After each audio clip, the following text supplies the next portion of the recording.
Good afternoon, everyone, and welcome to today's Planning Committee meeting. My name is Councillor David Connor, and I am Chairman for the Planning Committee here at Fenland this afternoon. Welcome also to those members of the press and the public who are joining us via the live stream.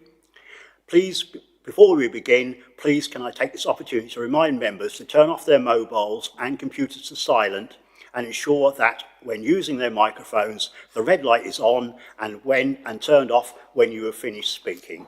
So we'll now go to agenda item number 1, and I'd like to ask member services if we've had any apologies for absence. On this occasion, it's Elaine. So over to you, Elaine. Thank you. We've had apologies from Councillor Gerstner. Thank you. Agenda item number 2 is to confirm and sign the minutes from the meetings of the 7th of February 2024. Have I got a proposer? Councillor Benny. Have I got a second for that? Councillor French. All those in favour of signing those minutes as correct record? Thank you. Those have been approved. 3, which is urgent items, there are none again, so we'll move quickly on to 4. Agenda 4 is declarations of interest. Members will now go to each councillor in turn, and can you please state if you have anything to declare in relation to any of the agenda items this afternoon. So over to you again, Elaine. Thank you. Councillor Benny. Thank you, Elaine. I'm a member of Chatteris Town Council, but I take no part in the planning or discussions there. Every time planning comes up, I leave the room, so I'm not predetermined on that one. We have applications this afternoon from Morton Hall. As always, I declare that I know Matthew Hall. When I was in business, Matthew did work for me. He's also worked with Chatteris Town Council on the Growing Fenland project, of which I was chair. And he's actually doing some private work for myself as well at the moment, so I do know him, but I'm an adult and I can make my own mind up, and I will not be predetermined on any of those applications. Item 6, I know the applicant, and his wife was a member of Chatteris Town Council, and I was advised previously and on the other occasions this application has come to committee, I've been advised to step back from it because of knowing the applicant. Item 9, I'm stepping back from that one for political reasons. The applicant's mother apparently stood against me in an election, and for that reason I don't want there to be any feeling that I'm prejudiced either way on that one, so I'll step back from that one. Item 11, Mr. Payne. I've known Tom, he used to be a child. He used to come in my shop and buy sweets when he was little, and since then I've watched him grow up. He now owns Tom Payne Estate Agents in Chatteris, and you can't be avoiding knowing somebody. He also owns the Bramley House, which I know, but I do not associate with Tom. I know of him, and I appreciate him as a businessman in the town, but I have no business dealings and I have no personal dealings with him. And again, I consider myself not predetermined on this one, and I will be sitting on that one. And item 14, I've never declared this before, but Ian Gowler has got an application in here, and I'm quite friends with Ian's brother, Alan. Alan's also on Chatteris Town Council. I don't see much of Ian, hardly at all, but I certainly don't socialise with him, and I've got no business dealings with him. But just for openness, I will declare that I do know Ian, but will not be predetermined on any of these today. Councillor Connor. Yes, thank you, Elaine. I go to Doddington Parish Council as a member for that ward, and Wibbington as well, but take no part in any planning discussions whatsoever. And I also know Ian Gowler from the Doddington Parish Council when he was at Doddington Parish Council, but don't socialise with him. And obviously I shall, as always, keep an open mind. Thank you. Councillor Mrs. French. Thank you. Nothing to declare, but I would like it noted I am a commissioner on 11 drainage boards. Councillor French, you need a medal. Councillor Hicks. Nothing today, no. Councillor Imafidon. Nothing today, thank you. Councillor Marks. Thank you, Elaine. I'm a member of Main Parish Council, and I also attend Chatteris Town Council as well. I leave the room when anything is discussed regarding planning at both. On item number 8, the applicant is known to me as he's a customer of a company I'm a director of, so I won't be taking part in that. Number 9, the applicant's father is my former doctor, and I also know his wife, so I've been advised to step away from that one. Item 11, I do know of Mr. Payne. I've spoken to him a couple of times, and we've got, my family has used Bramley House as well, but again, I remain open-minded on that one. And item 14, again, I know Mr. Gowler's brother, as he's a fellow councillor, but again, remain open-minded.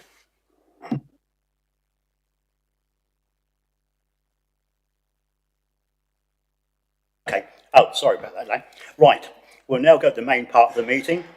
Members should only make a proposal on a planning application when invited to do so.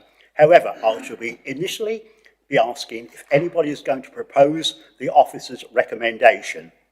Clearly, if no proposal is forthcoming, or if that proposal fails, then I'll be looking for an alternative proposal. Members are reminded that any such proposal should be accompanied by the planning reasons for doing so.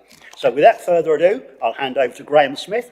He's a Senior Development Officer here in Fenland to present application FYR 23/0875F. So over to you, Graham, when you're ready. Thank you. Thank you, Chair. Yes, this application relates to a site for the development of 48 dwellings, including the demolition of a bungalow and some outbuildings. The site is north of Eastern Estate in Wimbledon. Here we have the application sites as shown on the location plan and the aerial photographs. The aerial photograph you can see to the west of the site, the Lily Way development. To the south is the abutting housing on Eaton Estates, and to the east of the site is I've forgotten the name of the road. Hassett Way, sorry, thank you. Hassett Way. So essentially you've got development on three sides. Further to the east on that, there is a further development currently under construction to the east. Members will notice that the northern boundary of the site doesn't extend beyond that from the Lily Way housing development out into open countryside.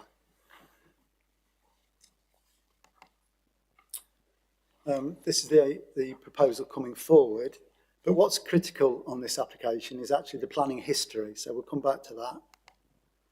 And this is the planning history, and this has a significant impact upon the determination of this application. It's a material consideration. This shows the 30 houses that were previously permitted, and I must apologise to members, but the update sheet actually refers to it being determined by planning committee. That was not correct. It was determined under delegated powers, because with that application there was no objection raised from the parish council and no objection raised from the member of the public. There was a single letter of support. Anyway, what does that actually do for us? Well, that actually sets the principle of development on that site. The layout of that is very, very similar. It shows access from the south, and that application actually determined the access. So the access was permitted, and then vehicular access into the site includes an area of central open space and an attenuation area, which is not dissimilar to the application in front of you today. But those 30 properties were all detached properties. Most of them had built garages. Wasn't approved in detail, but that was there to justify that 30 houses could be sited within the site. It's an indicative layout. So going back, you can see the layout in front of members today. The one difference is the land with the bungalow on it was excluded from that site. So the site that's in front of us today is larger than that was previously permitted. You can see in the bottom southern corner. So on this application, again, vehicular access similar into the site, properties around the edges of the development, not dissimilar. One big difference is that there are more properties. This one provides on the same site an additional 7 units. The bungalow land, and the bungalow sits in quite a large piece of land, actually provides 11 houses.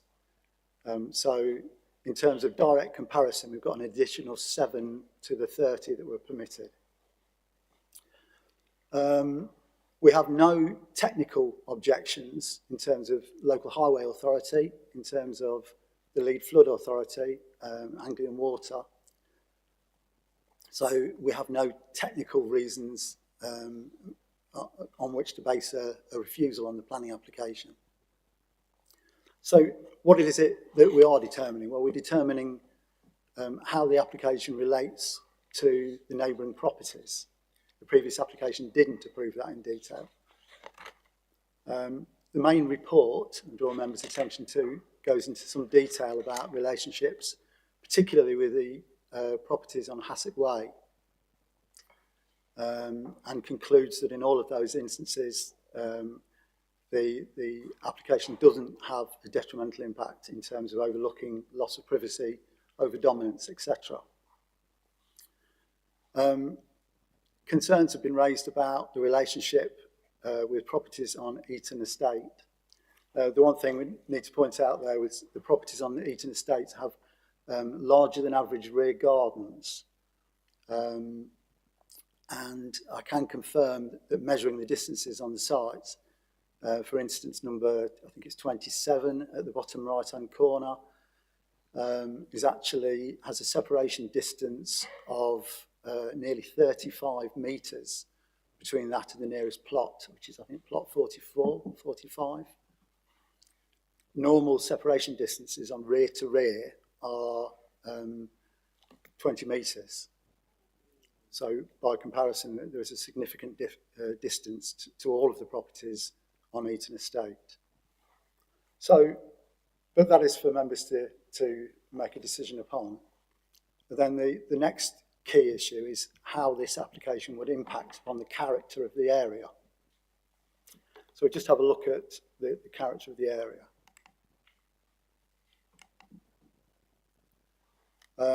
This is a 3D visualisation provided by the applicant. You can see the houses in grey on the left-hand side. That is the Lily Way development site. And Hassett Way is on the grey houses to the right. Pretty good representation of the layout. Just in terms of character, I think it was useful to take a view of the detached properties on Lily Way. You match them against the number of properties and the footprints on the properties on the development, where you get 6 detached houses. By mirroring across, you can get 11 houses because they are all semi-detached or a run of terraces, and they are therefore much smaller properties, but the footprints of the development are similar.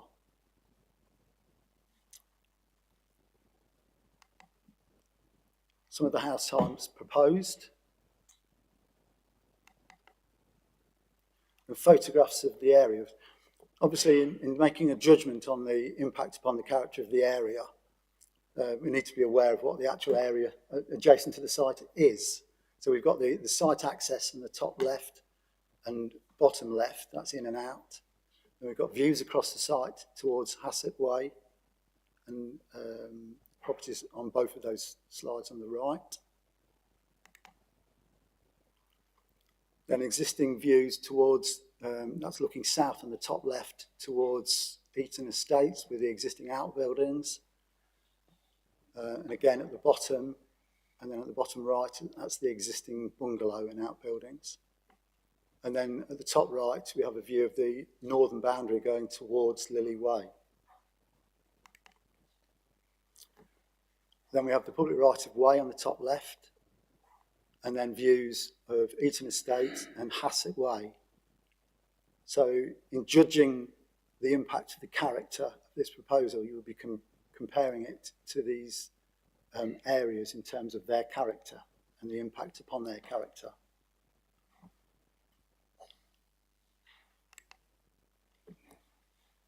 So they're the main issues, but to make it blunt, the principle has been accepted by this, by the planning history.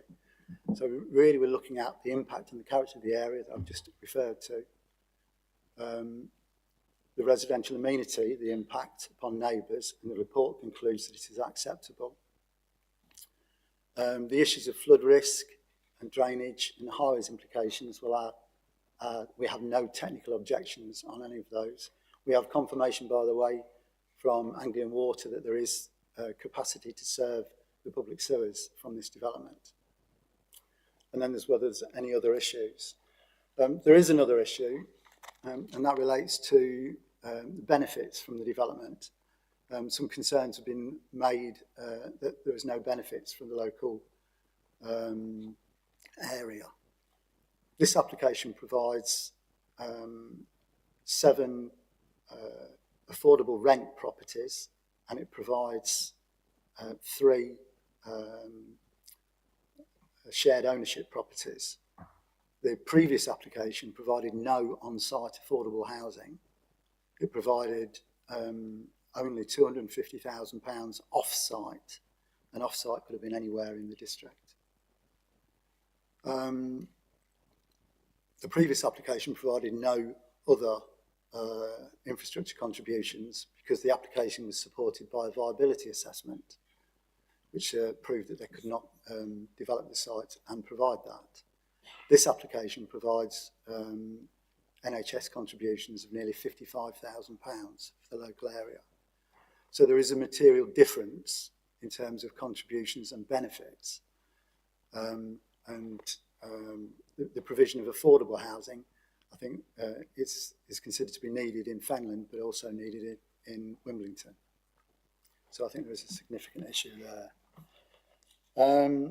Other than that, the officer recommendation is to approve the scheme, subject to the signing of Section 106 as detailed in the main report, and subject to conditions, I think, which can be delegated to officers, although most of the conditions are attached in the main report. Thank you, Chair. Yeah, thank you, Graham. We have 3 speakers on this application. First, I'd like to invite Councillor Angela Johnson. She represents Wilmington Parish Council, and she's an objector, to make her presentation to the committee. When you're nicely seated, Mrs. Johnson, Councillor Johnson, sorry, you have 5 minutes. Thank you.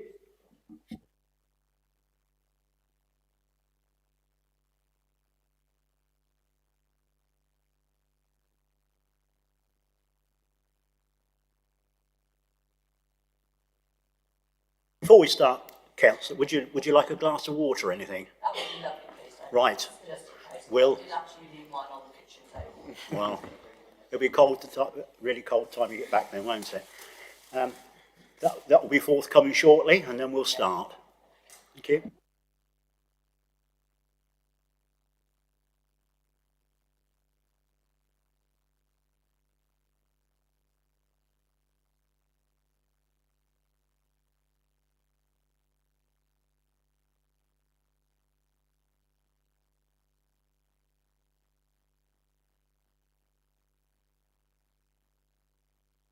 Okay, whenever you're ready, Councillor Johnson. Thank you.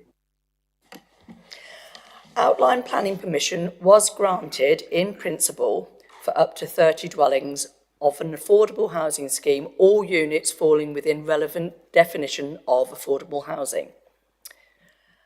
I should have some photos coming up, but it doesn't look like I have. Yeah.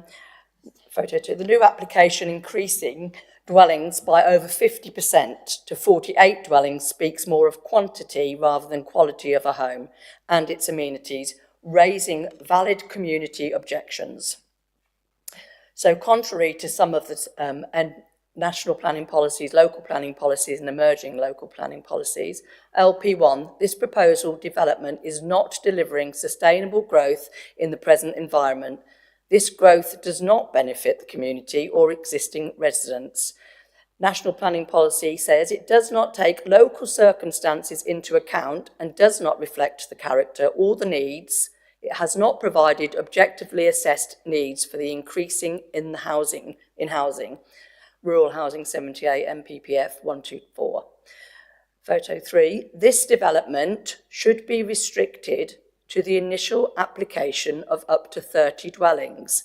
The proposal for 48 dwellings is contrary to LP 12C. It will impact on the surrounding area, a compact estate with no open views to the surrounding landscape.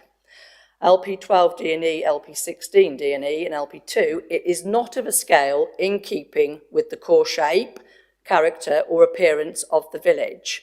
Can somebody move my photos forward for me, please? MPPF paragraph 124 and 130, it extends maybe only slightly the existing linear features of the village, and it is not a positive contribution to the character of the area, to the local built form, scale terms, local street scheme, settlement pattern or landscape character. The next photo, Willow Gardens is 1.7 hectare, 37 bungalows. That excludes an attenuation pond and playing field. The extension to Willow Gardens, 1.65 hectare, that excludes annotation ponds, 21 bungalows. Lily Avenue, 3.6 hectares, twice the size of this proposed site, is only 80 dwellings. Should be moving forward on the photos 4, 5 and 6. Bellaway, 3.7 hectares, over twice the proposed site again, is only 88 dwellings. Dwellings with much more amenities per home. 1.65 hectare proposed. That includes a large attenuation pond, a play area, an easement strip that's got to go 9 to 10 metres along the length of the western watercourse, parking courts and a turning place. That doesn't leave much for the actual 48 dwellings with amenities. LP12F, respect natural boundaries. Views of the fields to the north and to the public right-of-way to the east will be blocked by the density of this site. LP12J, a risk to local residents and the public. The proposed attenuation pond incorporating a play area is definitely an identifiable danger. Photo 7, move them on. Local planning 12K and local planning 14 part B, there are concerns regarding past and present flooding, sewerage and the infrastructure in the surrounding area. 48 dwellings will not be served by sustainable infrastructure. Plus, elevation of a number of the properties on that development will increase the possibility of flooding in other areas, as in Hassett Way and Eaton Estate.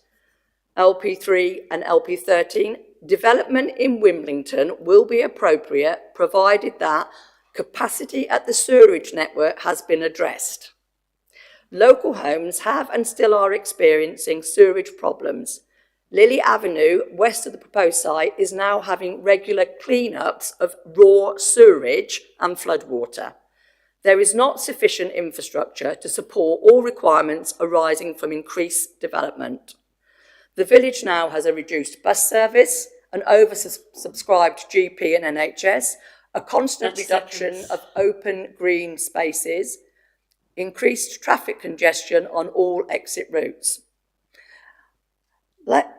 Local planning 2, it does not positively contribute to creating a healthy, safe and equitable environment.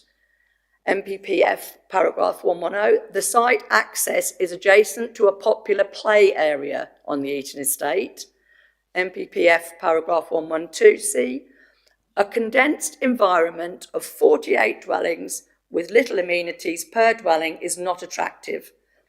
Would you just like to finish your sentence, please, because the time's up? Okay, yep. Efficient delivery of goods and access by services and emergency vehicles. There are no visitor parking areas shown. There should be 10. Thank you very much. Thank you for that. Members, questions, clarifications to Councillor Johnson, you know what to do, put your hands up if you wish to ask any at all. Councillor Marks. Councillor Johnson. I was a little in earlier. We heard Anglian Water say that they can cope. Can you just talk us through? You then said there was issues with sewage within the village. I live in Maney. We've got, by the sound of things, much the same issues. But if you could just tell us what those issues are. Anglian water have been called out during February, been called out to Lily Applebury on more than one occasion because of rising sewerage and flood waters. And a middle level have had to come out because construction that's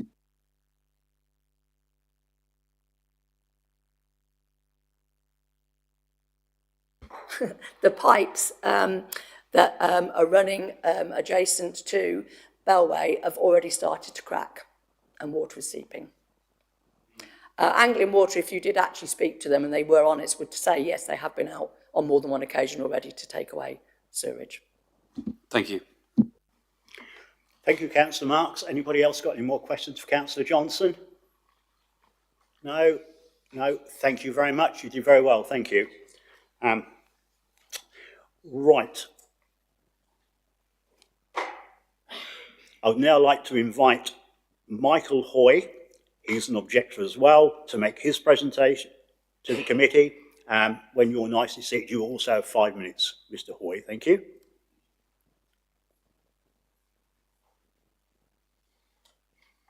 Okay.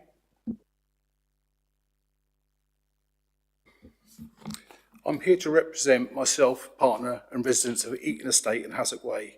We refer to various local planning policies, National Planning Policy Framework and National Design Code.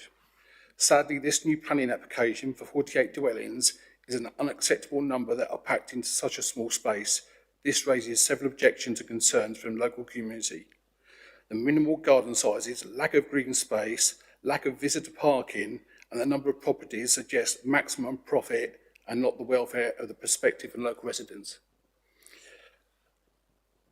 My partner and I bought our home 4 years ago. We purchased it with the knowledge of planning for up to 30 dwellings being considered, which when we purchased a property, we were also assured that the proposed dwellings would not overlook our property or invade our privacy, as was our neighbour.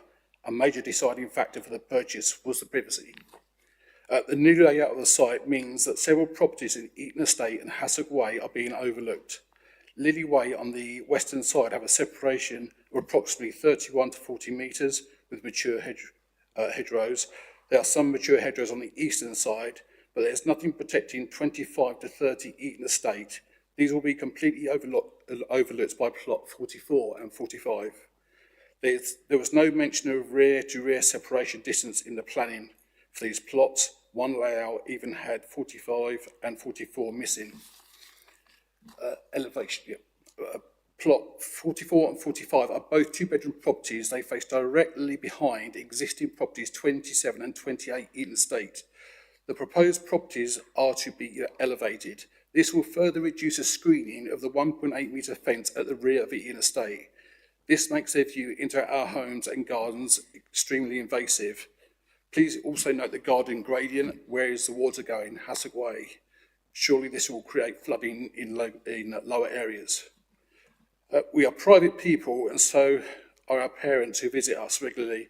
Being disabled, they enjoy the open environment of our garden whilst visiting wildlife and birds without being overlooked. This is going to have a major impact on us and our family and our neighbours and their families' health and well-being. LP 16E. Photo 3, please. This picture now on screen shows the two large mature trees that will unfortunately be removed as part of the planning application. These have been dated by a resident of being approximately 50, 60 years old. This is where properties 44 and 45 will be built. Rear view, next picture please. This picture was taken from an elevated position. However, this is lower than the height of the bedroom window. This is from an approximate area of where 44 and 45 is to be built. The windows in the new properties will look directly into the rear of 27 and 28 Eaton Estate. This includes garden, downstairs utility room, toilet, kitchen, dining room, upstairs, the bedrooms and bathrooms. This will also affect the privacy of 25, 26, 29 and 30 Eaton Estate. This contravenes LP2, NPPF and the National Design Code. Another concern raised by residents is the surface runoff water and the disbursement of this water via the drains and ditches, which are now at full capacity. And neighbour advise they have not seen this level of flooding in 24 years, and not a year has gone by where there's not an issue with the drains. Several properties in recent years experienced flooding and, even worse, raw sewage resurfacing through the drainage and toilets. Our property houses a manhole in our back garden, and on inspection this was also seeping out of the top. MPPF 60, strategic policy should be informed by strategic flood risk assessment and should manage flood risk from all sources. They should consider cumulative impacts in or affecting local areas susceptible to flooding. We now have 4 developments surrounding Eaton Estate and Hassett Way. There is a present problem in the new Lely Avenue estate adjacent to the site. This has already been discussed by Angela. The railway estate already has excessive surface water sitting stagnant in large pools. Where is this water going to run to once the development finishes? Can the infrastructure cope? And lastly, 30 seconds. and lastly, the next picture, please, sorry. Lastly, I would like to quickly mention the residents are concerned about the extra traffic flowing past the play area of Eaton Estate, and there are already serious concerns regarding the safety of Norfolk Road past the Wimbledon Post Office. There are instances daily where traffic cannot pass and vehicles drive up the pathway to pass each other. Whilst we understand the study looked at crashed website data, this does not consider local safety issues.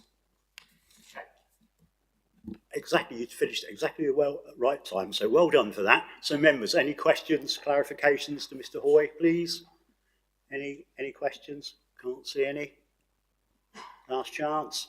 No, thank you very much. Thank you very much.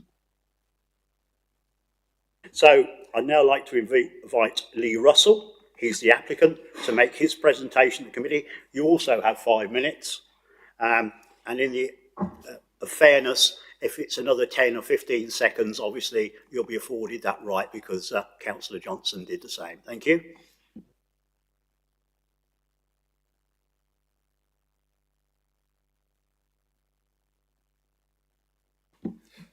Thank you, Chairman and committee members. Before you today is a housing development proposal that we submitted to the Council a year or so ago, and which during that time we have worked to address a few points that were raised to appease the planning officers that have worked on it with us. The development location is surrounded on 3 sides with existing development. The access is via the Eaton Estate, which is a former development characteristic of authority housing. To the east is a high-density housing association scheme of 21 dwellings that was a previous extension from the Eaton Estate, and more recently to the west is a large development by Matthew Holmes. Members may be aware this application site was given permission for 30 larger bungalow properties around a similar highway layout proposal, albeit which had very small gardens.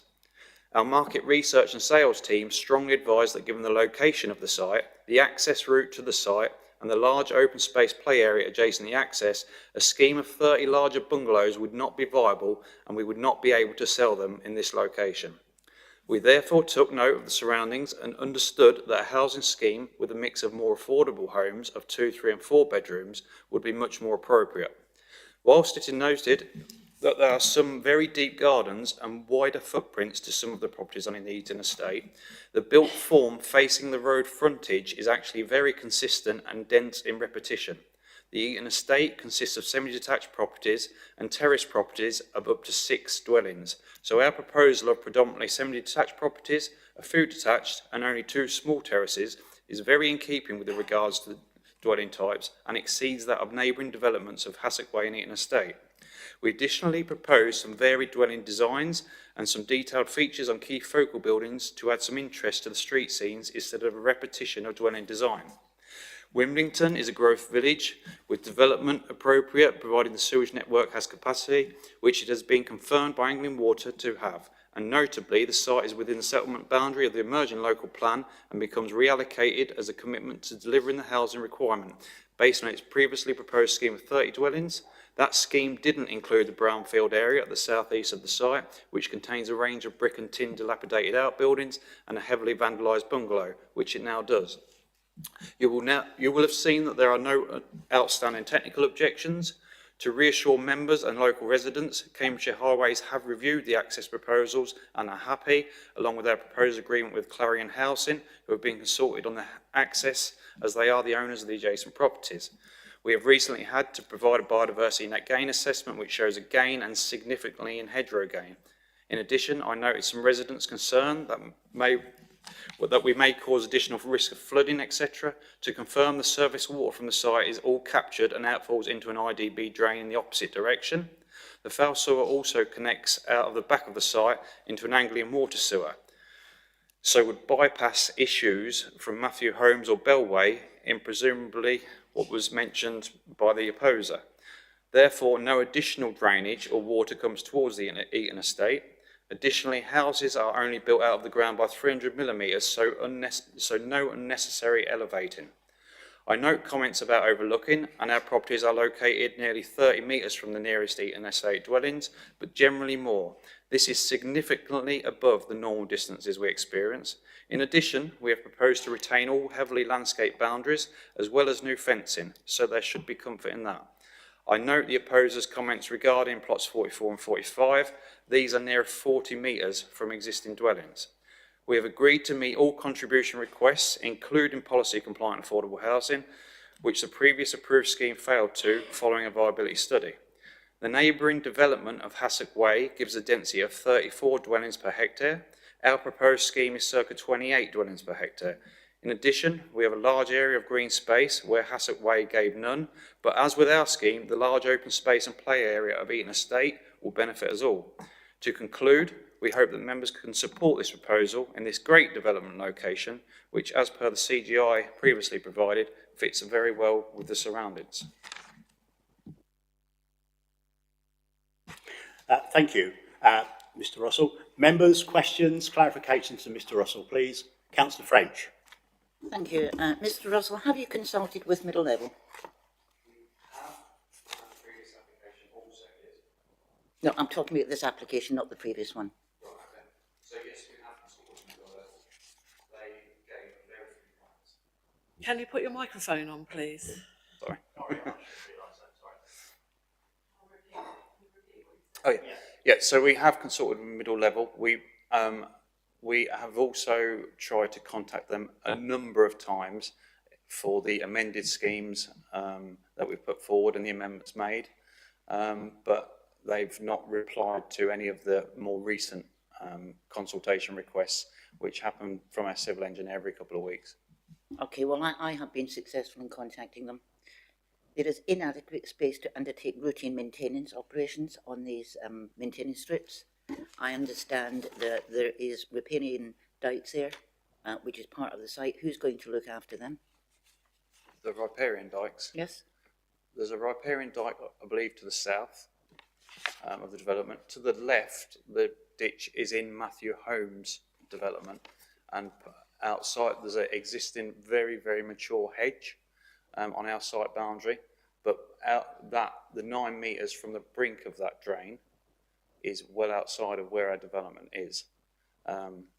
So I guess unless middle level wanted to remove that hedgerow, which is off-site, then they probably wouldn't have their 9 metre strip. Well, their policy is a 9 metre strip. They have suggested a 6 metre, but I understand that part of that is not within the ownership of this site. Yeah, so we've not got any proposed hedges or fences within that 9 metres. So you propose to put a pond in there, and you've had no discussions with middle level with regard to that. The statement they've made to me, the board does not. The board does have several concerns, including the pond's installation and the future long-term maintenance and funding arrangements of both the pond and on-off-site surface water and flood risk management. I think if this application is approved, you need to have some serious talks with the middle level. Okay, Councillor French, thank you for that. Could I come in, officers haven't seen that report, and as I haven't, and you've been excellent in getting it, can officers peruse that, please? Absolutely. Okay. I did say I was a commissioner for the Drainage Board. You did indeed, and a good job you've done as well. if you'd be kind enough just to stay where you are while they quickly have a look at it, so we can nip this in the bud very quickly.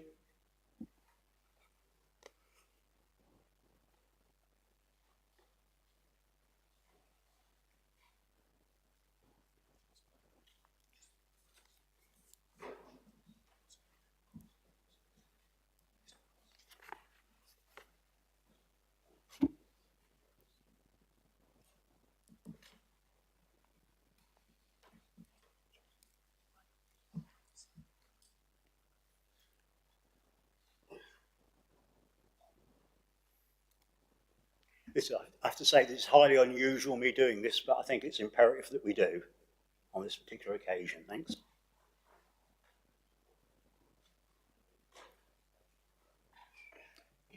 Can I ask when that was received? Can I ask a question? I didn't know when that was received. I think there'll be several questions after this. Right. Through you, if I may, Chairman, can you just turn your microphone off, please? Sorry, through you, Chairman.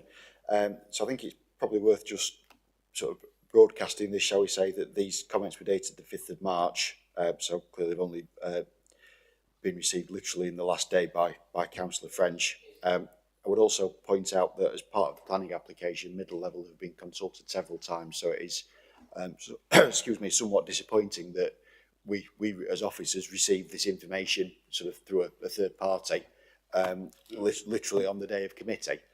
In terms of the issues raised, and I'll be honest, I've only had a very quick perusal of them, there doesn't seem anything here to me that would indicate that there are any issues with the actual application that's in front of members that would justify the refusal of the application. I think, yes, there may be elements of it that need to be fine-tuned, shall we say, to address some of the IDB concerns, but fundamentally I don't see anything within this, as I say, a very quick view that I've had, that would justify refusal of the application myself.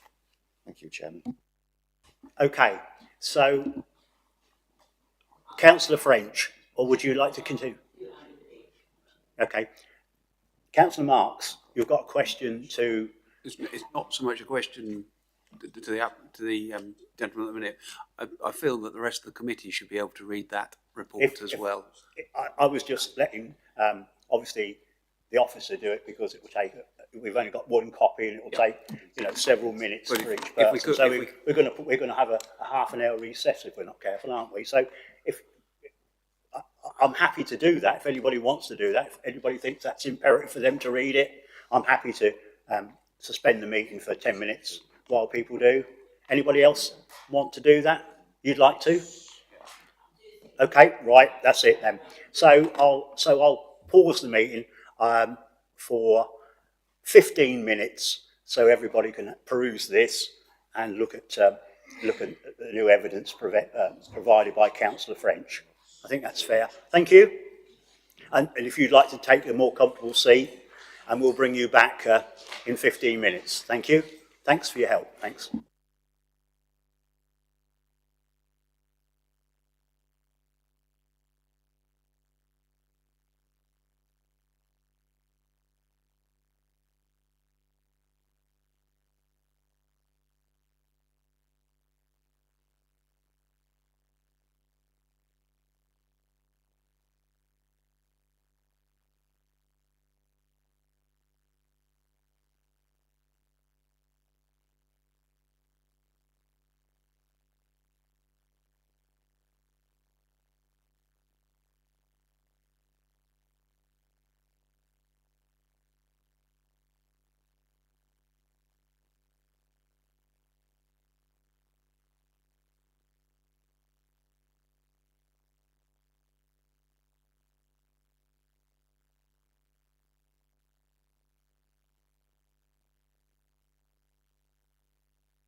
YouTube connected, Andrew? Have we got the YouTube connected? Has it been running? Yes, it's still running. Oh, you're fine, you're about 20. Just give us a second then, just to see that. So this can't happen again. But we are where we are.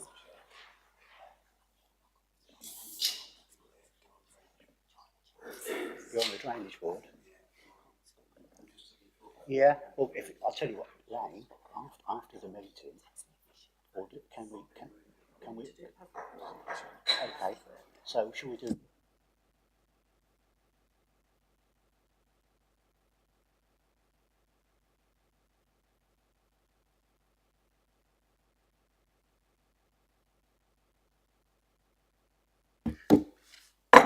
Highly unusual this, but we are where we are. So we're going to wind ourselves backwards, and we're going to go for declarations of interest again, because several councillors sit on drainage boards, and for public record we need to put that in perspective. So would Elaine please go again for declarations for drainage boards?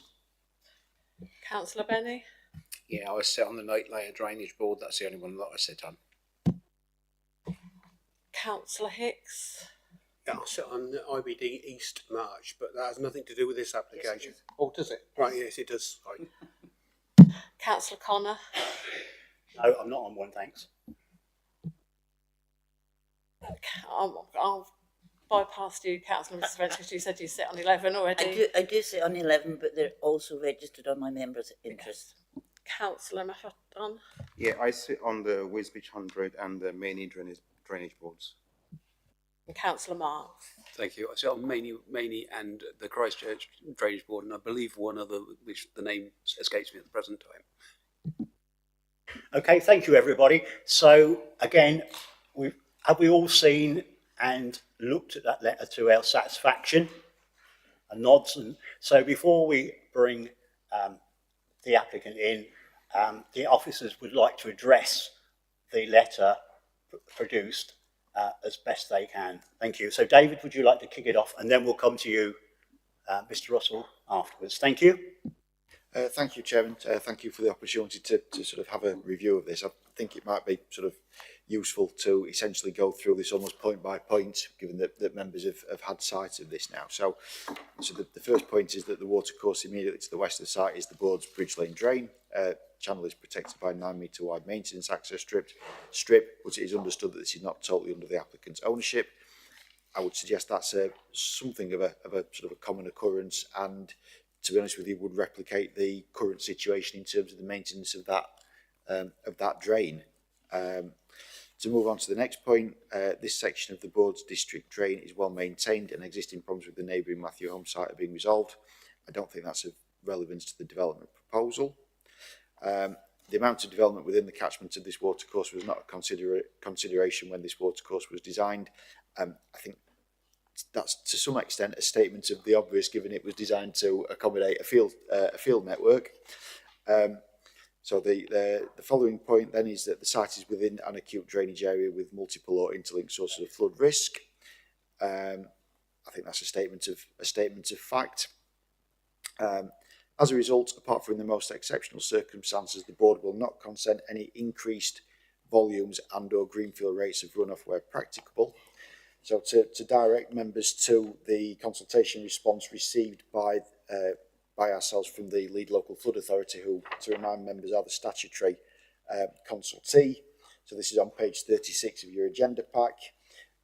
So the comment from the LLFA received on the 26th of September 2023 is that the above documents demonstrate that surface water from the proposed development can be managed through the use of permeable paving, attenuation basin discharging into the existing watercourse via flow control, restricting surface water discharge to greenfield equivalents.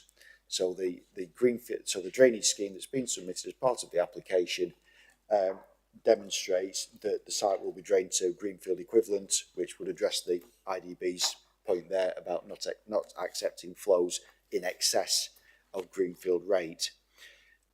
So the following point then is that the board's environment officer and ecological consultant has requested the retention of the existing hedge. However, subject to the board's approval, part of this may need to be removed to facilitate access to a section of the board's district drain, and a similar length of hedge will need to be planted, possibly to reinforce the existing hedge.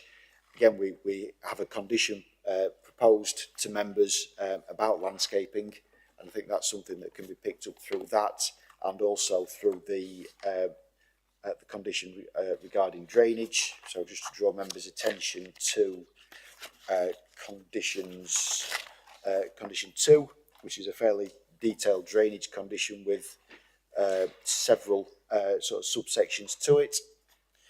And then also we've got the landscaping condition further along, which is the proposed condition 9 in front of you as well, which sort of addresses issues of around access to drains and also ecological or landscape features such as hedges. To pick up the issue, the following point then, so the attenuation basin is better located than many layouts that have recently been viewed. With some changes, this could make a positive contribution to blue space in the area, but it is noted that there is inadequate space to undertake routine maintenance operations. I think to some degree, this is also tied in with the following or a later paragraph. The intention, I'm sure the applicant will confirm this, is that such a drainage basin would ordinarily be adopted by or taken on by a management company. So it wouldn't actually be for the IDB to really be, I suppose, stipulating how that maintenance should take place. That seems to be a sort of a procedural matter for those undertaking the maintenance. There's a comment about, as can be seen from the attached photographs, the watercourses forming the northern boundary could be better maintained. I think that's a moot point, and again, perhaps not particularly relevant to the development proposal.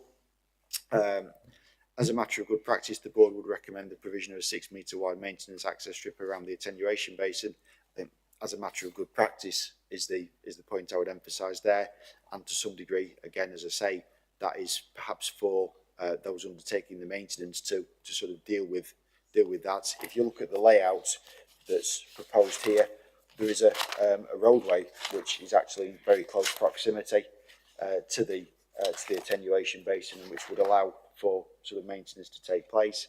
And again, in terms of sort of landscaping around that basin, that again is something that can be picked up through the landscape condition potentially. The next point is that the point of discharge into the watercourse forming the northern boundary of the site would be preferred. Well, the point that's being proposed is to the west. Ultimately, if the IDB don't want that point of discharge, then they don't issue a consent under the separate consenting regime. So they've got a control over that as a separate to the planning system. The board does have several concerns, including the pond's installation and future long-term maintenance and funding arrangements, both the surface water and flood risk management systems. Again, I would draw members' attention to the surface water management condition that's proposed, condition 2, and in particular point, if I just actually managed to track it down, point H of that, which is that full details of the maintenance adoption of the surface water drainage system need to be submitted and then carried out. So again, there is an element as part of any planning permission that would deal with that that point that they've raised. So I suppose to come back to the point I made sort of 20 minutes ago, having had a very brief perusal, there's nothing in this response from the IDB that would substantiate or justify any refusal of planning permission. Thank you, Chair. Okay, so we'll continue with questions to Mr. Russell, and obviously members can ask questions to officers, which is the next step. So members, any continuation of Councillor Miffordin? Yes, to Mr. Russell, please. Yeah, thank you, Mr. Russell. 2 questions, well, more than 2, but I'll make it very brief. You've mentioned hedgerow gain in your, can you please elaborate on that? And will that then solve the problem of overlooking, especially number 44 and number 45?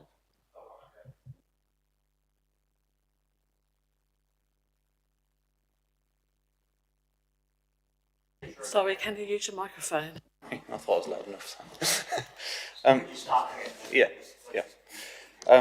So with regards to hedgerow gain, In the BNG metric, there's certain criteria, etc. Because we are not taking away existing hedgerows around the perimeter of the site, we are only adding hedgerows into the development and enhancing where we can. That gives you a significant gain on the overall development. So there's a meterage, additional meterage within that metric, I can't remember what that is, of extra hedgerows going onto the site in addition to what's there already. Okay, during this development, what's there already will be taken down, won't it? And then it will take some time for the new hedgerow to, grow to a certain height. Say that again? But what, you said you were going to add to what's already there. Yeah.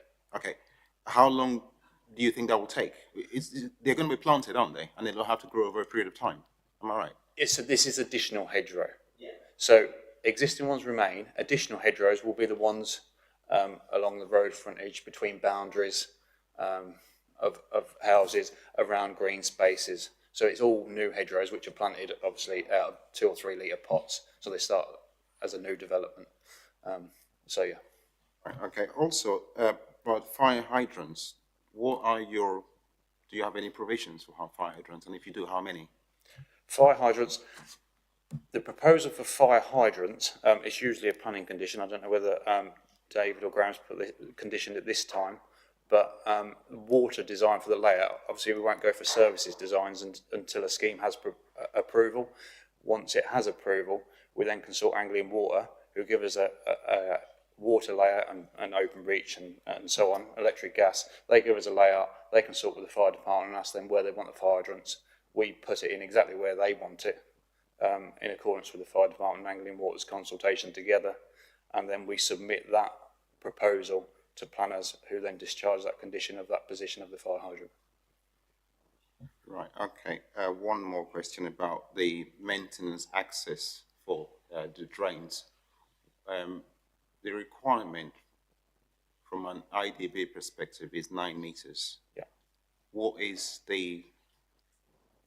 space do you have available? How many meters do you have? We haven't put anything within 9 metres. This response from middle level is actually a very good response from Graham Moore, to be honest, one of the best ones I've ever seen.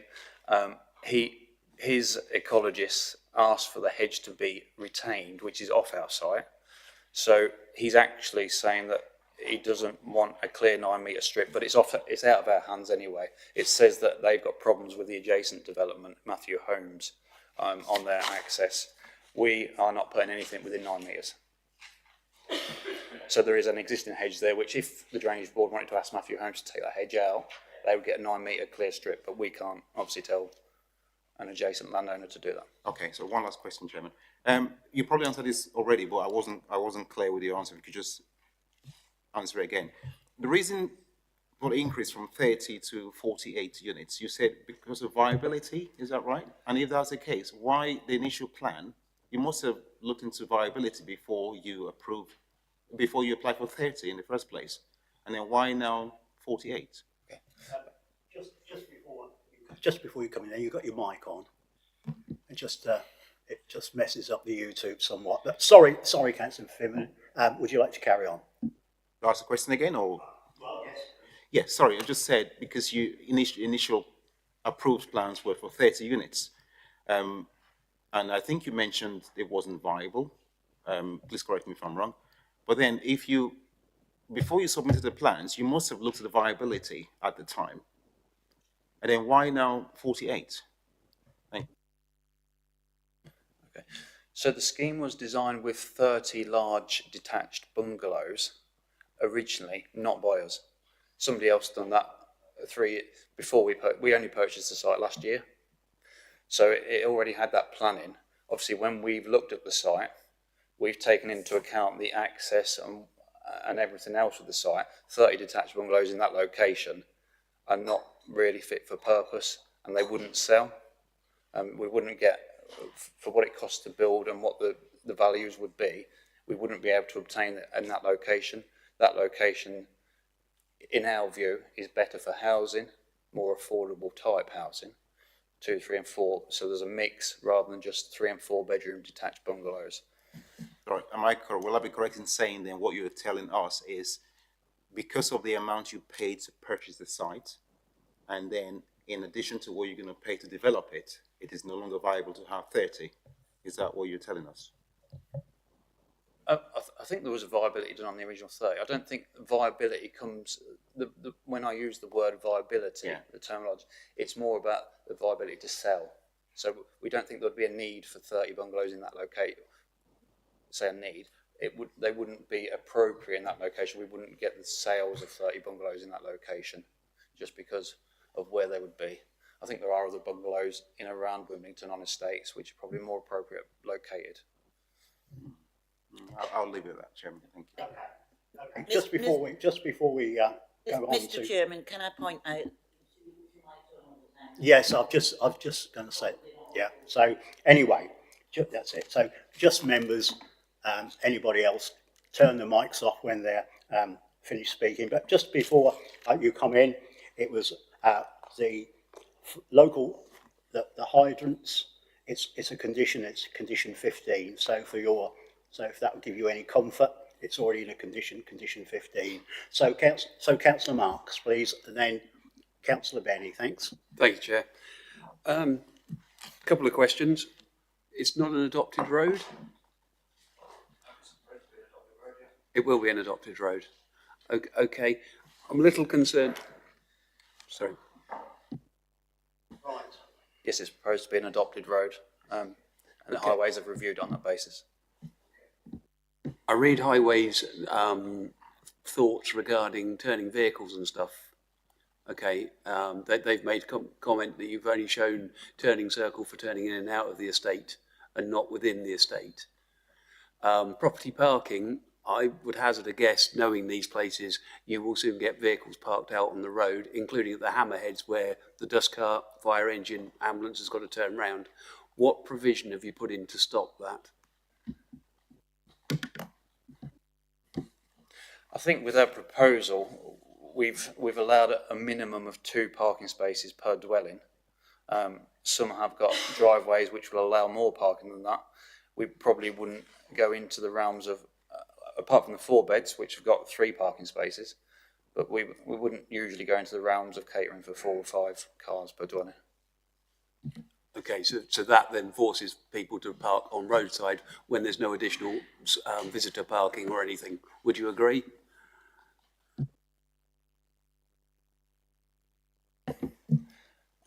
I think we're policy compliant and over, so I tend to, yeah. There's policy compliant and then there's sensibility of trying to get vehicles up and down.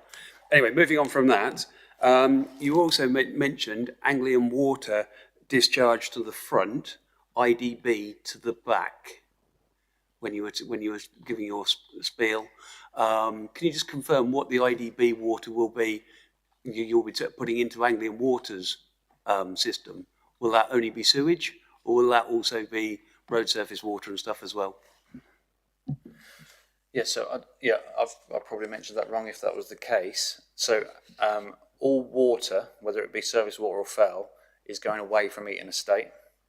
The surface water is captured on site into via the dry attenuation basin and then into the IDB water course, which does run along the west and then goes north. So the surface water goes that way. The sewers on site will be adopted by Anglian Water. So that's probably where the Anglian Water comes in for surface water. Foul water sewers on site will be adopted by Anglian Water, and the foul connects to the north east of the site. Thank you. And one last question. Management company. I turned up the other day to a development that was supposed to have a management company, that 2 years after it actually was completed, the management company suddenly just disappeared. What provision have you got in there to guarantee going forward with your management company that they're actually going to be there? Yeah, it's always been a case when council stopped wanting to take open spaces, really, that management companies are in the interest of the estate owners. So every house will be entered into that management company. So it will be down to that estate if they wish to continue that management company all on the management company, or whether they nominate a select few of those houses to be part of the management company. But as when they move in, they'll all pay into, and it will be a deed in their purchase, that they'll all pay into a management company charge, and we usually don't go over £100 per annum for that, which maintains and continues the maintenance of that estate. So it is down to the occupants of the estate to continue that management company.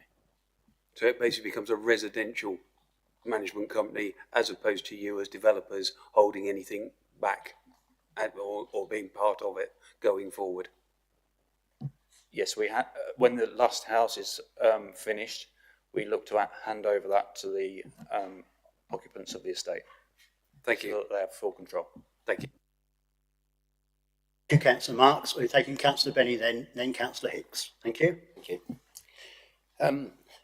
You've stated that you feel that bungalows won't sell. You bought an estate or bought a piece of land that had planning permission for 35 bungalows on. Now, developers should be working with the community and listen to what the community wants.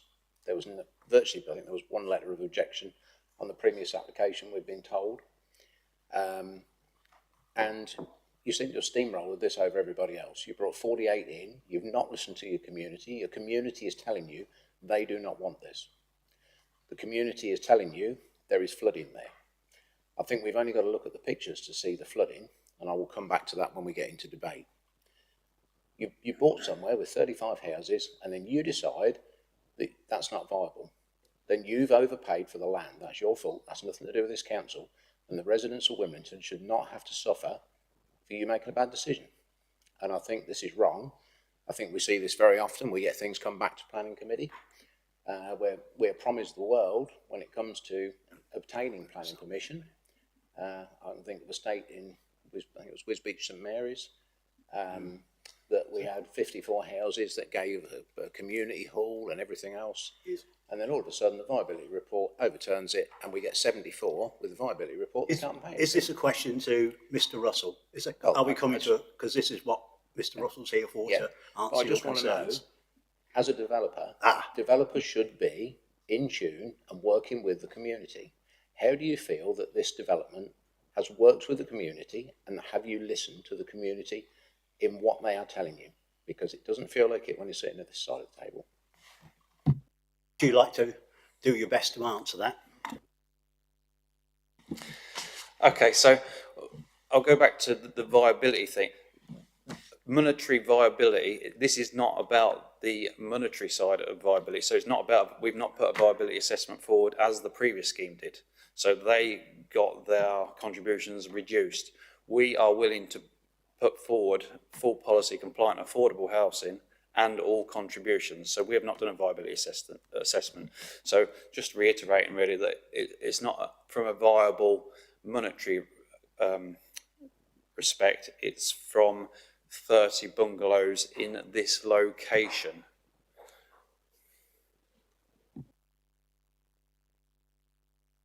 Councillor Benny, did you want to come back? Yeah, but you haven't really answered the question. How do you feel you've engaged with the community to work with the community to find out what the community wants? From what I see, the community do not want this. And it would be nice to see a developer who actually worked with the community and delivered what the community wants. And it doesn't feel to me, from what I've heard this afternoon from the objectors that are here, that that has happened. How do you explain that one to the committee, please?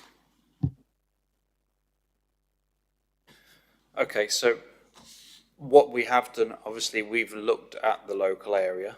I take it, but we've not spoke to every resident in the area because ordinarily we wouldn't probably do that. So we've took a decision on what's best. We've spoke to Clarion Housing, who are, I think probably run the majority of the Eaton estate. So we have discussed with them about needs and what might best be appropriate. Okay, I don't really feel you've answered the question, but I don't think I'm going to get an answer, so I'll leave it at that, Mr. Chairman, if that's okay. That's best, Councillor Benny. There's not a straight answer to be had there. Councillor Hicks. If monetary values are not important on this site, why didn't you just put in a planning application for 30 smaller properties on that particular site? Is it because it wasn't viable and you needed to put 48 on there?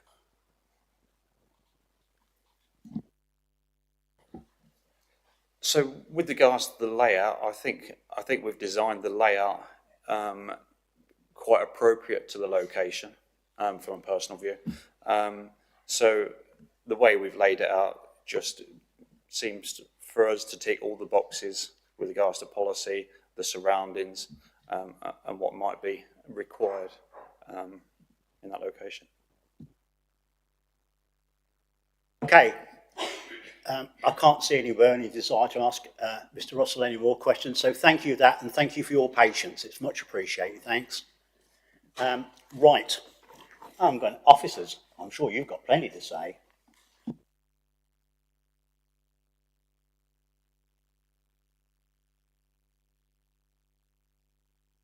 Yeah. Can we have some questions then? Yeah. Well, that's right. I thought we'd probably have some questions. Any questions? You have, thank you, Councillor Hicks. Well done. Yeah, thanks. Regarding the section 106 contributions, I see there's a fair contribution for the NHS and some for the ambulance. I noticed there's none for the schools on there. Why wasn't that a consideration? Through you, Chair. Yeah, thanks. The County Education Authority made no request for contributions. Okay. Councillor French. Thank you, Chairman. There's lots of questions. I don't know if they can be answered. I'm confused with regard to the road. Is it going to be adopted or is it not going to be adopted? It's quite confusing. Got the layout. If it's going to be adopted, there's got to be a self-enforcing 20-mile-an-hour limit put on that. And normal roads that are adopted by the County Council also have street lights. Now, if the road is not going to be adopted, that means the street light's not going to be adopted, if we're getting any street lights. And I can give you a prime example of the birches of Wisbeach Road. So I would like to know, is the road going to be adopted or not, and does that include street lights? That's only one question. Mr. Smith or Mr. Rowan? Through you, Chair. We heard from the developer the intention is that the road is to be adopted. We also have a planning condition 8 attached regarding the street management, so the details of which will be provided and safeguarded by the condition.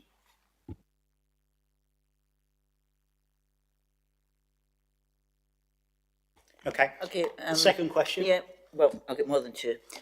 Public right of way, number 5. Is that going to be retained or is it going to be interfered with, because that is for the enjoyment of the people who live there now? Through you, Chair. I draw the Councillor's attention to the layout plan. If you can just see there is a green line shown on the plan that crosses the site. That is the historic route of the public footpath number 5, but that was developed over by the neighbouring developments. So that historic route has gone. So effectively, the route of the public right-of-way is now along the footway of Eaton Estate, and then to the east of the site, it joins up with the footpath, which I think I had on the photographs showed you earlier. I walked down that route when I went around on site. So the route of the public footpath is safeguarded, i.e. this development doesn't impact upon the existing route of the footpath. Okay. Question 3. Lack of public open space for 48 dwellings with probably, I don't know how many children, maybe 2 per household. So let's say there's going to be about 75, 100 children there. The public open space is lacking. There's no play equipment whatsoever. It just seems that this development is trying to put a quart into a pint. Question 4. I'll give up there. Thank you very much, Councillor Marks. Can we? Officers can respond. Do you want to respond now or do you want to respond afterwards? We'll take Councillor Marks. Oh, go on, let's do it now then if Councillor Marks doesn't want. The Councillor is correct, there's no play equipment provided. The scale of the development in terms of 48 dwellings often doesn't generate play equipment for such scale proposals. There is an area of public open space included, as indeed there was on the 30 dwellings. It's a small area, and it was a small area on the 30 dwellings. I have to be brutally honest, as a planning contractor that's working for the authority, the council's policies on the provision of public open space actually goes to off-site contributions in terms of requirements if it can't be provided on site. However, the off-site contributions, we are where we are as far as viability is concerned, and usually would provide £2,000 per dwelling in terms of contributions. The other thing is where we have, we can only do such things if we have projects to direct contributions towards. And if we don't do that, then it's really impossible from a planning officer's point of view to actually achieve that. So I'm going to take Councillor Marks and I'm going to bring back Councillor French. Thank you, Chair. Adopted status. The contractor applicant has said they will get the CCC to adopt the road. Having been on an estate where we were promised that, and then the whole thing fell down because it turned out nobody actually followed it up, what guarantee have the residents got that this is going to be adopted? Although we're being told that, is there a guarantee in place that this could happen? There's no guarantee. Sorry. Through you, Chairman, I think the Chairman may well have just given a very, very simple answer to that question. In that there is no guarantee that any road on any development will be adopted by the County Council. However, as my colleague indicated earlier, sort of the best that can be achieved through the planning permission, because obviously adoption of a highway is a separate process with a separate body, is that there is a condition there requiring, in the absence of adoption, that management arrangements are put in place going forwards. Hey, just to put a bit more meat on that bone, okay, before I bring Councillor French in, I'm always in conversation with Nigel Edgar. He's the regional highways guy at Cambs County Council. He did work for this council at one time, and when I speak to him about it, there is dozens and dozens and dozens going forward that he is chasing, but nothing ever happens. So Councillor Marks, you're absolutely right. I'm not casting aspersions upon this developer, but it can easily slip like you've had experience of where you live, Councillor Marks. So, Councillor French, you're in again. Thanks. Thank you. Just going back to what the planning officer said about the £2,000 per, so we're talking about £96,000 that can be used anywhere across Fenland. Sorry. Will I continue? I was just taking advice. Sorry, I do apologise. Thank you. Yeah, 96,000 that can be used anywhere across Fenland. I can assure you there are play equipment that do need upgrading.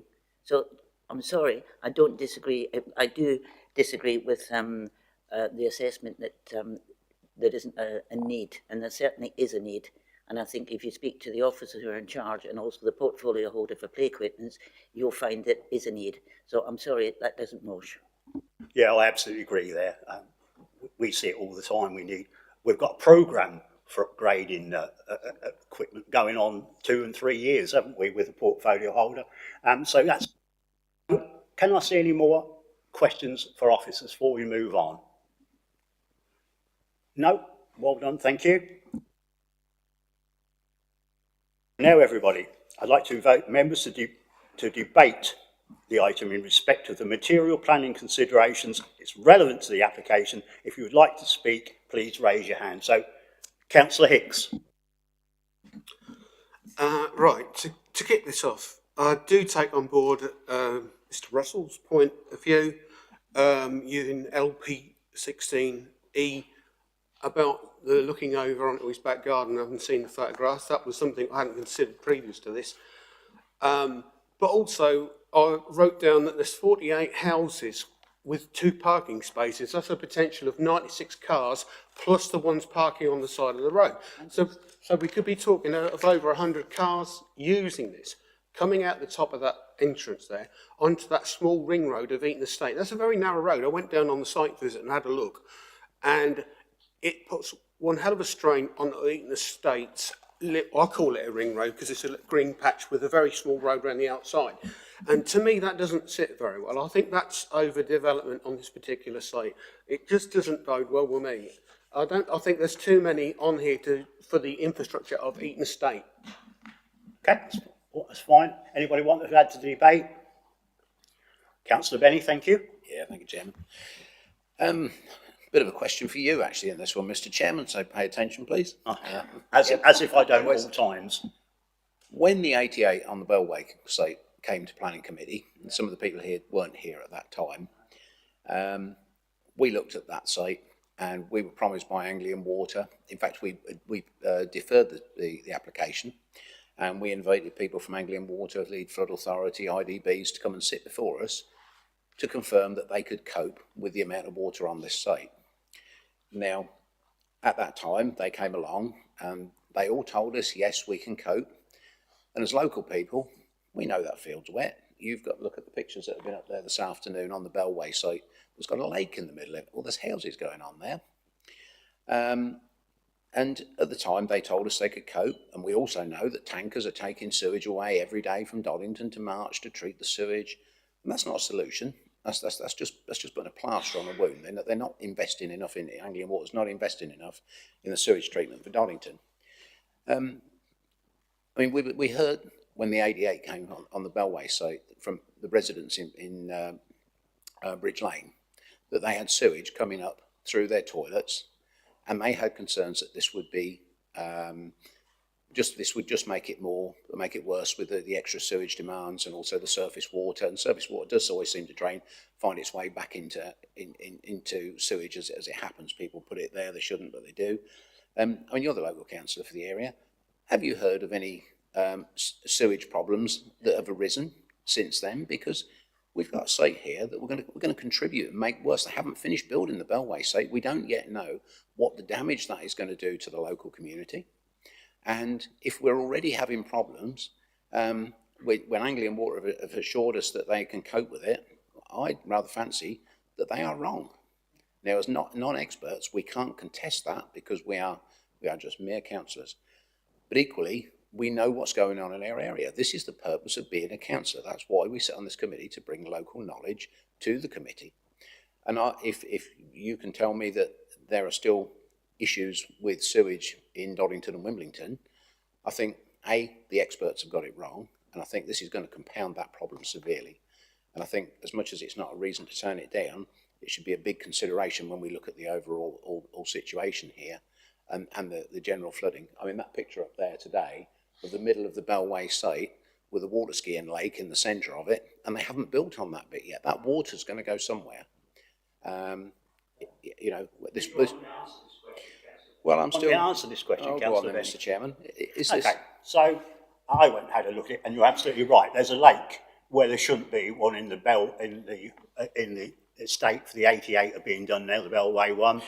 And yes, I have heard, and people have come to me in Doddington and Wimbledon, in Bridge Lane, and said it's extremely wet and there is sewerage coming that needs cleaning up. And I have spoken to the regional manager from Anglian Water, and he's very apologetic, but I'm afraid that's how it is.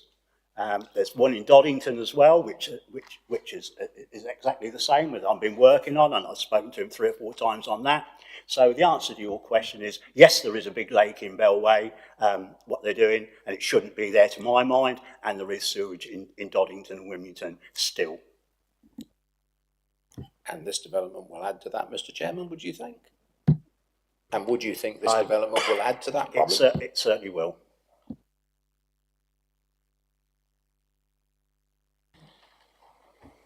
Sorry.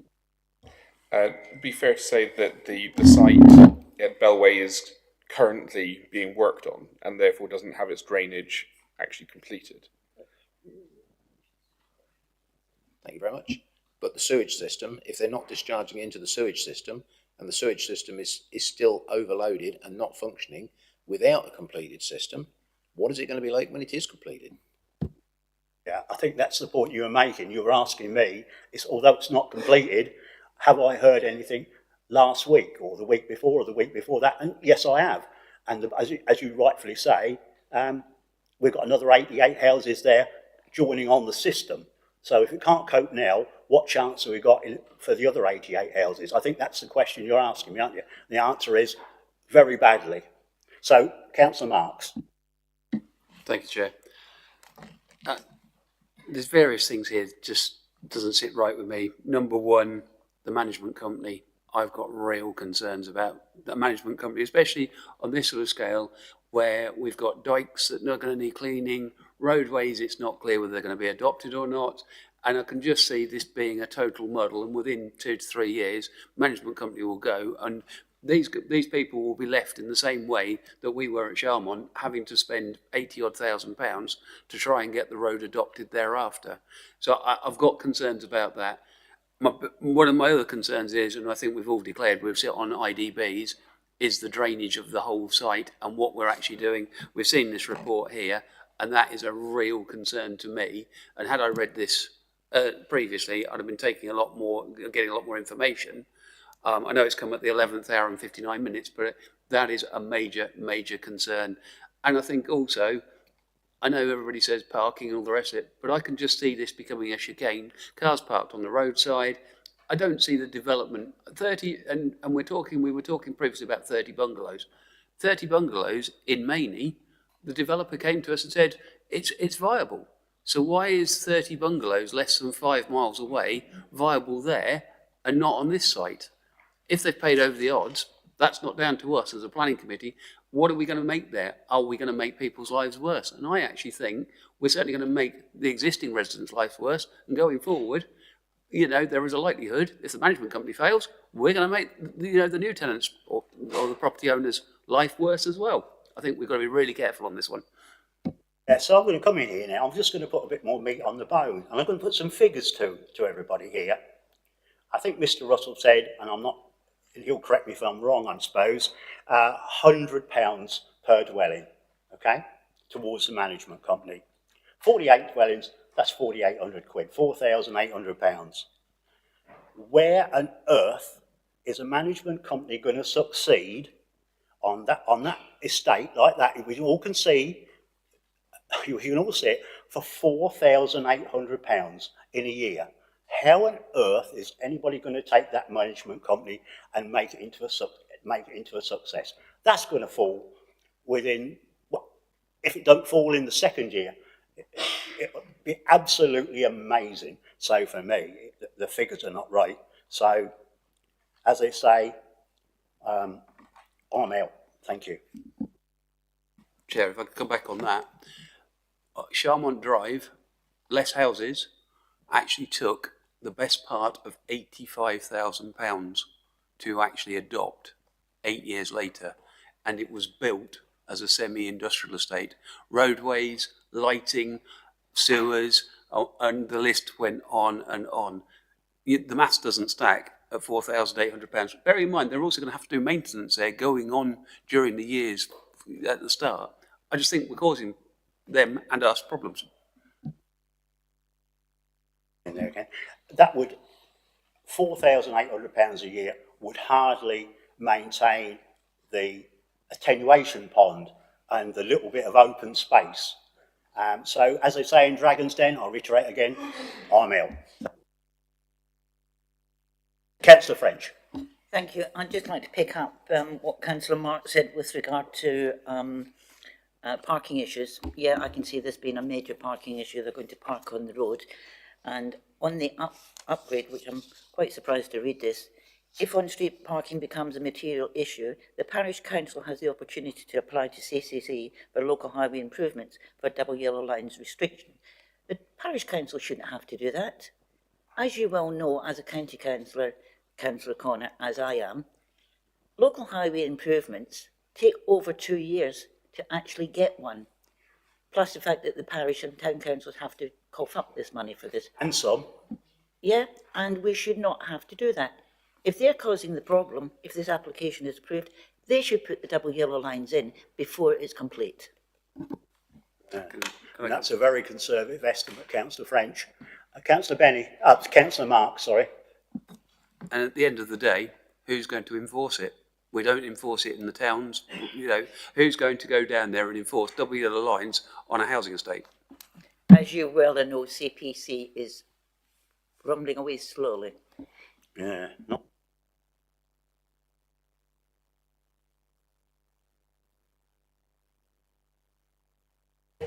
And indeed, Councillor Mivenden. Yes, I don't know if this is, what I was going to say is because I just read earlier, and also the original submission in the plan was for 54 units, and then it got revised to 48. And when the original plan was, the previously approved plan was for 30. I think this just tells me that the developer is not taking the consensus of the local community into consideration at all. I know developers need to make money. It's all goes in the economy, growing the economy. But at the same time, we have to really look at how it impacts. We need to be improving people's lives and not making it worse. So I think that is just another reason for me. And also, Councillor Marks mentioned about the management company. I wanted to ask, the £100, is that per annum or is that per month? Per annum. Per annum, 4,800 pounds per year. That's Thank you, Chair. Anybody else want to add to this debate? Before I ask for a proposer, I'm going to bring in our legal executive here for a summary of what he wishes to say. Thank you. Thank you, Chair. Obviously, I don't come before you very often, committee. Good to see you all again, sometime since I was here before. You may have heard me say words along the following lines previously. I can hear what you are saying. The officers have recommended you to approve this application. They are saying that there are excellent reasons for approving this. Should you as a committee feel that it is appropriate to make another decision, then I have two pieces of advice for you. The first one is the ordinary position. If you wish to propose refusal, that will need to be on cogent, planning, defensible reasons which can be evidenced at any appeal which can be predicted to take place if you were to refuse this application. Now, secondly, in this particular instance, a document has been produced which was only created yesterday and has been placed before you. If it was felt that any of the contents of that particular material should form part of any reasons for refusal, then my very strong advice would be to the committee that you indicate what you are minded to do, but defer this application in order to allow sufficient time for the applicant to be able to address those issues. You've heard what your officers said about those issues, that they were not insurmountable. And so it would be more appropriate from a fairness perspective for the applicant to be able to address those. In whichever scenario, if you were to come to advancing reasons for refusal, I emphasise that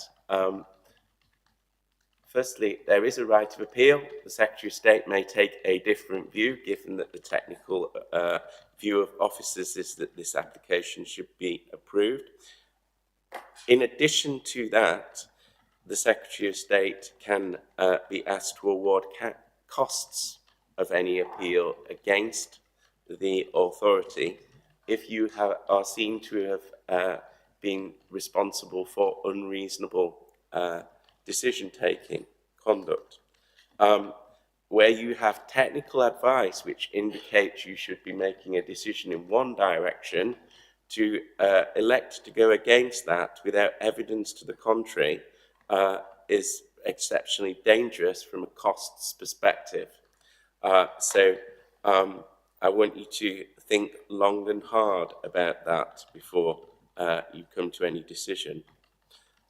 So, as I say, in summary, if you wish to include anything from the middle level commissioners, then I recommend deferral today.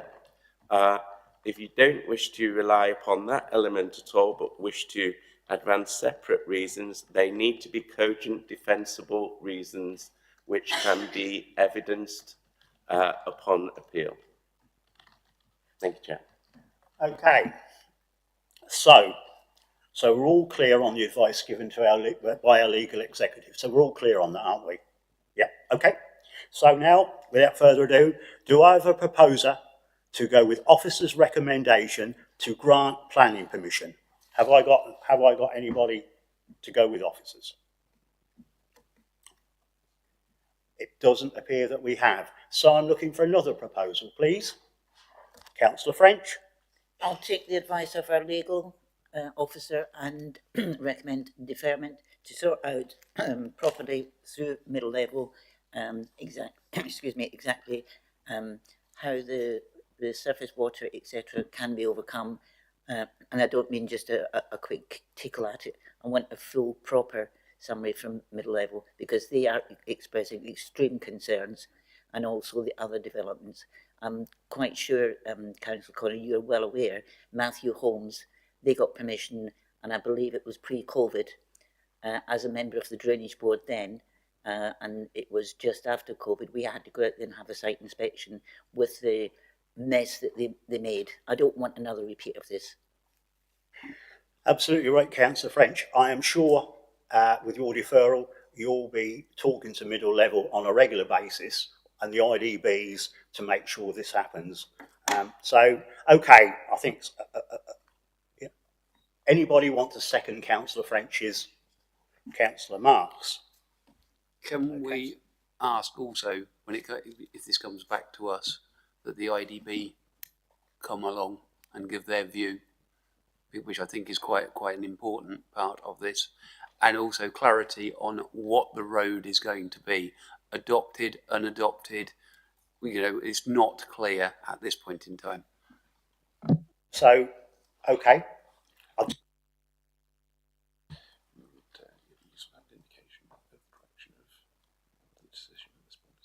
We are doing. So, yeah, I can certainly try and make that happen. So, we have a, sorry? Mr. Chairman, before we go to vote, I want to be clear on what we're voting for. We're going for deferment, but on what grounds? Because if we defer it on tidying it up with the IDB, we're accepting that there are no other reasons for turning this down. Now, do we want to defer it on other grounds?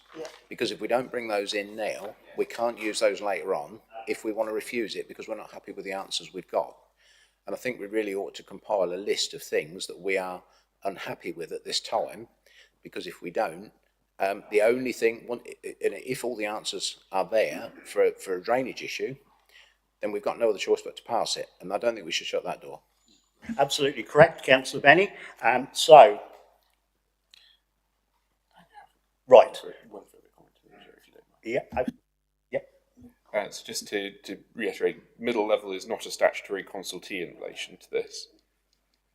Mr. Chairman, we are well aware they're not a statutory, but they are a consultee, and they're the most important company about that deals with the drainage across the whole of Fenland. So you need to take them more seriously than you have in the past, because we have problems everywhere across Fenland because developers are just not listening. Sorry, just to confirm, the officer did state that middle level were consulted on 3 occasions? 3 occasions. And this is the first response that we've had from them in relation to the application. Must have more power than you. So, Councillor French, I'm not going to keep going into it. You will make sure this flooding is sorted out. It's in your hands and my hands to do that. So we'll prompt middle level to come to this next committee if indeed it's deferred. So, so reasons why we want this for deferral. Well, obviously flooding is one. I don't think there's enough open space. I think we're worried about that. I think we're worried about, Councillor Marks, is about the adoption or the non-adoption of the road. I think, sorry? And parking. I don't know if anybody else has got anything to add to that. Councillor Hicks and then Councillor French. Yeah, I don't know whether this is covering the same points, but LP16E, firstly on the noise, light, pollution, loss of privacy and loss of light. Also section G, which accessible space for play and sports, recreational stuff. We've got that one. And I'm trying to find the one regarding overdevelopment. Is it LP12? Yeah, it is. Yeah. Yeah. So they're the things. So there's the 5 things. Councillor Benny. I certainly agree with the parking, but I think there's overdevelopment. I think the layout is poor in terms of overlooking people. Yep. You know, LP2, which is health and wellbeing for the residents that live there. I think that should be a consideration because I certainly don't think this meets LP2 at all. No. You know, we represent residents. That's their job as councillors, and I'm not happy that this development meets that standard. We should be trying to obtain an effect. Okay. Councillor French, would you like to add? Yes, I would like it looked at with regard to the £2,000 per dwelling for the play equipment. I'm quite sure the officers of this authority who are in charge of them can tell you we have been working on this for several years. They're always looking for money for upgrading, so I would like that looked at as well. So, Councillor Marks. Sorry, also clarification on the footpath, which seems to have been moved, but nobody, it's from what we can understand, you know, the officer said, we now walk round the site. Well, I'm not sure if Cambs County Council, the footpath officer, is going to be very happy with that. So, again, it would just be clarification on that. Okay. Sorry, Chair.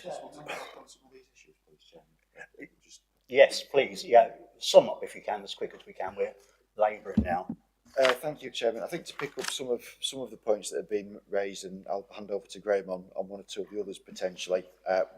You've got comments in front of you from the Rights of Way officer at the County Council, basically expressing no concerns about the application.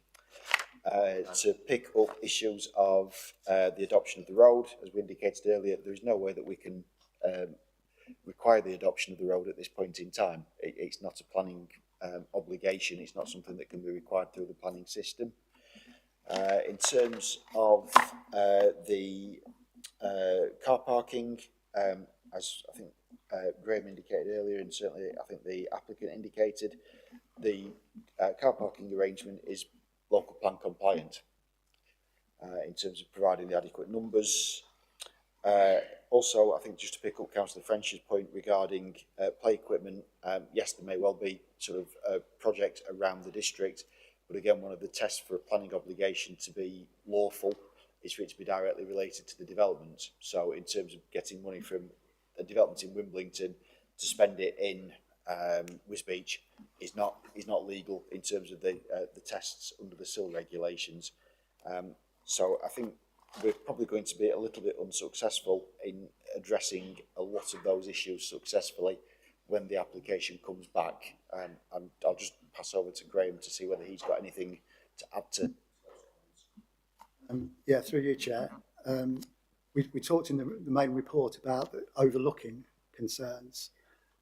What we've said to you is that the development in front of you complies. If you have a rear to rear of 20 metres or more, which the concerns which we referred to you, we do have, then we can't go beyond that in compliance.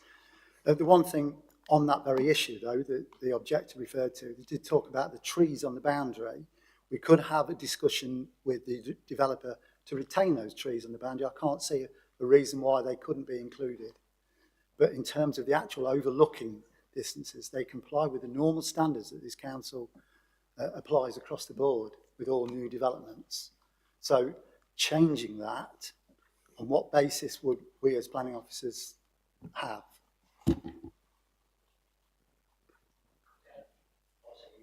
In a minute, Councillor Marks. Thank you, Chairman, for indulging my forgetfulness as much as anything in terms of the management company issue. Basically, every application that this committee has permitted for probably more than 15, 20 dwellings for the past, well, the time that I've worked here, so nearly 10 years, has had a management company arrangement on it. So if members have got a concern about management company arrangements, I think the legitimate question that no doubt the applicant would be asking is, if it's unacceptable in this instance, why is it being acceptable in every other instance?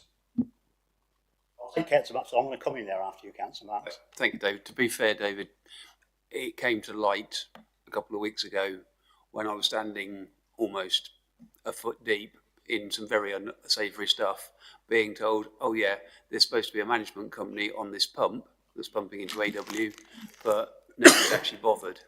So I think it's come to the forefront of me. Yeah, I've always had it in the back in my mind, reference Charmont, but I think now we need to be a lot tighter on this. And I didn't realise as part of a management company, you can actually end up with things like sewage pumps on site. Roads are fine, you know, to be fair, unless you get a sinkhole, that's okay. But now I understand you end up with things like sewage pumps where you could flood your neighbours because nobody's actually doing anything. I'm going to be a lot hotter on asking that question going forward, which I think as a committee we should be. Just going back to the footpath, I'm amazed that the footpath officer has just said, yeah, that's all right.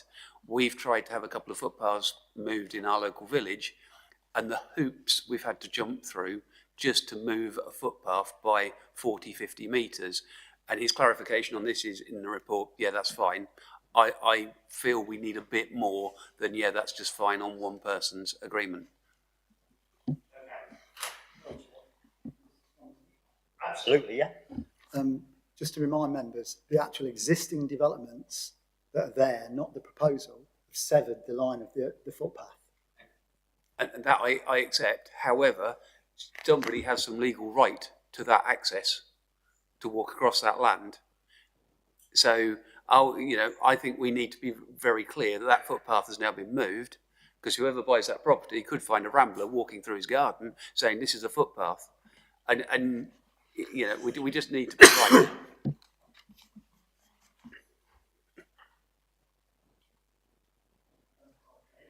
Well, my only problem is I don't think you could successfully refuse a planning application on the loss of a historic footpath that no longer exists. Well, we're not looking to refuse it, are we? We've No. got a proposal to defer it. So my worry is, and I think it is an absolute relevant point for the people who are moving in there, this management company, I'm like Councillor Marks here, £100, like Councillor Mephidian said, £4,800 is not going to do anything to improve and keep that site 48 houses in anything like the order that residents should expect. So that is a flaw in my book. No. Absolutely, yeah, I said, yeah, absolutely. So just to confirm that the management company, as proposed by the applicant, is to be effectively made up of the owners of all of the properties in the development, where they are then responsible for maintenance of the property themselves, yeah, rather than sold, the common parts sold to a management company who then maintains it at their cost. So they become the owners of the management company, if that would be accurate. Sorry, I'm just checking for nods from the applicant. And this constitutes a private arrangement. It's a civil matter which we cannot kind of impose ourselves on in relation to this. And the property owners, as the responsible parties in relation to that maintenance, would then have to determine the costs that they would be bearing in relation to it. So the £100 that's being proposed may be increased, but that would be dependent upon the choices made by the property owners themselves. Well, I've chaired lots of meetings, sat on lots of committees, and unfortunately, I've seen a lot of management companies fall by the wayside through that very reason.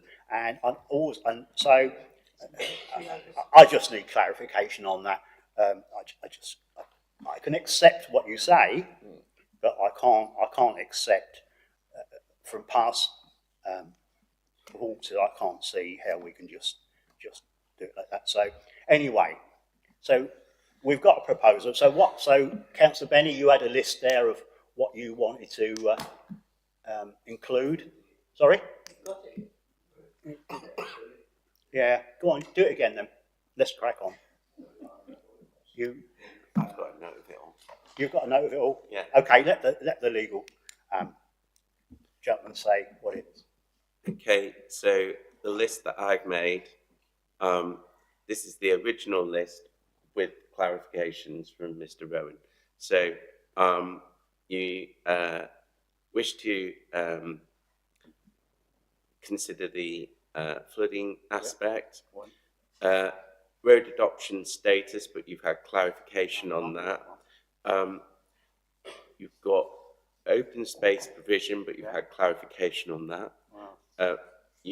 Parking, you've had clarification on that. Loss of privacy overlooking, you had clarification on that it's compliant. Overdevelopment was stated, but hasn't been evidenced. Layout was stated. Well-being of future residents. Play equipment contribution has to be directly related to the development. Footpath clarification, I think you need separate advice about footpaths in the context of development. Essentially, there's an entitlement for a person in association with a planning application to apply for an appropriate diversion. And the management company, again, you need advice about that. Okay. So, Councillor French. Yeah, I think it was David, or it might have been Graham, the retention of the tree to stop the overlooking.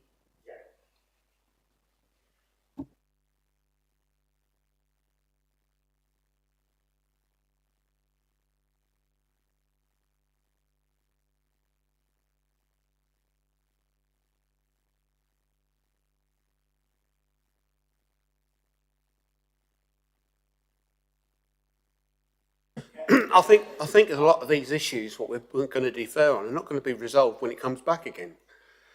I think we've got adequate things to actually look at refusal of this using different policies on for a refusal. No, that's not the proposal. We've No. got the proposal in front of us at the moment. We've got to carry on with when this. it comes back, I mean. Oh, sorry. Yeah, okay. Sorry if that wasn't clear. So I'm gonna say, right, flooding, overdevelopment, lack of open space, and that's the three that I'm going for, to bring it back for deferment. And when it comes back, I am going to try and get middle level or officer for middle level to come here. And I'm also going to get a highway officer as well. And officers will no doubt record that. So that's what I'm deferring it on. We're going to put it to bed now. I think we've done it to death. So I've got a proposal from Councillor French to defer this. Councillor Marks is seconding it. Can we have a show of hands on that proposal? That application has been deferred. Thanks. So I think we've all deserved.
Thank you, members, for getting back on time promptly.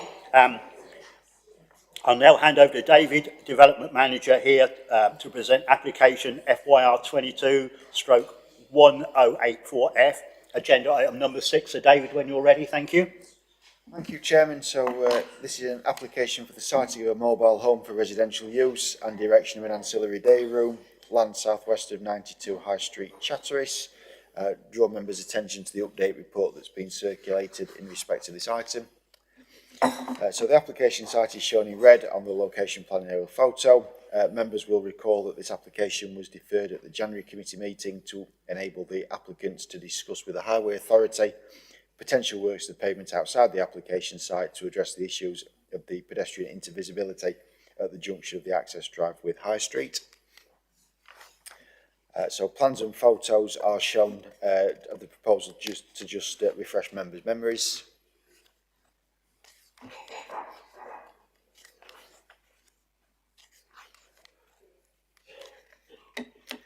So the no highway improvements have been brought forward. It's assumed on the basis of the cost of these.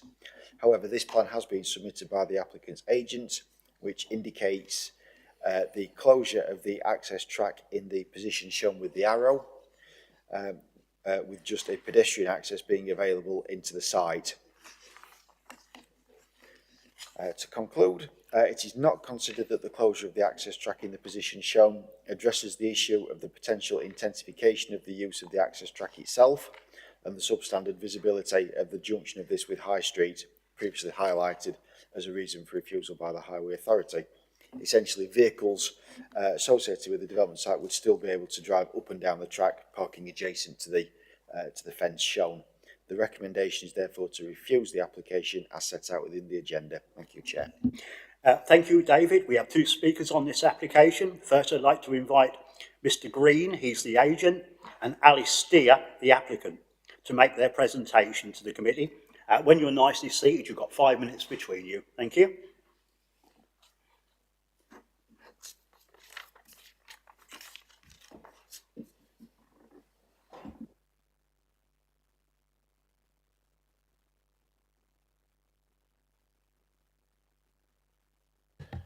Okay, I think Mrs. Steer will go first on this. That's absolutely fine. Hello, my name is Alice Steer, who currently occupies this piece of land being discussed and have done for 4 years. As a family of 5 and 1 more on the way, we just want to be able to settle on this piece of land we already call home. Our children go to school within walking distance and we have lots of connections. The very thought of this being taken away from us is extremely distressful. So much we have altered our plans that we present to you today. Our new plans include a small hang gate just in front of the access point, and we have removed all parking on site, which solves our highway objection. As you can see previously on Jeremy Hurlstone's report, we have ample of options for nearby or town centre parking. Plus we have already found storage for our touring caravan, so we can still make use of this from a different location. I sincerely hope that you now see we have overcome every issue presented to us, and please take into consideration that the decision you, the committee, decide will ultimately have a huge impact on mine and my family's future. Thank you. Okay, yes, thank you, Chair. Right, straight in, I'd like to direct you to point 1.3 of your officer's report, where the county highways state that should the site function as a car-free development, there would be no objections. However, the site plan would need to be updated to show how this would function in practice. That has been done in that we have now shown a plan for a 1.8 metre high fence with a pedestrian exit. That is 52 metres from the public footpath. And to go into greater detail on what was presented by Jeremy Hurlstone, he points out that at Appendix A of Parking Standards of the Fenland Local Plan, adopted 2014, it says, where a site has good public transport links, such as in the central area of a market town, a reduction in car parking provision may be negotiated, and in special circumstances, nil parking provision may be appropriate. And as previously described, there is a bus stop to the south of the access on the opposite side of the high street, providing access to bus services. There's also off-site parking available at the Furrowfields Road North and South car parks, Within 200 metres of the site, access by walking south along High Street and then east into Furrowfields Road, passing Chatteris Library en route. The Furrowfields Road car parks provide free car parking for a period of up to 24 hours and are monitored by CCTV for added security. At the last meeting, it was said, indeed I believe it was said by the chair himself, that it was only highways that was stopping this application from being passed. Now, the Highways Department has asked for further information. We have supplied it. I know officers are against this still, and frankly, I'm not quite sure why, but we would say that we have gone that distance to come to meet those requirements of the Highways Department. And so therefore, we would want you to approve this application. Thank you. Yeah, thank you very much. I'd like to invite members to put questions to Mr. Green or Ms. Steer.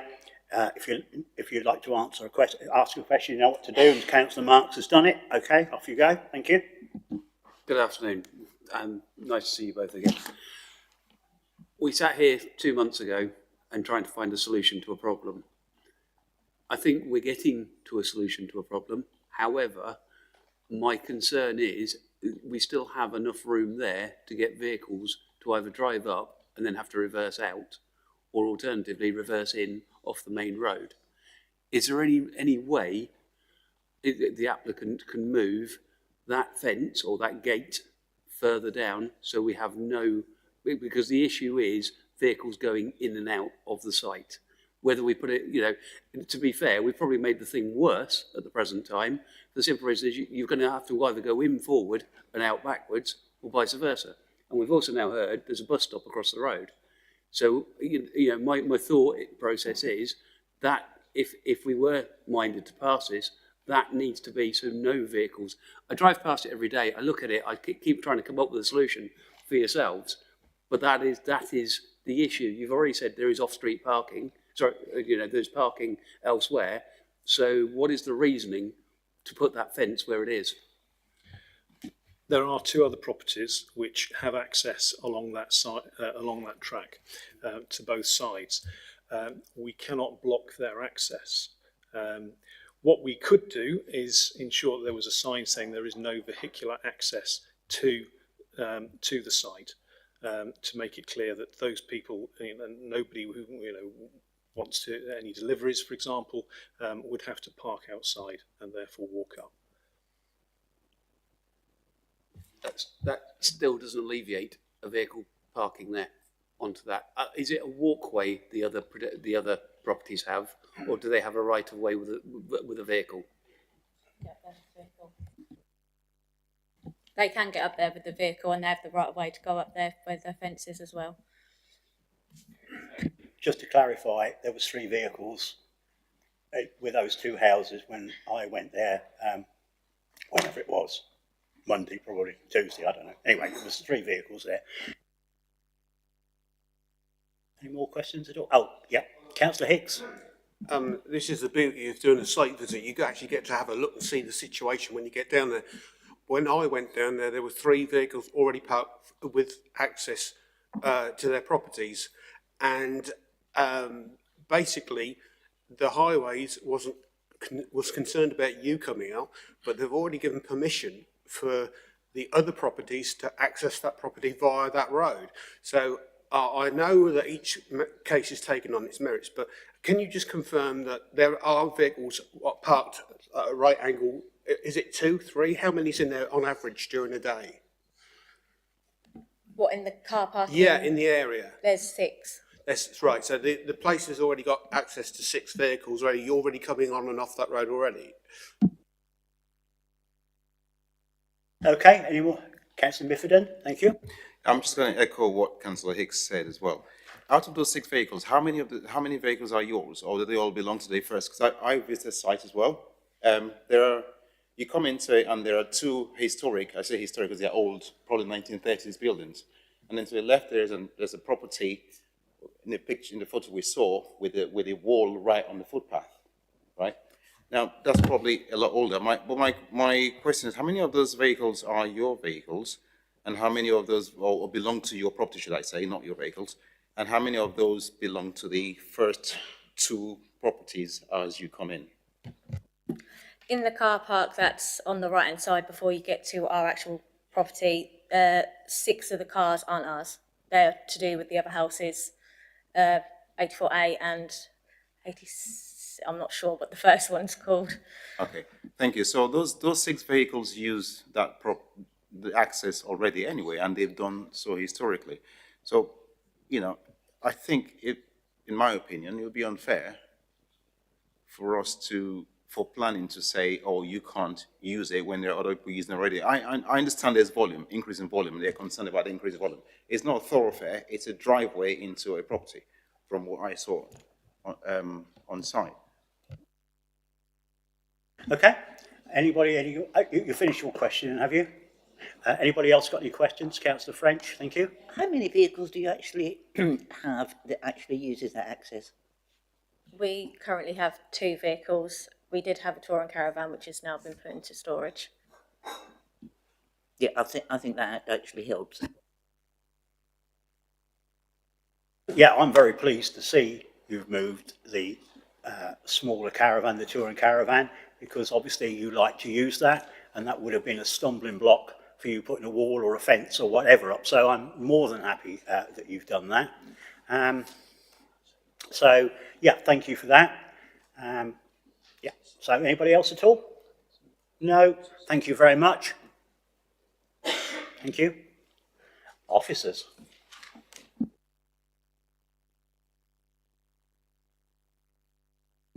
Through you, Chairman, I think to just pick up on some of the questions that members have asked of the applicant and the agent. You know, this, in terms of the use of the access track, that is established. There are clearly historical properties down there that, you know, predate planning, and indeed probably predate the motor vehicle, for that matter. I think Councillor Hicks's comment is the crux of things, really, in terms of the comments that the Highway Authority have made previously, and what they sort of said. If you refer to the Annex A appendix, which sets out the committee report from the January committee, which is that essentially a single dwelling would generally be expected to result in circa 2 to 3 two-way vehicle trips a day, which is a relatively modest intensification, but considering the limitations of the access onto High Street, could still result in adverse impact on pedestrian safety. So the view of the Highway Authority is that the intensification would have an adverse impact. Ultimately, there's a decision there for members to take in terms of, I suppose, your judgment as to whether you feel, given the established nature of the use of the access track, is that additional number so problematic as to warrant the refusal of planning permission. I think that's the conundrum that members have got to sort of wrestle with over the next 10 to 15 minutes, really. Okay, so members, any more questions to officers at all? You've got to steer. Anything? Councillor Marks? Just to clarify then, David, it is on highways issue that you are looking to refuse, or you are saying refusal on this application on highway safety, as it's always been. Yeah, through you, Chairman, the only reason for refusal is on the intensification of the use of the access as effectively recommended by the Highway Authority. Okay, any more questions to officers at all? No? Everybody's... Yeah, you can actually. It's questions to officers, Ken. Yes, sorry, David. What if the existing 2 properties decide to have, say, another 2 more vehicles? How will highways enforce that? Through you, Chairman, there is no control over that. But say, an established property having additional vehicles is not development. Creating a new residential unit at the end of the track is, and therefore there is some control over that. Okay, any more questions to officers? No? Okay, thank you. So I'd now like to invite members to debate the item in respect to the material planning considerations relevant to the application. If you'd like to speak, please raise your hand. So we're in debate. Who wants to kick it off? Councillor Marks? We're back. I feel as though we're back in the same conundrum as we were 2 months ago. We've got highway safety saying one thing, and we have a part solution to a problem. But I really don't know. I'd like to hear the views of everybody else. Yes, we have other vehicles there that are using that, but I still drive past there and look and think it's not the safest of entrance stroke exits.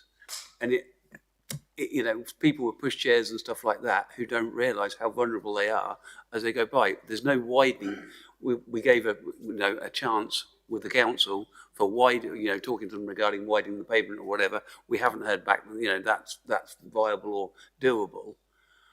I really don't know. So I'm going to wait to hear what everybody else has got to say. Councillor Hicks, did you want to come in? Yeah. Where do we start on this one? Basically, the point made earlier about the residents could have 6, 7 cars in there. If the first 2 houses have children and they grow up and they have a car, then they're effectively in the same boat as what this applicant wants, putting 2 extra cars in there. And the mere fact that you can't access this property with this amendment means that they can't physically park any cars down there. It's not. I haven't seen the site. Those cars will still be able to access the site. Nothing will change. Nothing will change at all. If they put the gate up there, they can't use their property. So that was the only issue, what was made, why they couldn't have this application. And to put somebody out of the house, when they've actually, every time the applicants come in and had these barriers put against them, they've come up with a solution which has been acceptable. And to me, this is acceptable. I honestly feel that they can't get down there. They've done what they said. They can't use the property, only for a hand gate at the side. That's good enough for me. I'm going to come in now. I think where I am, as everybody said, it's only a highway issue. Yes, vehicles will have to back in the odd ones, but if they put a brick wall, which is my preference, with a hand gate also,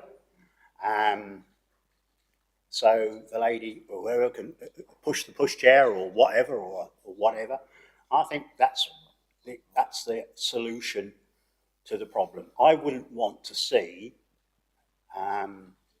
someone, a family of 5 or however many, lose their home through that, really, to be fair. I think the agent spoke and said, yes, we can put no vehicle access up there. So I'm not sure delivery drivers would take a notice of that, but it's a start. It's another warning, isn't it? So I think that's a plus. And I would, if I was supporting this, which looks like I will be, I would want that brick wall built with a hand gate within 2 months, which I think will give adequate time in which to do this. So that is where I'm at. Thank you. Councillor Mark, sorry. And then Councillor French. I'm sorry, I picture and I've had a look, but is that the furthest point that gate and wall can be built towards the road, or is there a distance? What the view was when we sat here 2 months ago, we didn't want vehicular access into that site. So surely if that is on the boundary of their site, as long as we are not leaving the potential of them being able to park a vehicle, I'm not saying for a moment, but, I think I'm really conscious. We've always said about highways, and we have to be really careful. If there was an accident there and we've passed it and gone against highways, that rings alarm bells straight away. So is that the furthest point that gate can be to the road edge of their property without affecting anybody else? Well, we can ask the officers that. As I say, that then, and also, I'm not convinced that a brick wall, even just something that's some form of movable barrier, because at the end of the day, at some point, they're going to want to put vehicle in there to do something, whether it's building work or whatever. So I think we're asking them to put a brick wall up, which is a bit permanent on the only access, and equally, you know, God forbid there was ever a fire or something like that, we've got to think of that as well. So I think it needs to be a movable structure with the agreement that they're not going to take it down and just move it, but it needs to be on the edge of the property. I would feel happier that we've then done everything we can, stopping a vehicle of theirs being parked on that piece of land. Some relevant comments there, and perhaps officers, when we bring them in after the debate, perhaps can throw some light on your thoughts. So we're still in debate. Councillor French and then Councillor Hicks. Thank you. Mrs. Steer did say that the mobile has been there 4 years, assuming that vehicles have been in and out, up and down this pathway for many years. Has there ever been an accident on that corner?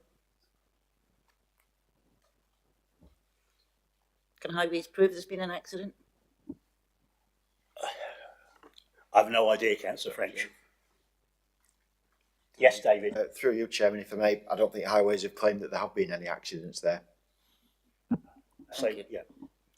So I would just say, you know, if I believe 6 or 7 cars are using that now, and there's not been any accidents, I think, you know, they've been living there for 4 years. I know the application's been in for 2 years. You know, I sympathise, you know, as a family of 5. If this isn't approved, where are they going to go? Are we going to house them? Okay, Councillor Hicks. Again, having been to the site, I think that if we move that wall forward, the cars that use the front part of the property will have the ability to reverse to go out forwards.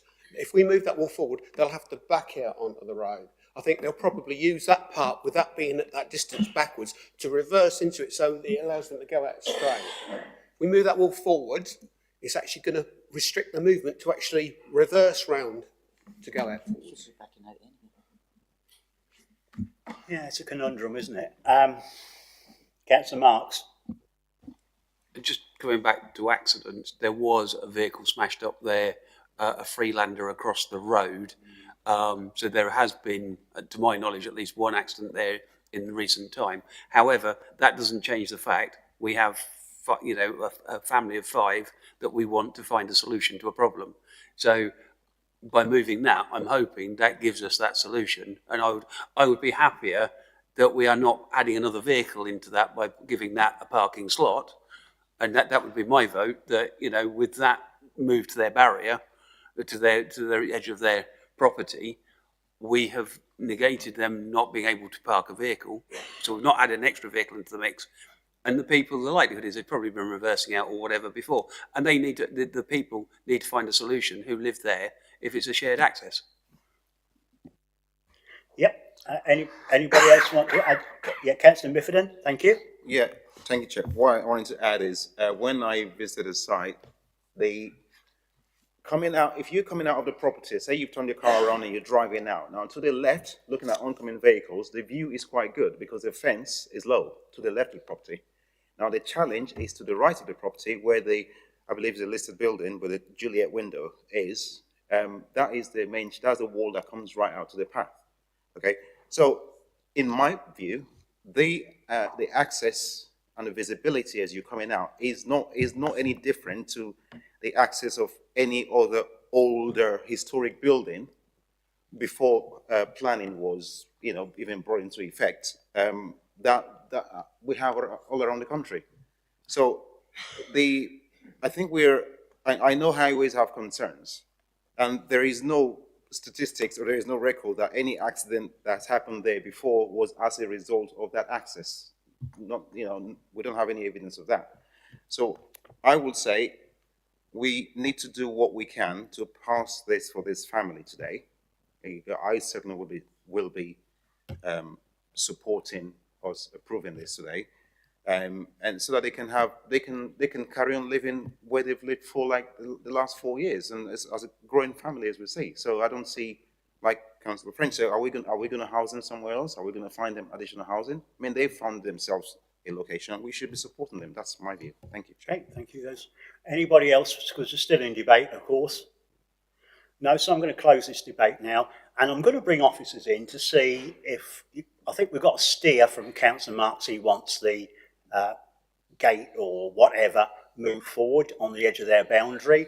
I suppose I'm tasking David or the officer in charge to see if that can be done. Through you, Chairman, I think as the agent indicated, there are difficulties in terms of relocating the barrier, shall we call it, to anywhere else within the access road, potentially given established rights of access which exist. In terms of the details of the barrier, we've not got any of that in front of us at present. I would suggest, as I think perhaps Councillor French indicated, to actually require the construction of a brick wall would be somewhat unreasonable, given that by the very nature of the application that you would actually be permitting is for a mobile home. So you've got a slight difficulty there, given the impermanence of that.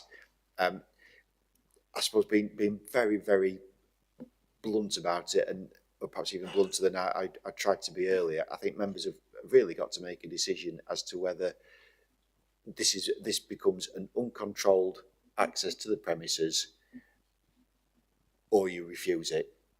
That is my advice to the committee. I think the barrier doesn't, as you yourselves have identified, doesn't address the issue of vehicles coming in and out.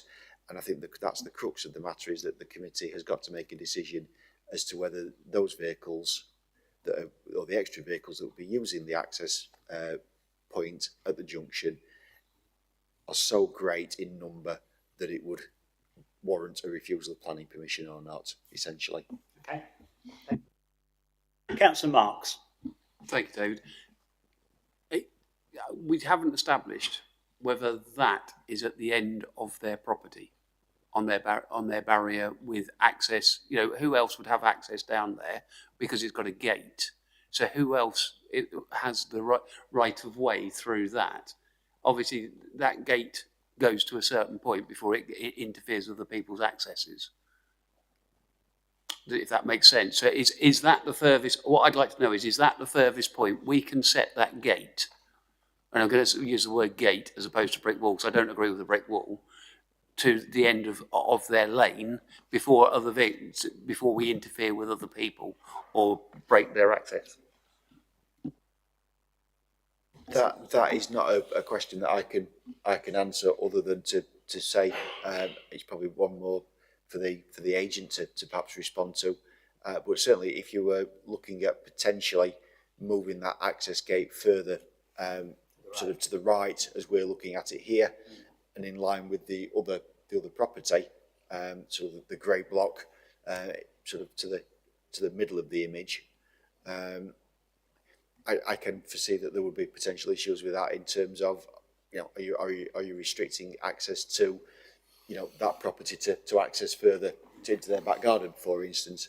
I don't know. I mean, all we can look at is what's on the plan in front of us. Could we ask the agent? We could.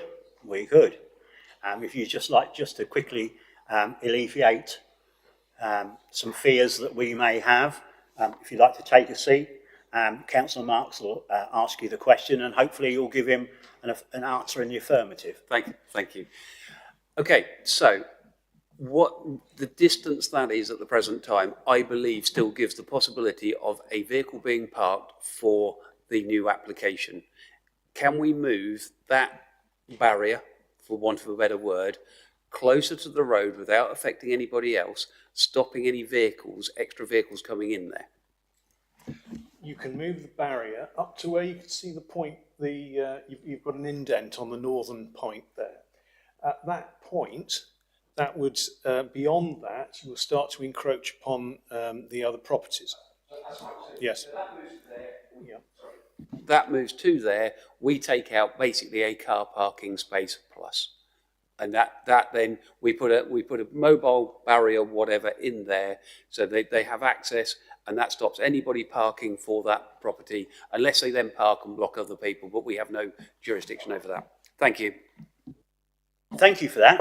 That's for clarifying that. That's probably made it a little easier. Thank you, Councillor Marks. Right. Well, officers, have you got anything to add to it before I look for a proposal? Please do. I think the one thing to note is that, absent some specifics in relation to the rights of access over the land, I'd be concerned that actually the property to the north of the access road may have an entitlement to access it at any point along their boundary rather than a specific location. So positioning of it, tweaking it by a few meters one way or the other may result in potentially you barring their access from a point that they might legally be allowed to have it.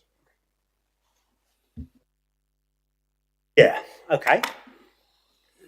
So, right, we've taken your point on board, and could the applicant liaise with officers and the two adjoining properties to see where that barrier could be positioned? Through you, Chairman, I think again we're getting into the realms of a potential second, third deferment of this one. By the sounds of it, We're not going to allow it. So on that one. Okay. I'm going to move on now. I think David's answered the subject. So do I have a proposer to go with officer recommendation to refuse planning permission? So it seems to me that we haven't. So I'm looking at another proposal here. Look, who's going to propose a different proposal? Councillor? I propose, I know what we've just heard, and David's right in what he's saying. We certainly don't want to defer this again. No, Poor families, there's going to be number 5 on the way, so we don't want to put any more stress. I propose that with negotiation, the agent stroke planning, they put the fence the furthest, or the barrier to the furthest point that is possible, so we can stop vehicular movement on that, and then again, we've got to be mindful of what Cambs County Council say, but if we are stopping vehicles, we're actually stopping more vehicles now by putting the barrier up, because you're already running 2 vehicles in there. So we're actually taking that away. So I would go with the application then. Okay. Also, could I add, which the agent has kindly said, no, he'll have a sign for no vehicle access as well. So we'll need that doing as well for me. So I'm happy with that proposal. Sorry, through you, Chairman, I'm not clear whether, so the proposal from Councillor Marks is to grant planning permission subject to a condition requiring details of the precise location, nature of the barrier to be submitted and agreed, and any other access prevention measures, shall we call them. Yeah, and can we also say barrier, not permanent barrier? Okay, that's fine. So I'm happy with that, to be fair. So Councillor Marks is going against officer recommendation to approve this. Have we got a seconder? Councillor Miffordin, thank you. So we've got a proposal to go against officer recommendation, proposed by Councillor Marks, seconded by Councillor Miffordin. Show of hands on that.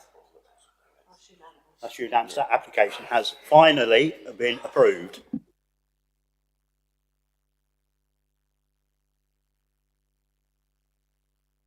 Further ado, I'll hand over to David Rowan to present application FYR 23-0241/0, agenda item number 7. So David, away we go when you're ready.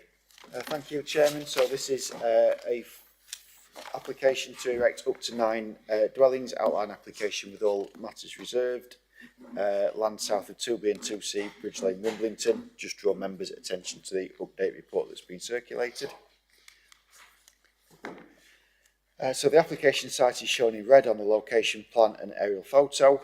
It's sort of generally characterised as paddock land located to the south of Bridge Lane as it runs sort of towards the A141. Generally frontage development along this part of Bridge Lane. To the western boundary of the site is a public right of way with a drain. And then, as you can see, the sort of the land immediately to the south is further sort of paddock land, and then sort of further green uses, shall we call them, to the east of the site. To just show members the application site in the context of surrounding development, this plan indicates other developments in the vicinity. including the application shown in blue, which was the subject of the earlier item this afternoon. However, I think this plan also illustrates how the site is slightly detached from the consolidated form of the settlement, and also how the context along Bridge Lane changes as one moves eastwards, as I say, towards the 141. So the application is outlined with all matters reserved, so the plan submitted is purely indicative. However, this does show an existing access point into the site being utilised in the top right-hand corner of the plan, with in-depth development then running back from the road. It should be pointed out that that existing access point sort of merges with the public right-of-way as well. And also a passing bay is shown on Bridge Lane to the west of the access, and that's shown more on the diagram in the bottom right-hand corner of the image, which is a bit more of a detailed view, shall we say, of the access arrangement. So the photos on the screen show the nature of Bridge Lane in the vicinity of the site in the upper images, while the lower images show the site itself, mainly taken from the public right-of-way, as I say, which runs adjacent to the site. So to summarise, this part of Bridge Lane is considered to have a more rural character, with prevailing frontage development. The in-depth development proposed and the loss of the visual sort of gap arising from this would be to the detriment of the character and appearance of the area.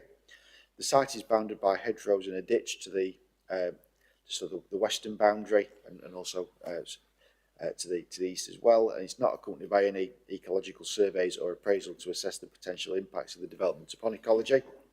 And the site is also within an area identified from the Environment Agency maps as being at risk of surface water flooding, and there is no information within the application to allow this matter to be suitably considered. The recommendation is therefore to refuse planning permission as set out within the agenda. Thank you, Chair. Yeah, thank you once again, David. We have 4 speakers on this application. First, I'd like to invite Councillor Angela Johnson back again on behalf of Wimbledon Parish Council. She's an objector to make her presentation to the committee. Would you like a glass of water before you start? Sorry? Okay then. So you've got 5 minutes when you feel able to start.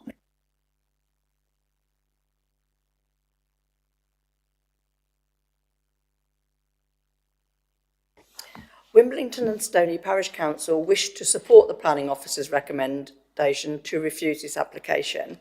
And I'd just like to state that with the previous objections as well, we do actually raise local planning policies that we are objecting and using against these planning applications. We have got photographs here, as the applicant's prejudicial comment that most of the objectors were new to the area. This is not true, and those who have come to the village did so for the open views and the village environment. The emerging neighbourhood plan questionnaires results strongly state that open spaces, big skies, the fen landscape and are all distinctive to our characteristics of our village, LP12 and LP16. Supporters to the application stating the village needs to attract affluence into the village and avoid poor quality social housing. Seemingly they do not frequent village of Wimbledon, as per the housing needs assessment provided for the parish by AECOM. Our village is very affluent and does require more affordable homes, LP3, LP4, LP5, LP7 and LP12.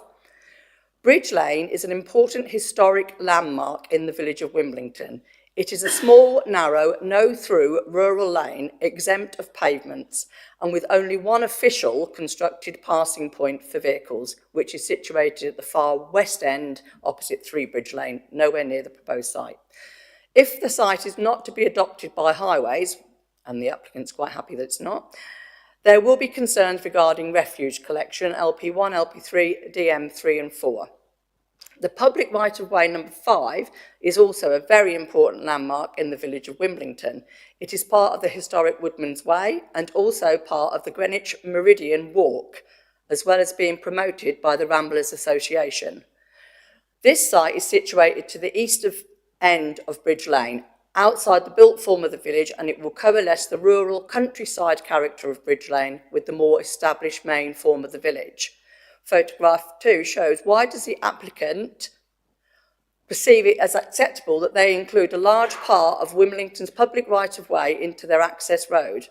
This will inevitably put the general public at risk from vehicle movement entering and exiting the proposed access road, which at present is just an open field with no regular vehicle movement, and it is actually illegal to change a public right-of-way unless authorised by Cambridgeshire County Council. Photograph 3 and 4, it is blatantly visible that the applicant has moved his boundary fence to incorporate part of the public right-of-way, and at some time in 2020, the ditch west of the public right-of-way was filled in. This was not authorised, I don't know who did it, and there's no indication or proof of piping. The unauthorised change has afforded a slight widening of the access off of Bridge Lane, but now exacerbates the water flow within the ditch, causing excessive flooding of the public right-of-way. Building up to 9 executive dwellings in an open field that at present offers open views of the historic heritage landscape of the Fens will result in these views being extinguished and users will be subject to a built form. The applicant states there is a need for executive homes.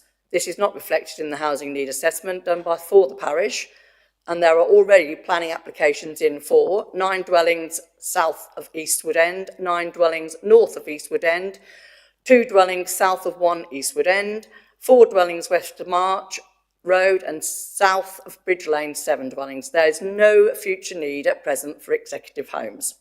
And to avoid repeating myself and boring the committee, flooding from surface and running water is a major concern. And as mentioned previously, it's not just the site, but the adjacent areas, residential or open, that will be subject to additional excessive water.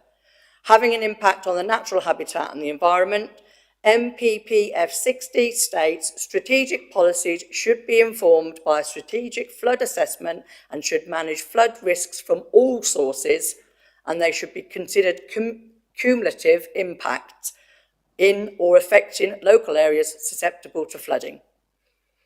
It is important to maintain the tranquil sanctuary of our open landscapes and our public rights of way, not just for today's communities, but for the future communities and member of the public. Thank you. Thank you, Councillor Johnson. Members, questions to Councillor Johnson if you have any. Doesn't appear any burning desire to do that, so thank you very much. Now I would like to invite Joanne Waller, another objector, to make her presentation to the committee. Again, when you're nicely seated, you've got 5 minutes.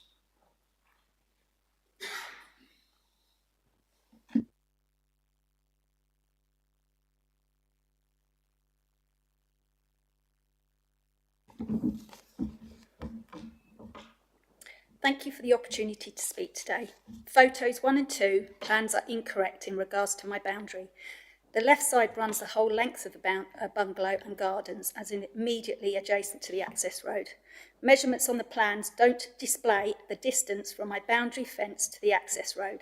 Major concerns of mine and local residents is the increase of excess surface water, possibly causing damp and damage to properties.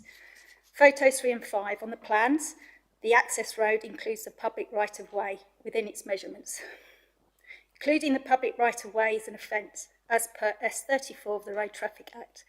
Therefore, the width of the public right-of-way, 1 to 1.4 metres, taken from the 5 metres required for access, makes this contrary to the local planning policies and highway requirements. In 2021, the paddock boundary was incorporated within the public right-of-way, which then gave the additional width to the access road to the site, and is now obstructed by barbed wire and wood. This was done without consent and is as S1 Criminal Act. The boundary of 2B Bridge Lane is to the original boundary of the public footpath is approximately 3.9 metres. The narrow entrance will have a personal impact on my property and that of my neighbours, its amenities and our privacy, especially 2-storey dwellings overlooking our rear garden, rear window to a bedroom, bathroom, conservatory. LP12, LP16, Section E.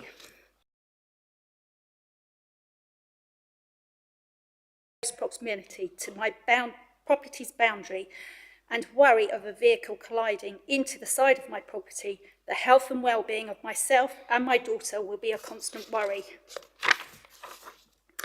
Photos 1 to 5 to 18 to 19, due to the extremely narrow entrance, including the public right-of-way, there will be an issue when 2 standard vehicles are trying to exit and enter at the same time.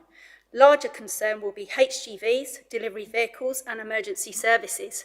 Residents' front gardens and drives will be used to make the turn safely. The proposal would result as a development in an area of land divorced from Bridge Lane. In effectively an open countryside location, LP12, LP16. There will be dispersed intermittent buildings that are clearly detached from Bridge Lane, having an adverse impact on the character and appearance, LP12 section D, and impact on neighbouring users. Bridge Lane is a historical right-of-way, a part of a very popular circular walk promoted by Cambridgeshire County Council. It's used regularly by public, dog walkers, horse riders, cyclists, etc. There are no footpaths to either side and limited lighting. Increased traffic in a rural lane, approximately 3.65 metres wide, is placing local residents and community at risk, as well as vehicles trying to pass. The development site is located at the narrowest point of Bridge Lane. The nearest passing bay is approximately over 100 metres west from this development. Although a passing bay has been mentioned by the developer, there is no confirmed agreement by Highways to be built or maintained. A previous planning application has also been refused, FYR 17-1201F. Proposal would have eroded an important visual gap, an area of separation of Bridge Lane, March Road and Wimbledon Village. This also went to appeal and was dismissed by the inspector. Photos 6 to 17. The paddock and dyke regularly floods. The dyke runs along Whitman's Way and joins Bridge Lane. Surface water from Bridge Lane drains into the dykes. Once full, the water then finds its way into the sewage system. Sewage pipes back up. Residents are unable to use their utilities. Regular ongoing concerns have been raised with Anglian Water regarding this matter, with no solution. As mentioned in previous application by Councillor Johnson, Lily Avenue are also experiencing flooding and sewage backing up. Please consider mine and the residents' concerns. Thank you. Yeah, thank you very much for that. Members' questions, clarifications to Ms Waller, please. Yeah, Councillor Marks. Just looking back at the flooding of the footway, when was that taken, please? Approximately 2020.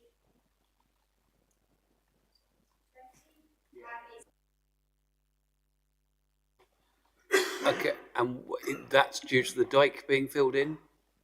No, it's just the access water all draining into the dykes. The dykes fill up, it's got nowhere to go and it just floods in. Bridge Lane is lower.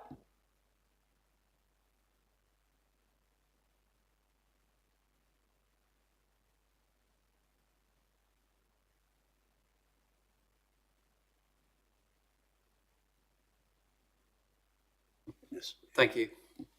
Sorry, I didn't put the No, you're all right. No, you're all right. I think we've got some. Anybody else at all? Sydney, Mifidon, please. Thank you, Chair. I just wanted to add to Councillor Mark's question. I know you said it floods regularly. What have residents done previously, like contact local authority or whoever, about this issue? Thank you. Yes, we have contacted, especially the year one of the floods happened the day before Christmas Eve, and we phoned up. I phoned up Council, Anglian Water, Cambridgeshire County Council, and asked for help, and nobody wanted to know. Nobody took responsibility of anything. I did also contact the landowner as well because I was concerned about the horses that are actually in the field because it got to that deep. Thank you. Yeah, carry on, Councillor Marks. You talk about dykes filling up. You talk about dykes and ditches filling up, and we all remember back to that Christmas event. So where do you believe this blockage is? Because it's obviously a blockage. Is it? Sorry to interrupt. I don't know whether it's a blockage. It's just I could not get down that footpath to take any further photos because it actually went over my welly boots. So that dyke runs all the way down into Eton Estate and then into Lily Avenue. It all joins up. And that dyke is on your property? That runs alongside my property. So you have a 50% stake in cleaning that out? No, No, it's not preparing date? No. Okay, thank you. It just runs alongside my property, as you can see my boundary. You have the access road to the proposed development, public footpath, the old dike that was filled in. We don't know when it was, and we don't know whether it has been correctly piped. Okay, thank you. I'm going to come in there. Just some clarification. I was there when Mr. Waller said on that day of 2020, and I can confirm I knocked on a few doors, spoke to a few people along that road. Probably didn't speak to Ms. Waller, but I spoke to some people on the left and a couple of houses on the right there, and water was absolutely nearly, well, it did go over the threshold. It didn't actually flood the place out, but they were extremely worried, I can tell you. And luckily, there wasn't a lot of water ingress, which is absolutely wonderful, but I can absolutely endorse what Miss Waller said on that particular occasion. Thank you. So anybody else got any comments, clarifications? No, thank you very much. Super. Right, I'd now like to invite Shana Jackson, of course she's the agent, and Mr. Ben Love, he's the applicant, to make their presentation to the committee, and you've got 5 minutes between you. Thank you.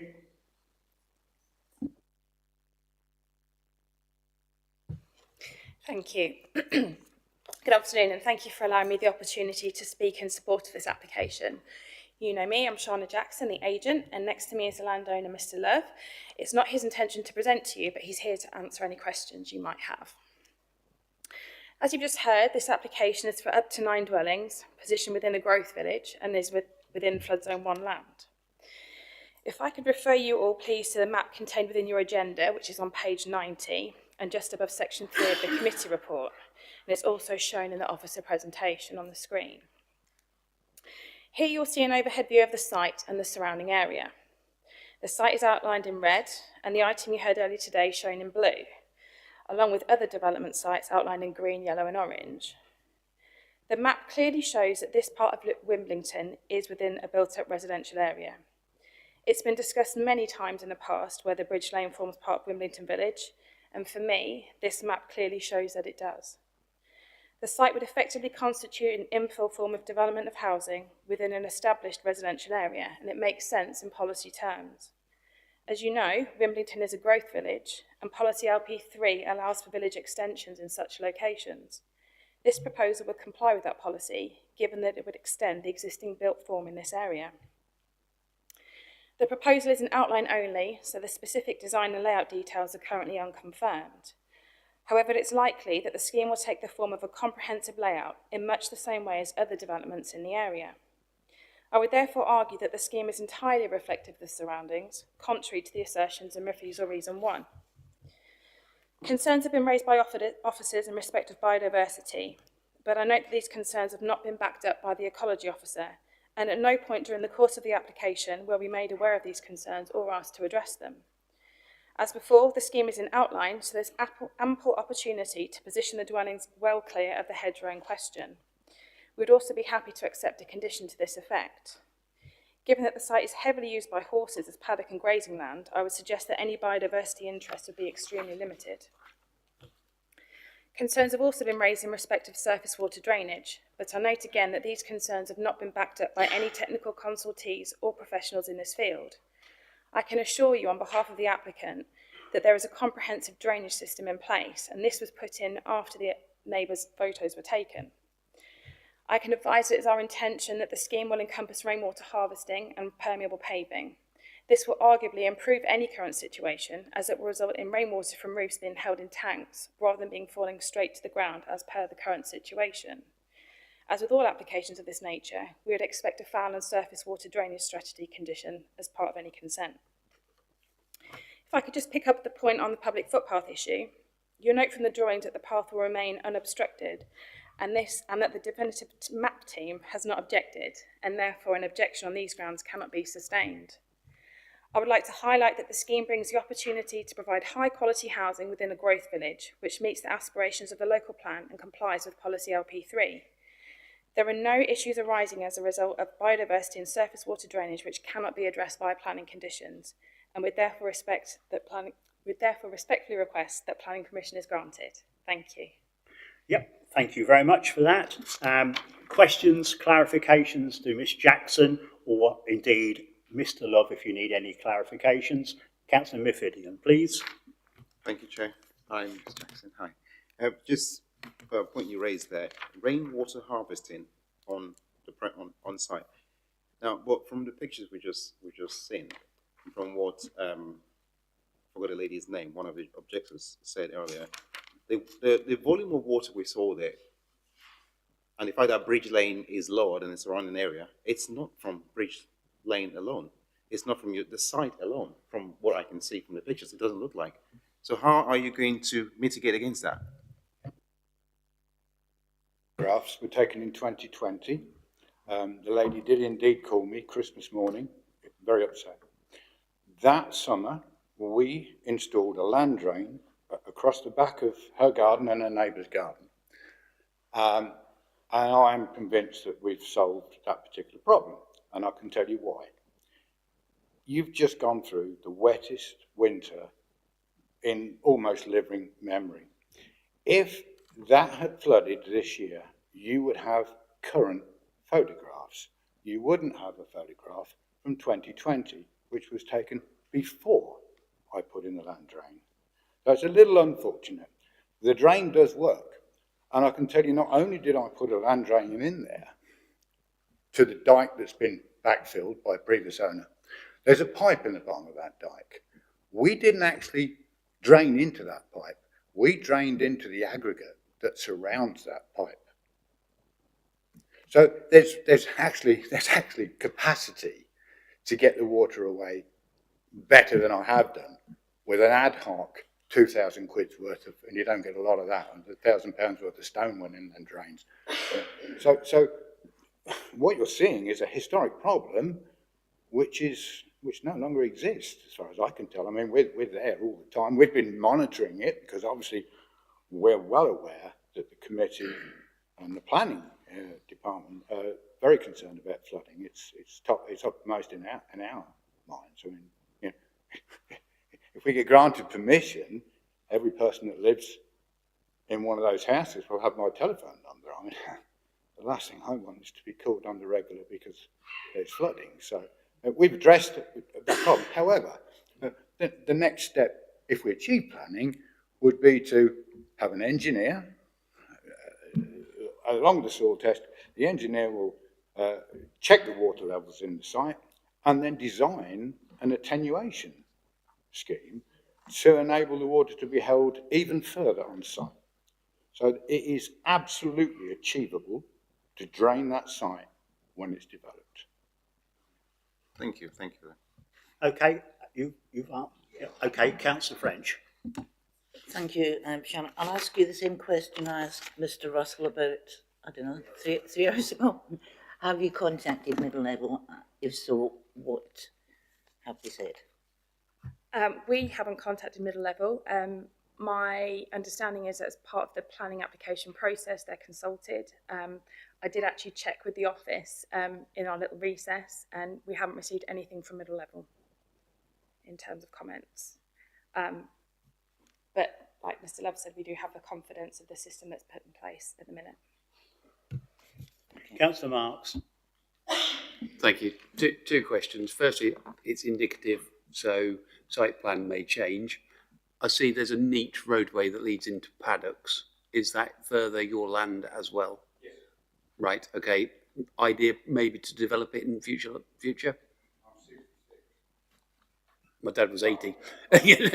Okay, that right. So we have no plans to go any further. Okay, number two, on this management scheme, you're saying, yeah, you've got a... Absolutely. Our last development, we had a management scheme. I've heard your comments on the previous application. I would argue that a management scheme accommodating 9 owners of £750,000 plus properties is not quite the same animal as a management scheme that's divided up by 48 separate owners. I don't see where that would equate.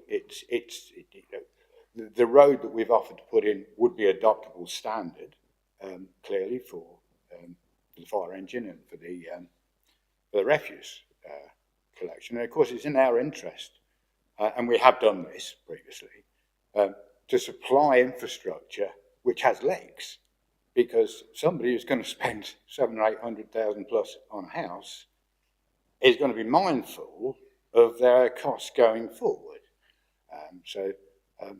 If we don't provide a decent infrastructure that looks like it's got some longevity, then we won't sell those properties. So there is that as well. I mean, we're not building big houses. We build high quality houses, and that means we exceed drainage requirements.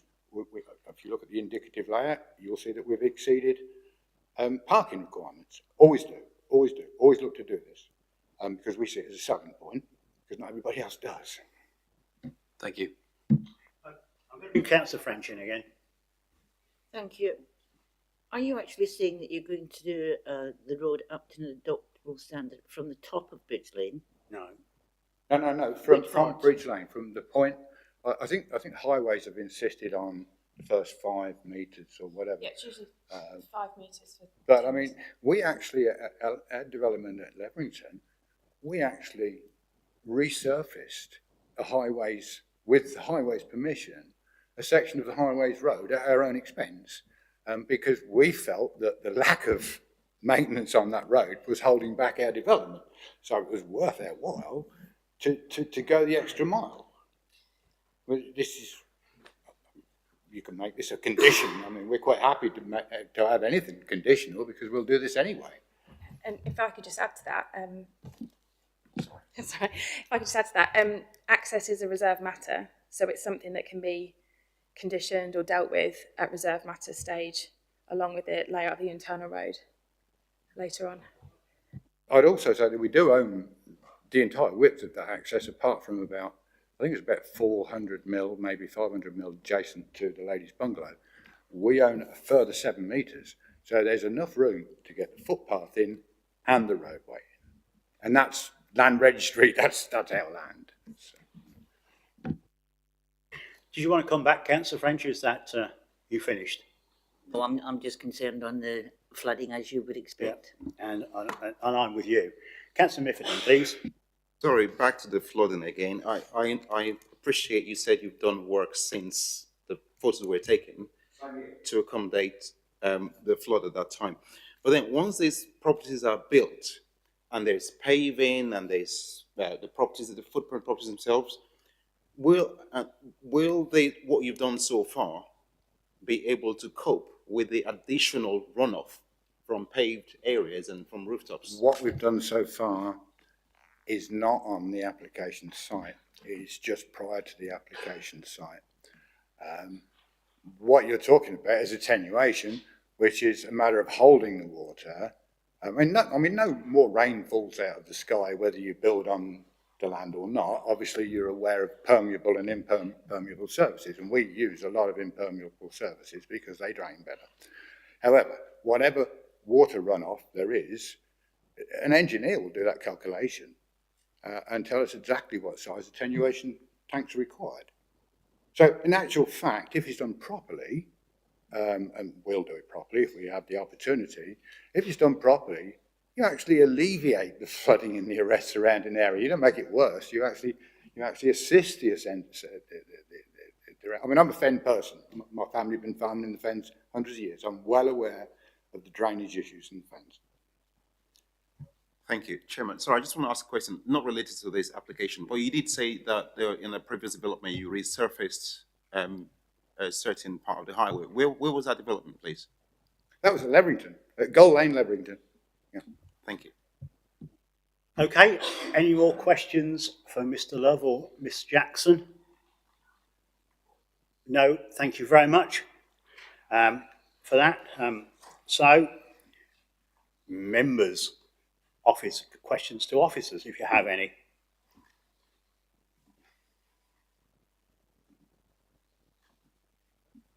you've indicated you want to Yes, speak, thank Councillor you. French. Shanna did say, and Mr Love did say that they've already submitted drainage plans to you, is that correct? Or what has been submitted? Oh, I think the applicant seems to be shaking the head at that one, but in terms of... But in terms of what's been submitted with the on the application form, section on the application forms, you're probably aware, talking about assessment of flood risk, and the details that are submitted on there is that surface water will be disposed of via soakaway. That's the detail that's shown on the application form. As indicated within the officer report, the site is identified on the Environment Agency surface water flood risk maps as being being at risk of surface water flooding, and as a result of that, under the MPPF, there's a requirement for sort of a sequential approach to be taken, notwithstanding sort of on-site details in any event, hence the flooding reason for refusal that's recommended to you. If I may come back, and what about sewage? Is it main sewers, or is it going to be whatever tanks they put in? As you are well aware, I'm very concerned what goes in.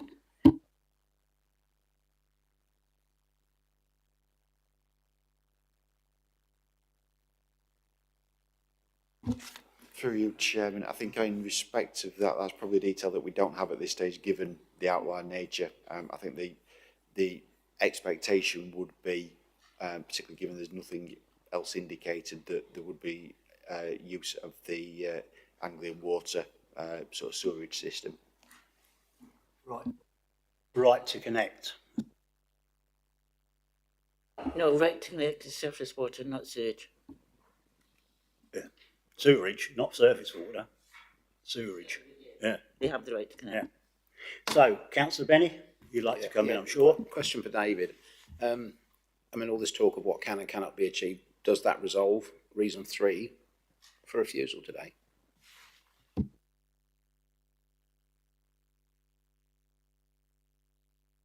Through you, Chairman, no, because say essentially because of the surface water flood risk that's evident from that Environment Agency map, then the MPPF would say that there should be a sequential approach adopted to flooding.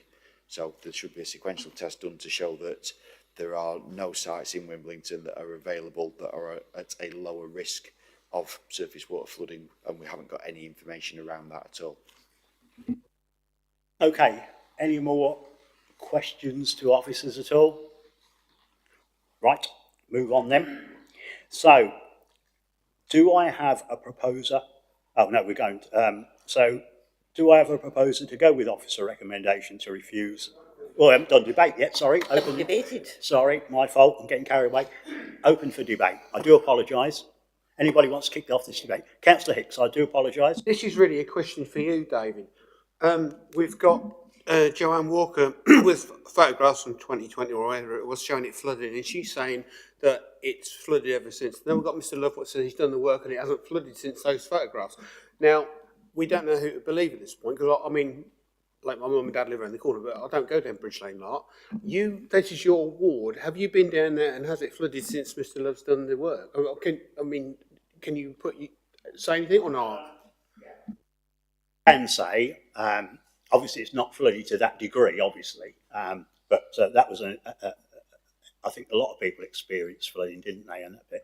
But I have had, as I said before, I've had residents say they can't flush the toilets and such like, and that sort of thing. So yes, there is an imminent risk of that, most definitely. But to say, has it flooded when I went down there and I had my Wellingtons on and it was 3 parts away at my Wellingtons? No, but that's not. But that is when you can't flush your toilets or you can't have a shower because you're worried about that. That's just does not work for me, to be fair. So the answer is yes, I have heard of it, but not to that extent. That's the. Yeah, thanks, Jim. Yeah, I'd just like to come back on what you've just said, that people stated they couldn't flush the toilets. Yeah. Is this recently, or is it? It's not been the last couple of. It's not been the last week, but I have in the past, in the last few months, had people ring me up and say, and I've also rang up the regional manager to tell them that.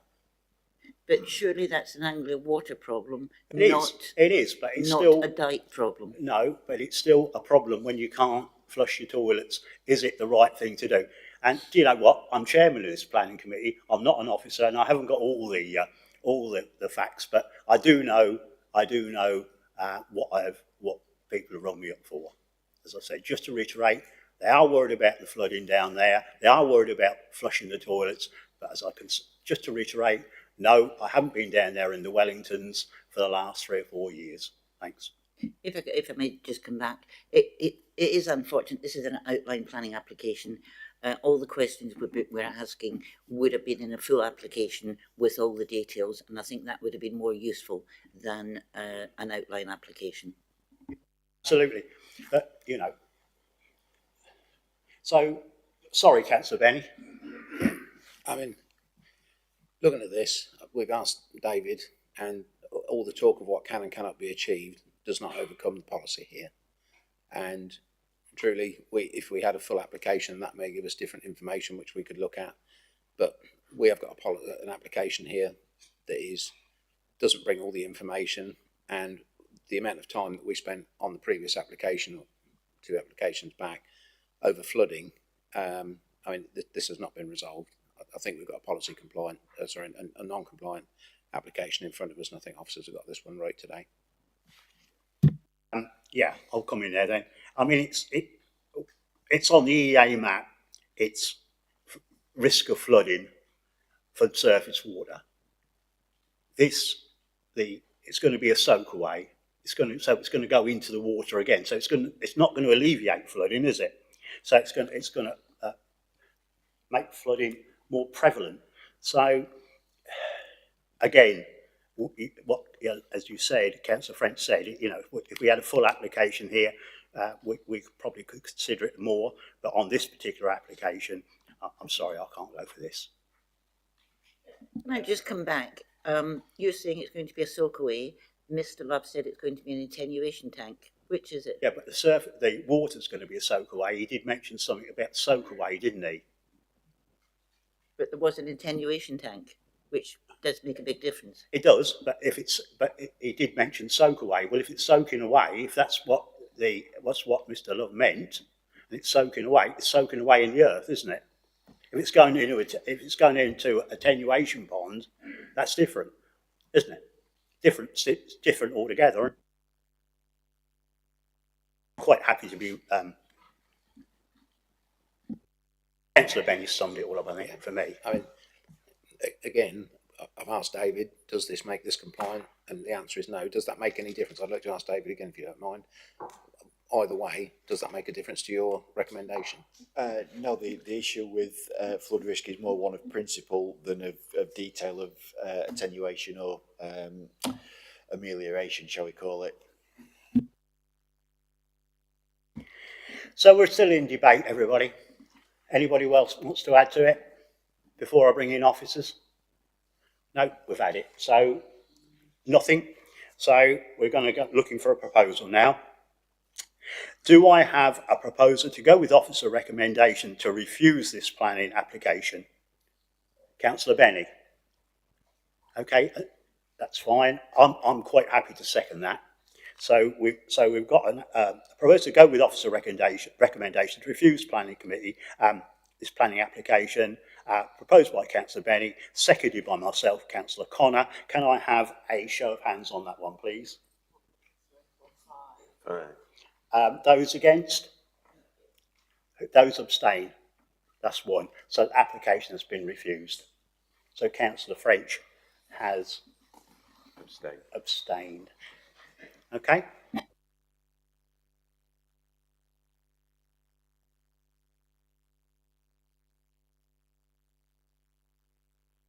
Just let the people go, and then we'll. Oh, I don't know if they are going. Yes, I think they are. So if you can just quickly make your way out, so we can continue with the planning meeting.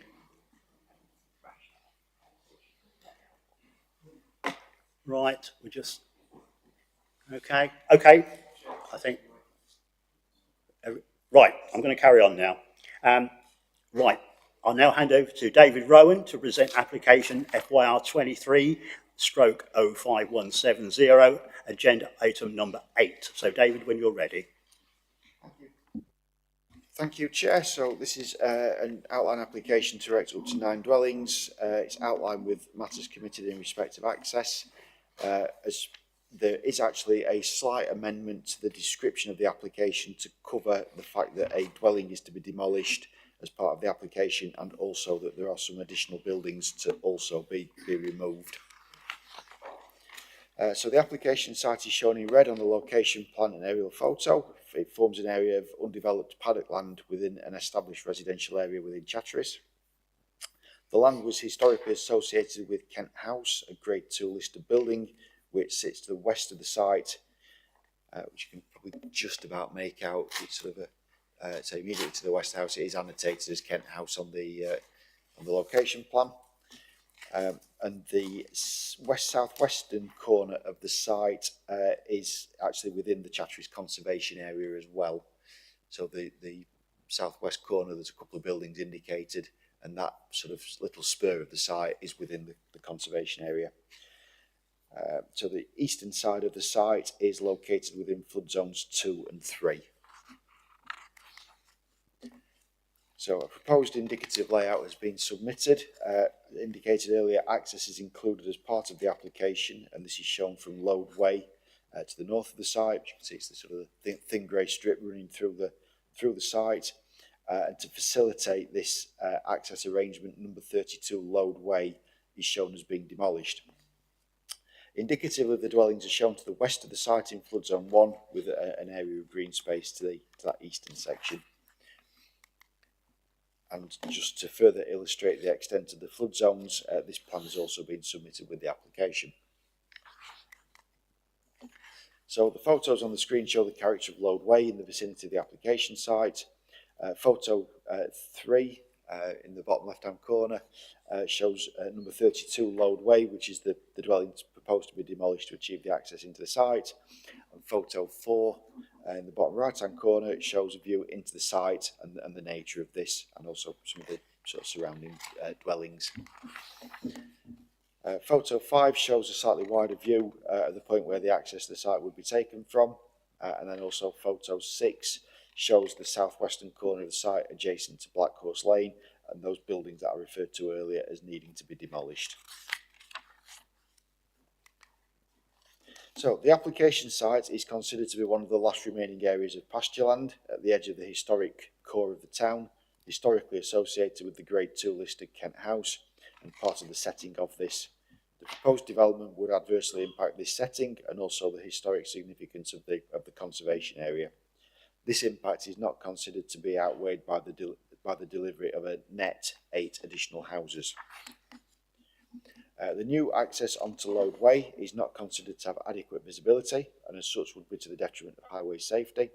The Highway Authority have also raised concerns regarding the proximity of Grenadiers Drive to the proposed access point as well. And finally, the eastern part of the site is located in flood zones 2 and 3, and access to the dwellings would need to be taken sort of through these flood zones.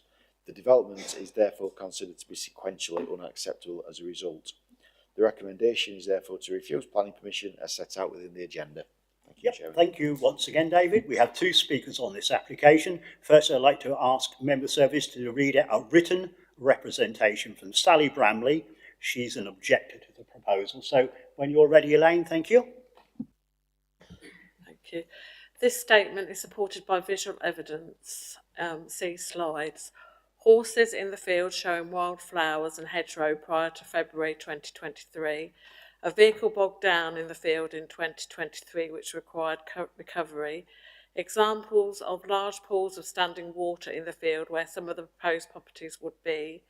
Existing flooding and drainage issues in neighbouring gardens. Removal of a hedgerow at the proposed development entrance point in February 2023, which was prior to the planning application submission. historical media documentation of flooding and draining issues relating to the field in surrounding residencies in 2004-2005, video of bats seen by occupants of the properties that directly back onto the field. The lived experience of residents differs significantly to the facts and statements represented in the planning application. Many residents on the Furrowfield estate benefit, knowingly or not, from the hedgerow and grassland which house many creatures supporting numerous ecosystems, including bats and rich in biodiversity. There has been a decrease in small bird activity since the destruction of the entirety of one side of the hedgerow in February 2023. This destruction also included the non-consensual removal of trees and hedgerows from a neighbouring private property. If you visit the site, you will see evidence of previous load-wade residents laying the hedgerow to promote regrowth. Due to roadside parking and density of junctions, it is already often a challenge to safely pull out of the existing junctions and driveways near the proposed site entrance. We feel that introducing another junction almost opposite Grenadiers would be an unnecessary increased risk to motorists, cyclists and pedestrians. The sustainable drainage strategy states that surface water would naturally drain away and rainwater falling on landscape areas of the site, including the garden of each new property and the open space, will infiltrate into the soil. For those that border the field, we know this will not be the case, as the water table is already overwhelmed, even with the field there. Ultimately, there will be a net loss of permeable surfaces to absorb the water that the field currently holds and increase the risk and scale of flooding to existing properties. Some of the neighbours work shifts all from home. The noise during the demolition of one well-maintained property and the construction of 9 new properties would impact negatively on current residents. There will no doubt be an increase of mud on the roads. If planning is agreed, properties in Loadway that back onto the field will have roads and potentially street lighting to both the front and rear of their properties. Is it worth losing this valuable pocket of wildlife space amongst a dense urban area for just 8 additional houses, when there is an abundance of new 2, 3 and 4 bedroom properties being built or due to be built in more suitable developments? It would be foolish to repeat the events of 2004-2005 in the same area over the same concerns, where Fenland District Council's lack of planning judgment and ignoring of similar issues result in negative media interest and hefty compensation payouts to the residents who pay the emotional price for decisions made outside of their control. If Fenland District Council is willing to accept the risks, is it also prepared to pay yet further compensation to current residents when history repeats itself? Thank you. Thank you very much for that, Elaine. So, with that, now I'd like now to invite Matthew Hall. He's, of course, the agent to make his presentation to the committee. You've got 5 minutes, Mr. Hall, when you're ready. Thanks.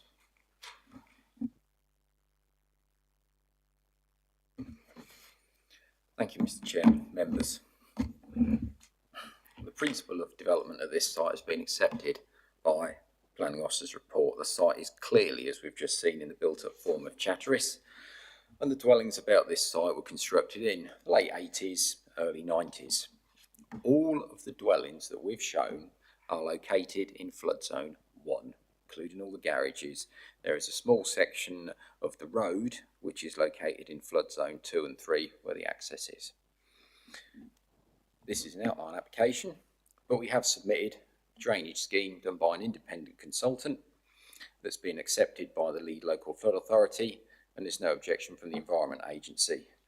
Within Loadway, there is both a foul and a separate surface water sewer that's owned by Anglian Water, which we've been told we could attenuate to at a restricted rate, and that's what the surface water drainage strategy says, and that's what's been accepted by the lead local flood authority.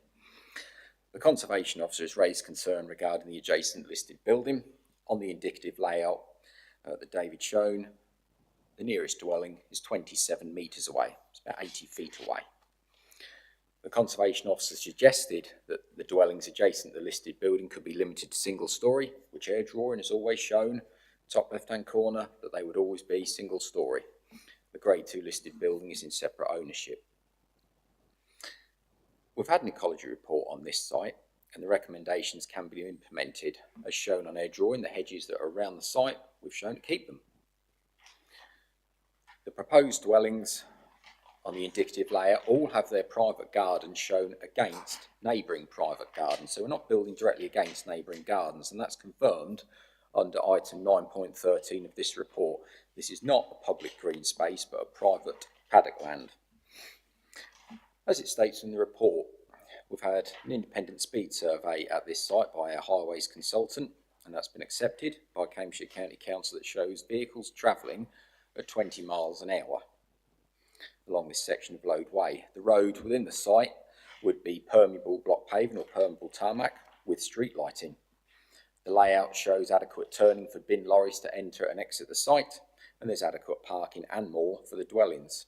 We were asked to show a junction of 5 to 6 metres wide, which we've done. We were asked to show radius curbs on the Lode Way, which we've done. One of the key points here is there's a planning condition on those properties surrounding this site on Lode Way, which prevents any fencing, railings, walls being built to the frontages of those properties. And if fences, walls or railings are constructed, the condition will allow this authority to take enforcement action for their removal. I was trying to think where I'd seen this, and I remembered at the weekend in March where I live, down Stonecross Way, which is off Elwyn Road. You go down there, property frontages are open.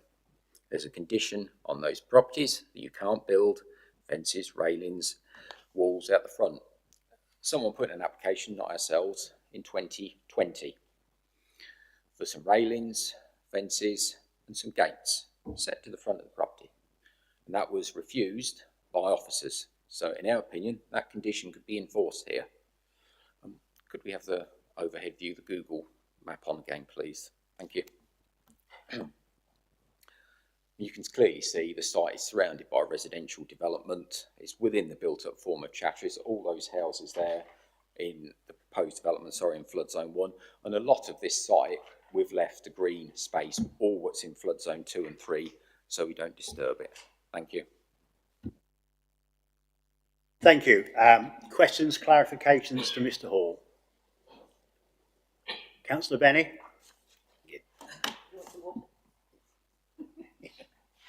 I'll wait till Mr. Hall's recovered himself suitably so he can answer me. Thought of having to speak to me, makes him cough.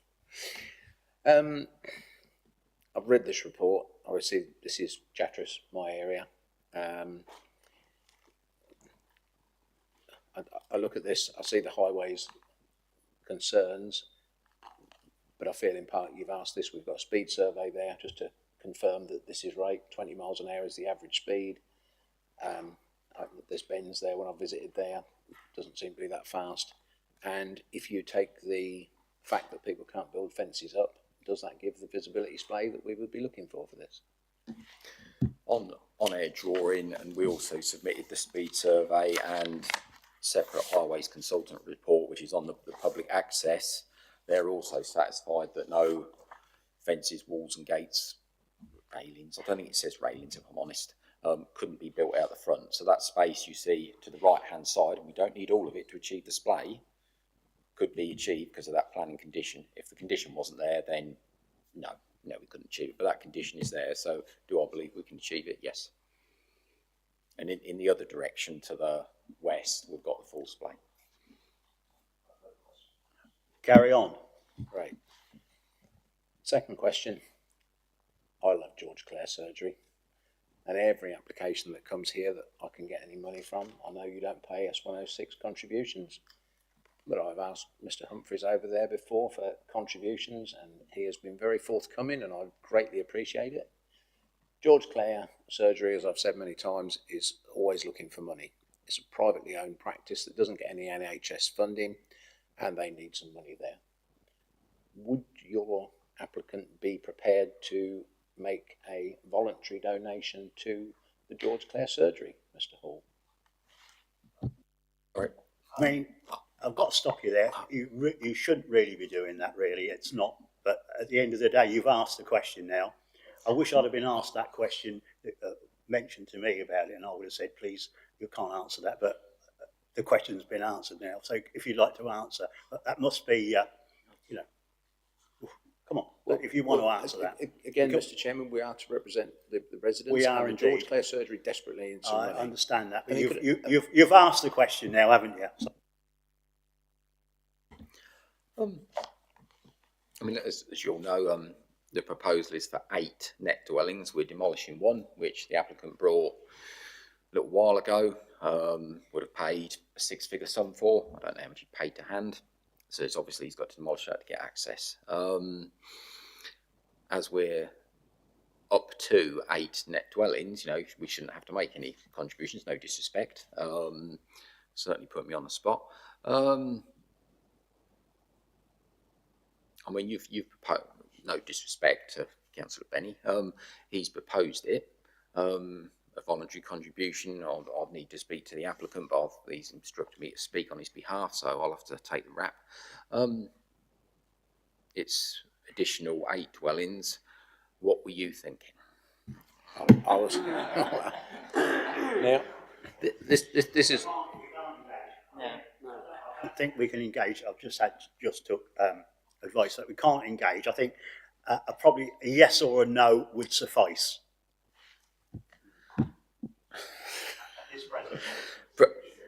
With respect, Mr. Chairman, I think that's unfair. I think it's unfair. It is, but anyway, we'll move on then. I'm happy to answer. Councillor Benny's asked the question. I'm happy to answer if that helps. Providing it's reasonable, I think the answer would be yes. Okay, let's stop. Right, I've got a question. In her submission, Sally Bramley mentioned the possibility of mud deposited on the road. So that I know that's a thing that Councillor French and I are very, very keen on. We do, and she's smiling, so that's a correct, true statement, no doubt. So can I have your cast iron assurances that it will be, the mud or the debris on the road will be cleaned up at every opportunity? I need some cast iron guarantee from you, which you, obviously for road safety purposes, it needs to be addressed. And I could be wrong, and if I'm wrong, Mr. Rowan will correct me. We've noticed on applications for 3 or maybe 4 or more dwellings, not just in Chatteris, other places, it automatically asks for wheel washing facilities. This is obviously net 8, so we'll get asked for the same. The applicant will have to provide it. There'd be a condition if this application is passed. We'd have to provide a construction management plan. So the answer is yes, it'll be a condition. If he doesn't, you can enforce it. That's fine, I certainly will do. Right, anybody else got any more questions for Mr. Hall? No, thank you very much. So, members, questions, clarifications to officers?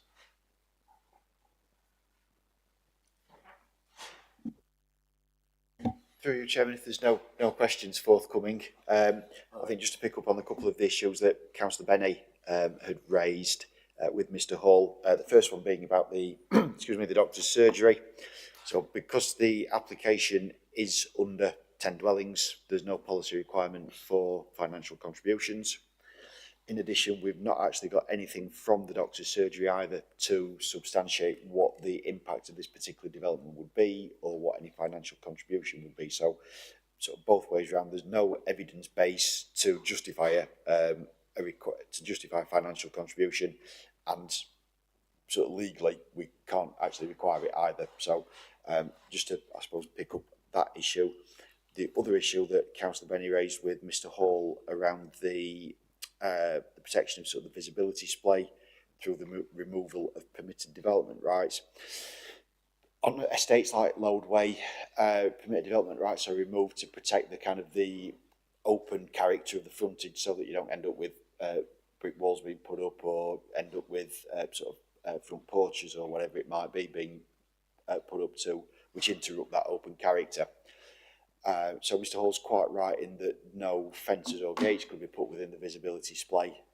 However, there's no control over shrubs being planted. There's no control over, shall we call call it paraphernalia being put within that visibility display. And indeed, by my reckoning, having looked at the plan earlier, the actual driveway for the property across which the visibility display goes, part of their driveway is within the visibility display, and clearly, can have cars parked within it, obstructing that visibility.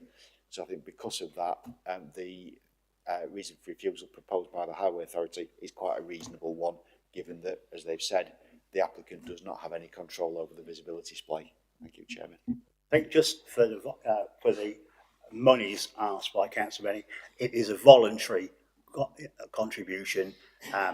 Obviously, there is no, there's nothing that the planning authority can make the applicant do. It's just voluntary. If he gives the money or whatever money, that's fine, and if he doesn't, well, that's the way it is. So, right. So I'm going to open this up for debate now. Who'd like to kick this off? Councillor Benny. Yeah, thank you, Chairman. I know this area well. It used to be in my council ward. It no longer is. I mean, we hear we can't build out in the open countryside. We've got to fill in the brownfield spaces, and this, to me, is a brownfield, or not a brownfield space, but it's a piece of land that is developable within Chatteris. Black Horse Lane, which isn't the access to this, it comes down there. We've got horses in the middle of town. I mean, that is not an ideal place for horses to be. Kent House was traditionally the old workhouse. It's where the poor were. It isn't a house in its own right anymore. It is 4 flats. I mean, I've been down there and looked at it, and truly, if this land was associated with it, the special conditions given to Kent House certainly went when it ceased to be a house and it was turned into flats. This is a piece of land. I look at all these reasons on here for refusal. We're building in flood zone 1. The fact that you have to go through flood zone 2 and 3 to get there, well, if that was a reason, you wouldn't go to Chatteris, because you'd be driving through flood zone 3 to get to Chatteris. So I don't see that as an access. I see this as another development that is of nice homes. Nice homes. We need homes. We need homes of all sorts in the area. And truly, I just see this as a piece of land that is developable, and I fail to see the special pasture land status that it seems to have been given. It's a grass field, and we build on grass fields every planning meeting. I really feel that I could support this application. I think that the access, whilst maybe not ideal, is really the only access into this site, and I think it makes good use of a piece of land. We have applications come before us every week, and this is no different from some of the other decisions that we've made, and I feel that this one I could support. Okay, who want to add to the debate? No? Okay. Sure, anybody? No, right. That debate is now closed.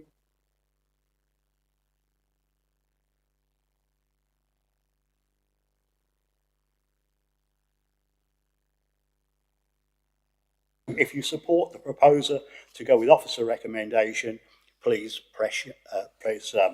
raise your hand. So we're looking for a proposal to go with officer recommendation to refuse this application, to be clear. Have we got anybody doing that? Nope. So I'm looking for a different proposal then. Councillor Benny.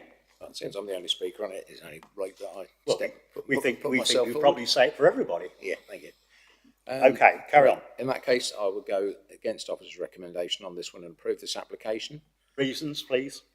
I was first of all going to say that I'll allow officers to set the conditions on this one, as long as they're reasonable, which they generally are.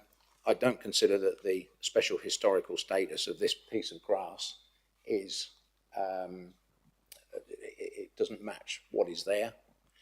The fact that you have to go through flood zone 2 and 3 to get access to the site where the houses are, they're being built in flood zone 1. That is common anywhere you go in Fenland. You wouldn't build in Turves or Benwick because they're all in flood zone 3. So that doesn't seem to stack up to me either. When it comes to the access, I think with the speed survey that's been done and the conditions on the other houses, although we don't have control of those, I feel that this access is suitable to this piece of land, and it will bring some much needed homes to Chatteris.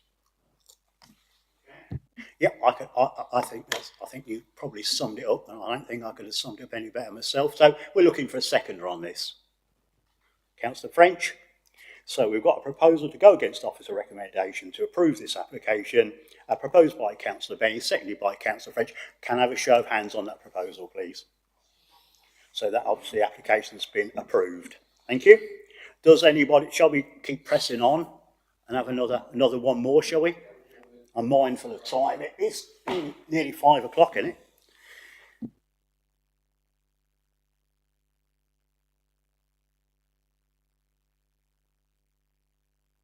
Yes, absolutely.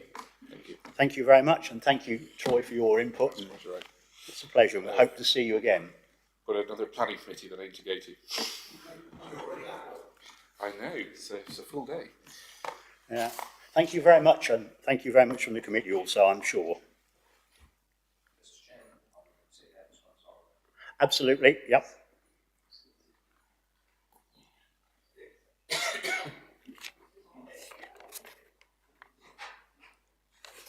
Okay, I think we're all goodness, there's not many of us left, is there? There's 4 of you. 4 of us left. We're core and everything, aren't we? Yeah. Good. You are 4. Yeah, I'm just sorry. Anyway, I'm going to just move on. I'm going to ask Danielle Brooke, she's the Senior Development Officer here, to present FYR 23-088-1/0, agenda item number 9. So when you're ready, Danielle, please, thank you. Thank you, Chair. This application seeks outline approval for residential development of up to 4 dwellings with all matters reserved on land west of 78 to 88 Station Road, Mainey. The proposal site consists of a parcel of land located at the corner of Station Road and Wimbledon Roads in Mainey, as can be seen by the red line boundary diagrams on the slide. The site is currently agricultural land but has residential and agricultural development to the north, east and south. An outline application for 4 dwellings was previously refused on this site by the Planning Committee in November 2022. The reason for refusal at that time was that the sequential test had not been adequately applied and thus was considered failed. The indicative site plan and street scene are shown. The site plan suggests that 4 reasonably sized dwellings along with access and garden space can be comfortably accommodated on the site. The application site forms part of an agricultural field at the entrance to the settlement, bounded to the north by the workplace home development of Charlemont Drive, and to the south, on the opposite side of Wimbledon Road, is a group of commercial buildings with further linear residential development to the south. On the opposite side of Station Road is loose-knit linear residential development, and consequently it would be difficult to argue that the principle of residential development on this site was unacceptable given its surroundings. So, some photos of the site. Photo 1 is looking south along the front of the site and Station Road towards the centre of Mainey itself. Photo 2 is looking southwest towards Wimbledon Road and across the site.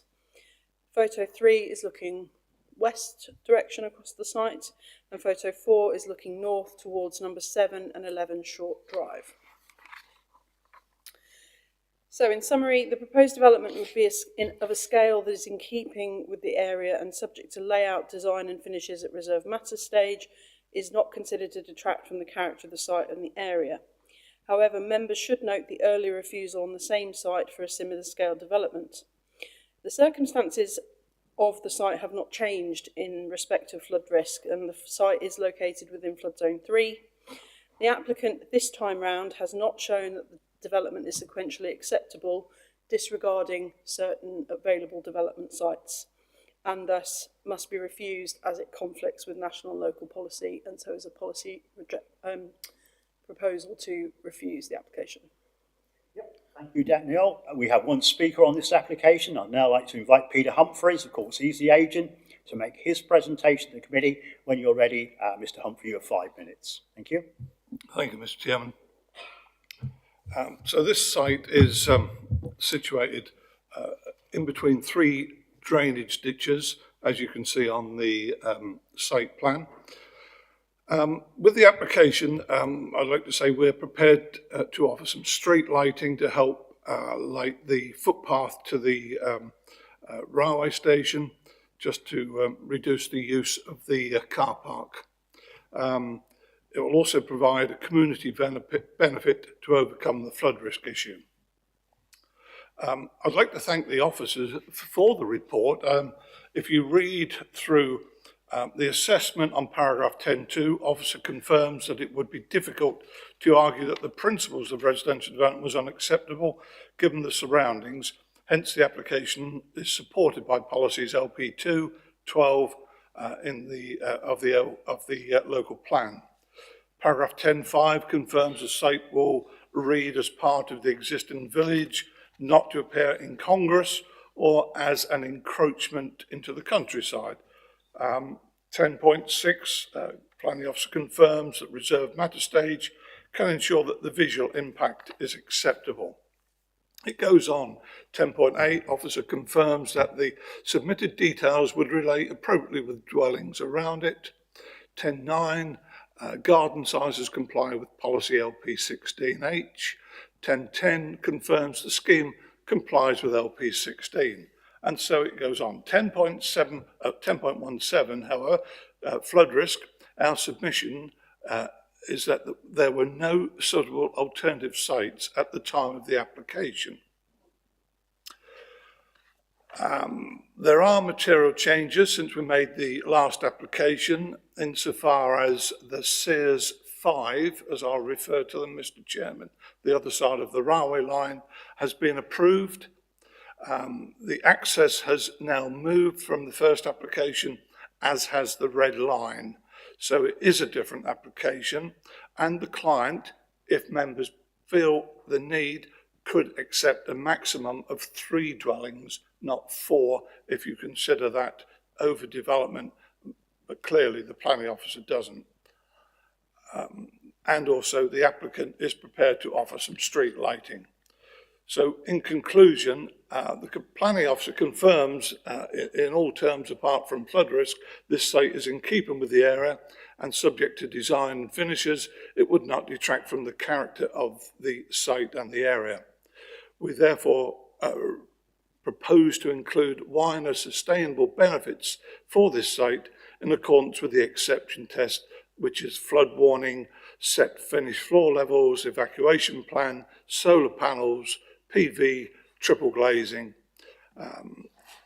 and finished floor level in accordance with the submitted flood risk assessment. I would therefore request that members reconsider this from the previous application and support it. Thank you, Mr. Chairman. Yeah, thank you, Mr. Humphreys. Members, questions, clarifications to Mr. Humphreys, please. Councillor French. Yeah, Mr. Humphreys, as you well know, you've been here a long time. You're suggesting that the number be reduced. It is a pity that you didn't reduce it beforehand, because we're looking at what's in front of us today, and the only way we could do that would be to refuse your application for your application to come back in 3, which would make more sense. Is that something you may, sorry, it's a question, is that something you may consider? Of course, we don't get free resubmissions anymore, Councillor. We could, I'm not sure whether the planning officer would agree, whether we can, the description can be changed to a maximum of 3, or whether it would need a new application. However, the planning officer has inferred that they are happy with the application as it is in its current state. We have to look at the application in front of us, really. There's just no other alternative. So we need to just chairman steer. We need to pass it as it is or refuse it is. We can't look at any alternative without it going to through the proper channel. So just that's a little bit of a steer for you, well, which you all know, obviously. So any more questions to Mr. Humphreys before we let him go? No, thank you. So, members, questions, clarifications to officers. It is that time.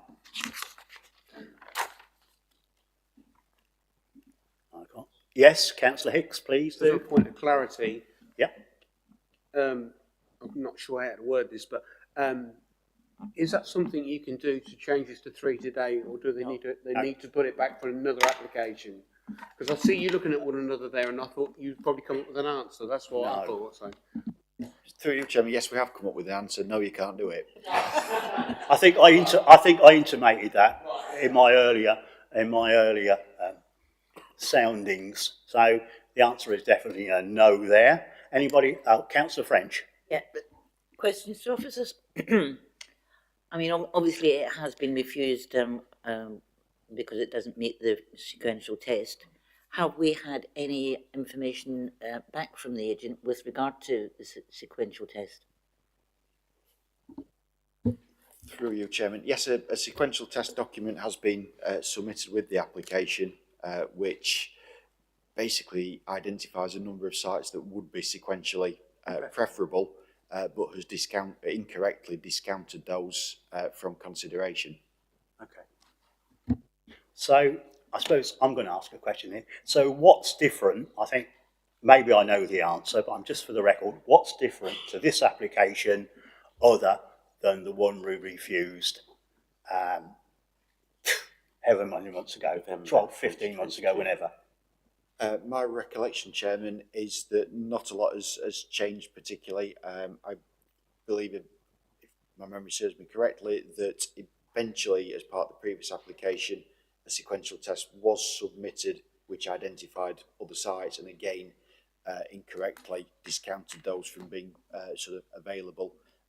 This is where we're at now. So really, essentially, it's a very similar scenario to where we were previously. Well, so the quick answer to that is not much. So there we go. Any more questions to officers? No? Okay. So I'm going to close this down now. Do I have a proposer to go with officer recommendation to refuse this planning permission? Sorry? Oh, sorry, the debate. Yeah, I think we've done the debate, haven't we? Really?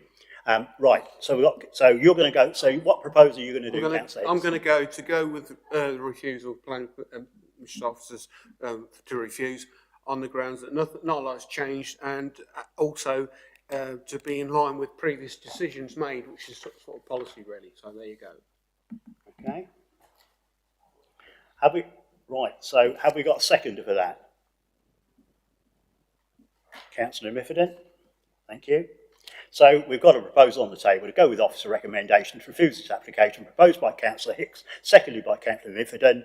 All those in favour, show hands on that proposal, please. That application has been refused. So do members want 10 minutes or they do? I'm getting the affirmatives. So we'll hang on. We'll close this now. And can we be back a little bit after 5:15? Thank you, members.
Okay. Thank you, members. We'll now hand over to David Rowan to present FYR 23/909-350, agenda item number 10. So, David, when you were about, thank you. Thank you, Chairman. So this is an outline application with matters committed in respect of access to erect a single dwelling, land north of Green Acres, Hanneth Road, Tidgoat. The location plan and aerial photo is on the screen, showing the site in red. You can see it sort of sits a little bit outside the main sort of part of the settlement of Tidgoat, sort of in a slightly, so I suppose, the transitional area out into the open countryside. Tidgoat is an other village within the settlement hierarchy, and just for members' information, there is a group of TPO trees to the north of the application site. I should also just draw members' attention to the update report that's been circulated in respect to this application. So we've got an existing and proposed site plan with the indicative layout. So this is purely indicative apart from the access position. So this is shown in the southwestern corner of the site from Hanneth Road, just to the north of the property known as Green Acres. And the remainder of the details, however, are indicative. The photos on the screen here show the nature of Hanneth Road. So the application site actually sits sort of behind the conifer trees that you can see in the various images here. Then moving on to some further images, these are sort of shown through the application site, through the group of protected trees, and then into the application site itself. So I think it gives you a flavour as to sort of what the nature of the site is. So the application site is not considered to form an infill development within a built-up frontage, and the principle of development is therefore unacceptable. The site is considered to contribute to the character of the area, marking the transition between the built form of the settlement and the open countryside, and the loss of the site will be to the detriment of the surrounding area. And the application site is also considered to have ecological potential, which has not been adequately assessed as part of the application, particularly regarding the need to remove the trees along the frontage of the site to facilitate the access. The recommendation is therefore to refuse planning permission as set out within the agenda. Thank you, Chair. Thank you, David. We have one speaker on this application. I'd like to invite Peter Humphreys. Of course, he's the agent, to make his presentation to committee. Of course, 5 minutes, Mr. Humphreys. Thank you. Thank you, Mr. Chairman. If we could put the site plan up that we made as part of our submission. That's the one. So the site is currently residential, Mr. Chairman. Just make that clear. And there's an existing tree belt, you can see with all those circles very close, that actually divides the garden and makes it into a plot, a natural plot, Mr. Chairman. So the existing cottage is quite a small cottage, and the garden, if I may say so, is out of proportion with the cottage. You wouldn't expect such a large cottage. So there's many factors that lead this to a natural plot. And what I would ask, I don't know if many members have visited the site, or you can see from the plan, it is an infill plot. So LP3 allows for such settlements as Tidgoat to have infill plots. Clearly, the application is on a corner. You can still have an infill, Mr. Chairman, on the corner between two properties, Green Acres and Chestnuts. So the question is interpretation as to the planning officer thinks it, or states it's not an infill, and we think it is. So the report is concerned about the loss of the frontage hedge. Well, normally we would say, well, we'll leave the hedge, Mr. Chairman. But of course, if the application's going for refusal, officers don't tend to put any time in to try and help us overcome these concerns. But what I'm saying to the committee is, if members feel the hedge should be left, it is only conifer, we would be more than happy to leave this, even with a condition. Highways actually have no concerns. There were 8 letters of support, Mr. Chairman, no letters of objection, which is rather nice in such a small hamlet. So I would request members also study the plan and see the houses and determine for themselves, is this really open countryside? I would say it forms part of the existing developed village of Tidgoat. Reason 3 on the refusal states no ecology, BNG. Well, this was not required at the time of the application. Application was validated prior to the 2nd of April as a minor application. No. Prior to the 2nd of April, I'm sure you'll get clarification on this from the planning officer when I've finished. However, we would be prepared to provide biodiversity net gain on this site if necessary as part of a requirement with the retained garden. I would therefore request that this is considered as an infill and look forward to your support, Mr. Chairman. Yeah, thank you, Mr. Humphreys. Questions, clarifications to Mr. Humphreys, please? Sorry, could you just repeat what you said? I must be getting old. All of it? No, just the bit about it will be clarified by officers. I was looking at David at the time. One of the reasons on the refusal is that there's no ecology report. Right. Now, we are on the understanding that if the application was submitted, I've got prior to,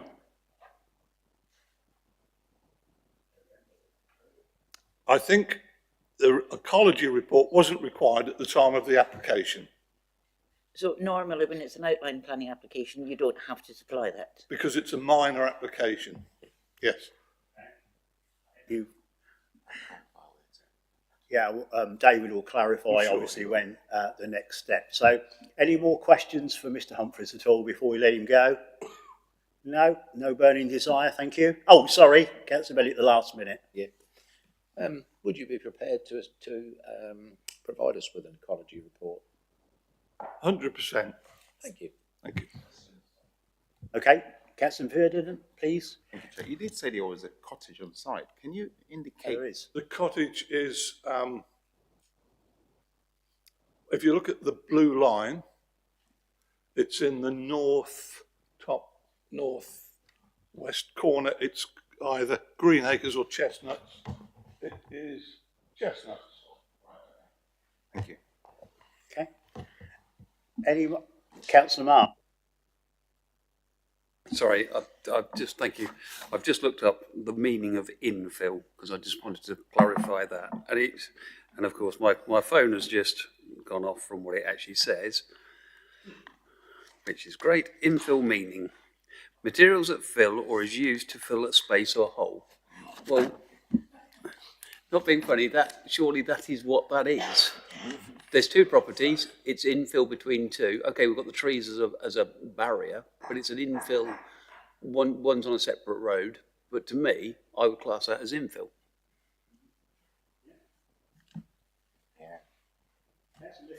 Yeah, I just want to agree with that. I don't see how it's an open countryside when there are properties around.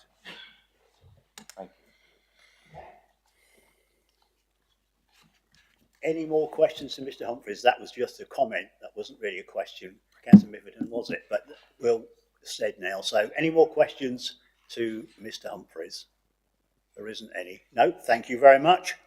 So I'm sure we'll get a clarification from David. Thank you, through you, Chairman. Mr. Humphrey referred to reason for refusal 3 relating to biodiversity net gain. Reason for refusal 3 makes no reference to biodiversity net gain and is purely focused on the fact that we had the biodiversity checklist, which is submitted with all planning applications and has been for a number of years, has answered no to all of the questions, despite quite clearly it's involving, one of the questions is, does it involve any proposed tree work? Obviously there are a number of trees along the frontage of the site to be removed. So the answer to that question should have been yes, and therefore a follow-up survey carried out to deal with the issue of the potential of bats in particular. So that's the justification for reason for refusal 3. I don't know, Chairman, whether you wish me to clarify anything else at this point, or Please do. Please do. So I think to come back to the issue of whether this is infill or not, clearly, as stated in the report, there are two sources of sort of definition of infill. One is in the Fenland local plan, the other is in the planning portal. The planning portal one in particular talks about the development of a relatively small gap between existing buildings and sort of a gap within an otherwise built up frontage. I'm not sure how this could be classified as within an otherwise built up frontage, given the considerable gap that there would be between the proposed development site and the chestnuts in particular. And I don't think we're necessarily saying that this is open countryside. I think we're saying that this marks kind of the transition, and having that loose-knit, sporadic form of development that is prevalent at the moment very much typifies that and contributes to the character of the area at present. Clearly, members may wish to come to a different conclusion on that. Okay. Any more questions to officers? David's clarified the 2 points. That'll save a little bit of time. Any more questions to officers before we move on? Nope. Thank you. So I'd like members to debate the item in respect to material planning considerations relevant to the application. If you want to speak, put your hand up and carry on. So we're in debate, ladies and gentlemen. Councillor Benny, thank you. Yeah, thank you, Chairman. I look at this, I look at the reasons for turning it down. A frontage is a frontage, whether it's got a curve or a bend in it, isn't it? And as Councillor Marks has so kindly offered us a definition of infill, I think this certainly does meet the definition of infill, because it's between two buildings. You could put a straight line between them. The trees may need some work. Reason 2, policy LP12, as to supported where it contributes to the sustainability of the settlement. Well, any house adds to a sustainability of a settlement, but it bring high quality environments. Well, that'll be a lovely home for somebody there. The only bit that I feel maybe we haven't addressed, which is the ecology. I mean, we could either refuse on just on the ecology and invite a resubmission with an ecology report. Either that, or could we defer it? I don't like doing deferments because it just means more work. Or could we, would officers be prepared to accept an ecology report, which Mr. Humphreys has offered, to address that third reason for refusal?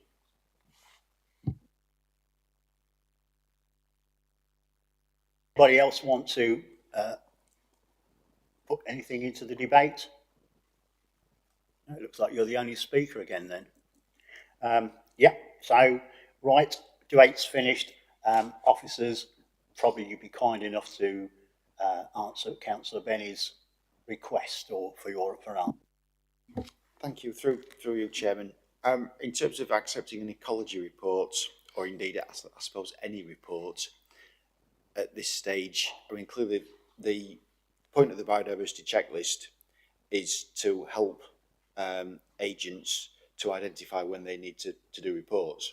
Now, if that's filled in incorrectly and therefore the relevant information is not submitted, that's a significant flaw in the application. Mm-hmm. I think particularly in the context of the way in which the government is sort of directing planning authorities to determine applications, which is kind of as quickly as possible, in summary, I think that the committee perhaps needs to get away from this trend of perhaps then giving applicants a kind of a second bite of the cherry almost. You know, if it's the applicant's, the obligation is on the applicant or the agent to submit an application which has got all the necessary information with it, and if that doesn't come in, that's a failing of theirs, and one which really the council should be sort of dealing with in a fairly kind of summary manner. So my advice would be that you determine the application on the basis of what's in front of you today, which is a shortfall of ecology information. But yeah, as I say, clearly, if members want to make a different determination, the ball's in your court on that. Okay, thank you, David, for that. Right, so I'm going to do a little bit of a steer to the committee then, with David's comments in mind. If we're going to refuse this application, if we are, and I'm obviously going to listen to what other people are going to say, make their mind up, we need to actually identify what we're refusing it on. That's for me. So if the planning committee are happy to just refuse it on ecology, so be it. But I think, as I said, we just need to be clear what we refused it on. Obviously, if we refuse it today, there'll have to be a biodiversity gain situation, which, as Mr. Humphries has intimated that he's happy to do. So it's left to you. So I'm looking for a proposal somewhere along the line, if you like. And yeah, the thing is, we've got a planning department that is short-staffed. It's Yeah, overworked, indeed. which I appreciate. And if we refuse this, all we are doing is burdening the planning department with another validation, another set of complete work to do. I agree, it's a missing piece of information. But could this be done in a simpler way to save the work in the planning department? Because if I'm fairly certain that we can meet the net biodiversity loss here in some way or another, all we're doing is making more work for ourselves, and that doesn't add to the getting the backlog of planning applications sorted. If there is another way of doing this, rather than to refuse it and to have another application come back with the paperwork, I'm quite happy with two of the reasons. I could go against those. It's just this third one, and we're probably going to end up with the same answer whichever way we go. It's just which is the best and maybe the most efficient for the council as well. Is there another way we could work around this? If there isn't, then I think we'll have to go down the route of refusal on maybe on one ground, but that could quite easily be put right. We're making work for ourselves. We don't need to, or maybe we can. That is my question. Okay, so I'll come back on that one. Yeah, I'm all for less work for the planning, but if we did refuse it, it could be officer delegation next time if the biodiversity plus gain was achieved, couldn't it? And it wouldn't take a lot of work, would it? Just to say, oh yeah, that's fine. It's 10% or 12 or 14%. We could do that for officer delegation if they're willing to do that, and it wouldn't have to come back here, would it? I don't know if Councillor French has got agreed. Yeah, I'm listening, but then you can turn that round the other way. We could recommend approval subject to the information coming in. That's fine. So one of you make a proposal, please. I think the solicitor was nodding, so I think maybe it wants some. Are you there? Members of the committee, all I would say is that Mr. Rowan has explained the idea of a biodiversity checklist at the outset is that ecology is considered at the outset and is designed into the scheme. If you were to impose a condition in relation to ecology, it's inevitably second best. Already you've got an established scheme which has been approved, and you can only do things that are mitigating of that scheme. Whereas if you start from a blank sheet of paper, you can design a proposal that is sympathetic to ecology from the outset. And that is the reason for the refusal ground as proposed. I just wanted to make you aware of the rationale. There is a significant difference between approval with an ecology condition, which is disapproved of in government guidance. Ordinarily, ecology should be addressed from the outset. And the alternative is that it is actually designed in from the outset. Benny. Yeah, question for the legal officer. Frowned upon or illegal, which is it? It's not illegal. It's the clear government guidance indicates that it is inappropriate to impose conditions regarding addressing the ecology issues after permission has been granted, because inevitably it's not possible to design appropriate solutions that meet with what ecology is actually present on site.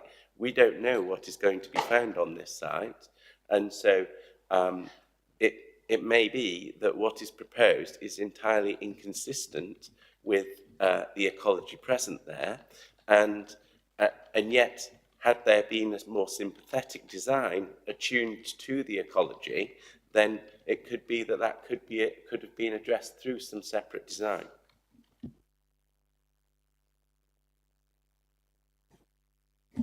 Would you like to come back?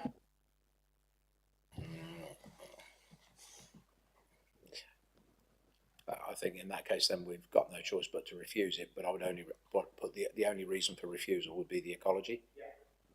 That's what I intimated 5 or 10 minutes ago. So, and would officers? Sorry, Councillor Marks. Thank you. I hate to use the dreaded word deferral, but could we not defer this for that report? Save a lot of time, effort.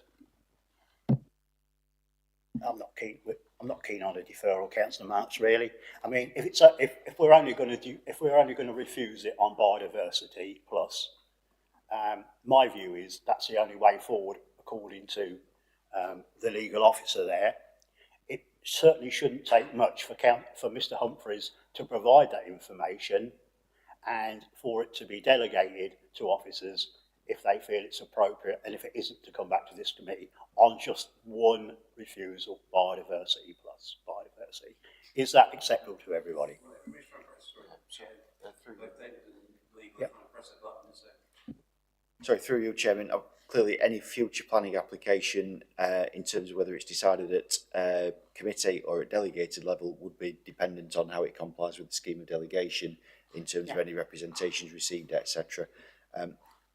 I suppose to pick up on Councillor Benny's earlier point around the level of work created, and clearly I'm very grateful that you're mindful that we've got high workloads in the planning department.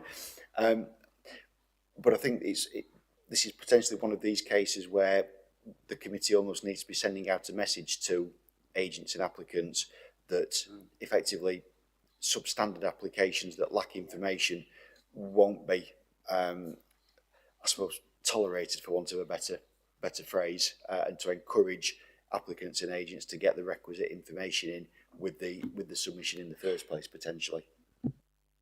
I think we're going round in circles here. You've heard it from the legal guy, Richard. You've heard from David. Proposal. Do you want to do the officer's recommended proposal first to see if I you do. get that? I do indeed, but I think we all know what that is, don't we? Sorry, Chair. I think the legal gentleman would like to speak first. Chair, I'd just like to add one more very quick point.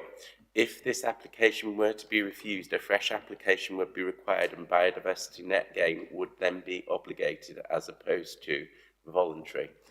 So it's kind of it's an unusual scenario because BNG came into force in February, and therefore, in this particular instance, there'd be a statutory obligation to provide biodiversity net gain on a future application. With that, Can I ask a quick question? I'm sorry, you said it came in February. When was the application submitted? Through you, Chairman. I thought I picked up that it wasn't required when the application was originally submitted. well, you can throw some clarification on that, David, can't you? Yeah, through you, Chairman. The requirement for biodiversity net gain applies to all major applications submitted on or after the 12th of February, and will be coming in April the 2nd, I think, in relation to all minor applications. So at the time that the application was submitted, there was no biodiversity net gain requirement because of the timing of it. So you said major, but this is a single dwelling, which is minor, and the application was in before this ruling came in, or policy came in. Yeah. And what date is it going to come in for minors? I think it's the 2nd of April. It's clearly not in force yet then, isn't it? Oh, absolutely. We're the 6th of March. So I think So- actually we could overcome that one. Okay, so I think probably that has been satisfied then. No, it hasn't. So, Okay. I'm terribly sorry, I know, but I am a little confused here. If it's not necessary at the moment, Why is it there? why are we then saying that, you know, if we refuse, we're going to have it? I'm a little sorry, David. Perhaps back to you again. Right, thank you. Through you, Chairman. So to clarify, at this point in time, this application does not have to provide biodiversity net gain. If the application is refused and is submitted after the 2nd of April, it will have to do so. The application is not recommended to be refused on the basis of not providing any biodiversity net gain. It is recommended to be refused on a lack of ecology information that is contrary to policy LP16 and LP19 of the local plan. Right. Where do we go from here? So anyway, I'm going to ask for a proposal now. So, do I have a proposer to go with officer recommendation to refuse planning permission? It's clear that I haven't got one, so I'm looking for another proposer. So who wants to propose that we go against officer recommendation?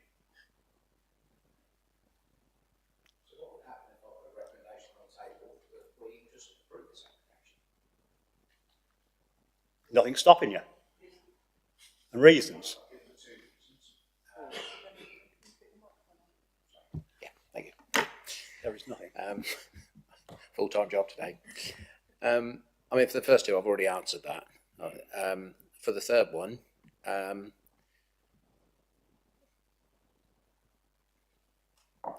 could we approve without that information there?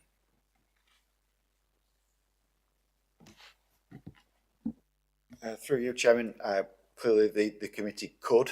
I think given the government's advice in respect of biodiversity, well, ecology, I'll not use biodiversity to confuse things any further, in relation to ecology, as the legal officer has already indicated, I would suggest it's certainly not best practice to do that. But That's the French. Yes, sorry. Or whoever. But that would not be illegal to do that either. Best practice, and you could go against best practice. So we'll bring you in then. So I suppose the question is, it would not be illegal to do that. That is correct. That's fine then. So your proposal then, yeah, let's so do there's it. no reason. No, your button. Your button. Sorry. So there's no reason why this application could not be approved subject to the further information coming in as a way of condition. That's how I see it sitting here now with the new information, yeah.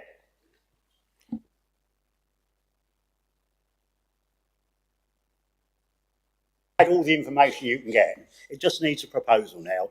We know it's not illegal, but we do take on board David's thoughts that all these agents, applicants need to fill in the proper forms. Where they put no, if it's yes, it's yes. So we do, and you recognise the fact that the planning department is under pressure.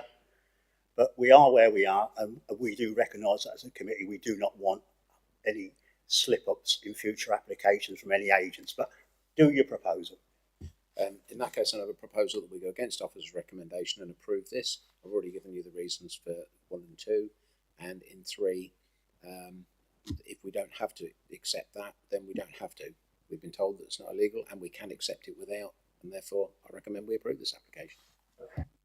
Thanks. Okay. It's been subject to an ecology condition. Yeah, subject to an ecology condition. Have we got a second for that? Councillor French. Yeah. Under officer delegation for conditions for the ecology as well, yeah? Okay, so we've got a proposal, go against officer's recommendation to approve this application. Councillor Benny, seconded by Councillor French. Can I have a show of hands on that proposal, please? Reasonable conditions. Well, yeah, reasonable conditions. That goes without saying now, doesn't it? So, right, show of hands again, because we're losing track here. Come on. Everybody, come on, let's concentrate. Show of hands. 5. 5. Anybody against? 1, so the application has been approved. Thank you.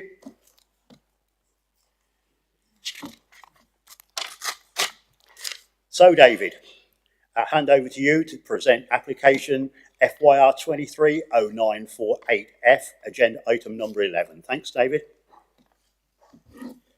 Thank you, Chairman. So this is an application to erect a detached annex block involving demolition of an existing outbuilding and alterations to an external staircase and fenestration arrangements at Bromley House Hotel, High Street in Chatteris. So the application site is shown in red on the location plan and aerial photo. You can see it sits in Chatteris Town Centre and also it's within the conservation area. The building to the north of the site, Chatteris House, is Grade 2 listed. So Bromley House is currently a hotel with a bar and restaurant element. The application seeks permission to demolish an outbuilding which currently provides 2 bedrooms and to erect a detached annex shown with the rectangular block in the middle of this image. There are also alterations proposed to the east side elevation of the building, the existing building. 10 car parking spaces are proposed to serve the new development and the existing use of the site. So the elevations of the proposed annex are shown here. And the floor layout is shown here with 2 floors proposed, each with 5 bedrooms. The elevational changes to the existing main building are shown here with the configuration of the fire escape amended and various fenestration changes indicated with the annotation, particularly in that upper right image. And then the proposed floor plan for Bromley House itself is shown here for completeness with a mixture of sort of bar, restaurant and also bedrooms as well. So we've got the street scene shown here with the annex shown in the context of Bromley House and also the neighbouring dwelling. And then the various photos. So photo 1 shows the area of the proposed annex block with the adjacent tree, which is referenced in the officer report. Photograph 2 shows the existing outbuilding to be demolished. Photo 3 shows the existing car parking with Boxing Boys Muse dwellings visible in the background and also a little bit of Chatteris House. And then photo 4 shows the stairs to be altered with a view of Chatteris House to the rear of that.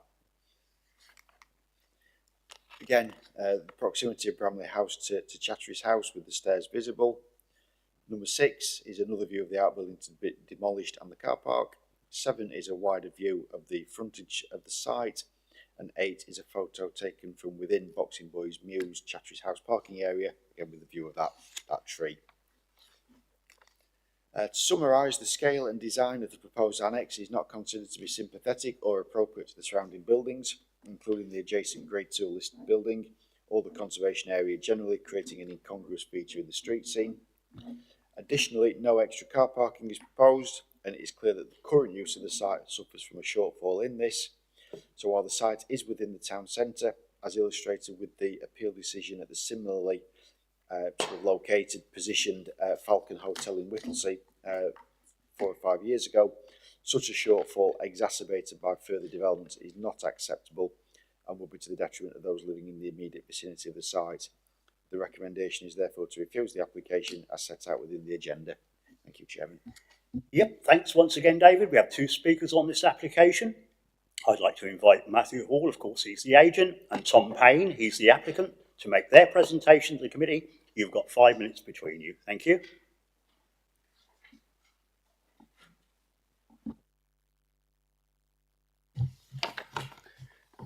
Mr. Chairman, members, thank you for giving me this opportunity to speak today. I've owned the Bramley House for the last 3.5 years.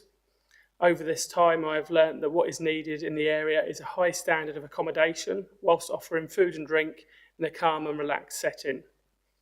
Most of our bookings come from local businesses that place their valued employees who have travelled from other locations in the country or abroad, bringing with them their expertise. Companies such as Stainless Metalcraft, Aerotron, TaylorMade, ALS, Cromwell School, and also there's many businesses in the area working on renewable energy, and of course the massive project that is the reservoir, which will bring great demand for accommodation throughout the development of the site and also when the project is finished. We have visiting guests for family events, corporate events and public coming for afternoon tea or evening meals. We employ many local people and the extension will help make the Bramley House a viable business for many years to come, creating more jobs, using local trades for the build, which will cost in excess of 400,000, using local suppliers where possible. We currently are turning away business on a regular basis. Thank you. Thank you. I think the key point to this application is policy LP6 of the local plan that supports welcoming new accommodation and retaining hotels. It fits in with the broad location for growth, with Chatteris being one of the 4 market towns and is in flood zone 1. Referring to the design that David brought up, under item 9.14 it states there wouldn't be any significant overshadowing, as there's a car park to the north. 9.15 states there'll be no overlooking issues to address, and the principle of development of this location has been accepted by the planning officer. Also, this proposal will allow ground floor rooms to be offered, with access off the car park for any persons with possible disabilities, as the existing building has a number of steps. There have been to my knowledge, no objections from properties in the adjacent Boadicea Court. I spoke to Joanna Melton of Chatteris Town Council on Monday, and she advised me that when this application came in front of Chatteris Town Council, there was unanimous support. The site is located in the centre of the market town of Chatteris and has good transport links to adjacent villages, towns and cities. At present, there is on-site parking, and this proposal is to retain a similar amount of parking. Existing business guests also car share. Down the adjacent Boadicea Court, there's double yellow lines all the way along, so we can't have any further parking there. On the opposite side of the road, at King Edward Road, there's double yellow lines down there, so you can't have any further on-street parking, and in the high street is time-limited parking. But there is Church Lane car park, about 175 metres from this site. There's approximately 15 spaces, and Furrowfields car park, approximately 300 metres from this site. There's about 113 spaces, which are public car parks, all accessed by footpaths.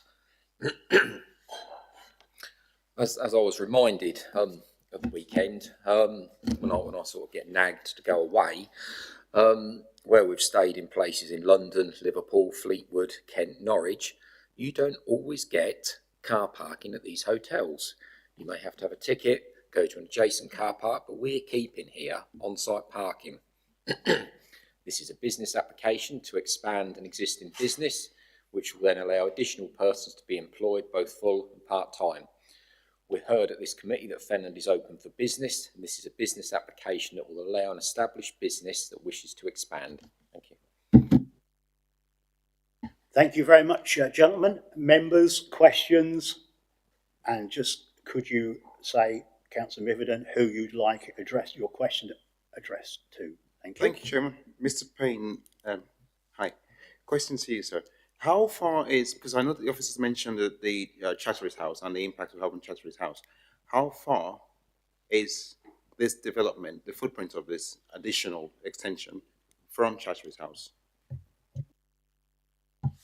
I haven't measured it, but I would have thought it was 20 plus metres, I'm thinking. Thank you. And also one more question. I visited the site and I saw the outbuilding that is proposed to be demolished. In your opinion, how much space are you going to create by demolishing that outbuilding for additional car parking? 4 more spaces. Thank you. Thank you. Okay, thank you for those relevant questions. Councillor Benny? Yeah. Question for Mr. Payne.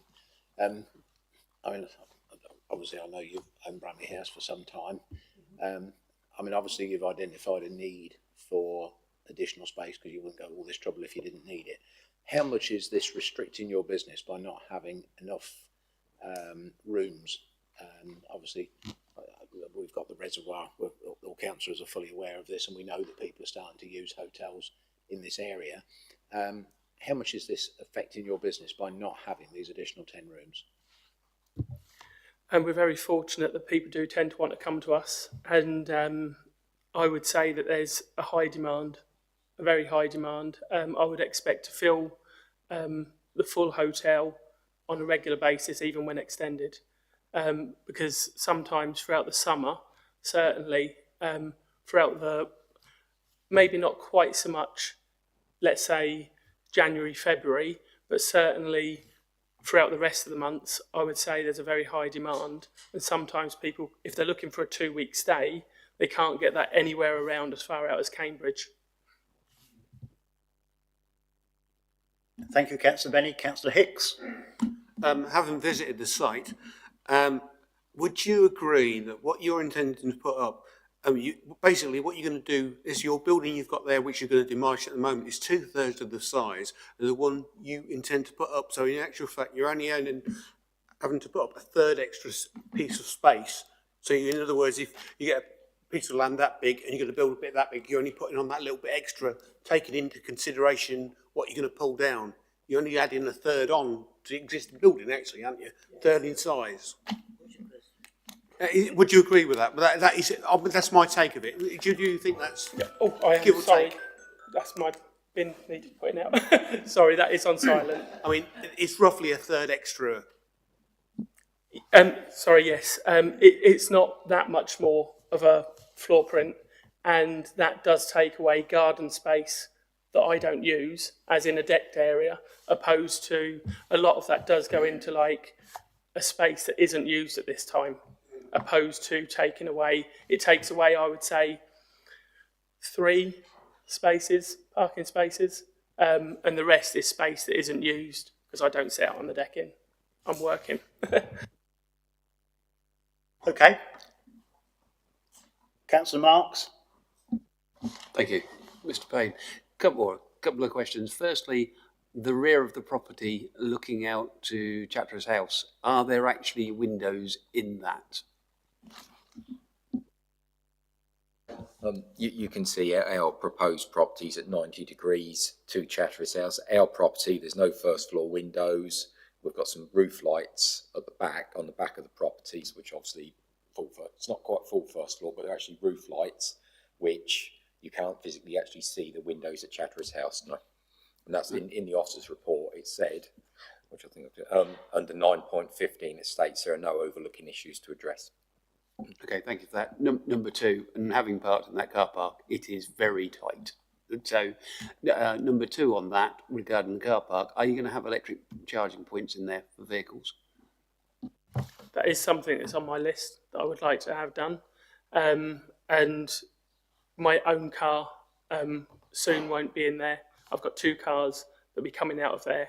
And quite often I do lend spaces to people for other businesses because we don't have that higher demand all of the time. Thank you. Okay. So we'll take Councillor French first, then Councillor Benny. Thank you.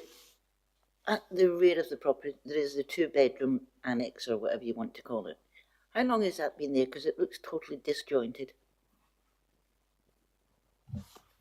The building that is being demolished is a very old building, I believe, but how old it is, I wouldn't know. And it's something that some people are quite happy with because they like to have the access straight out into the fresh air. But they do choose to be the rooms that I would use less.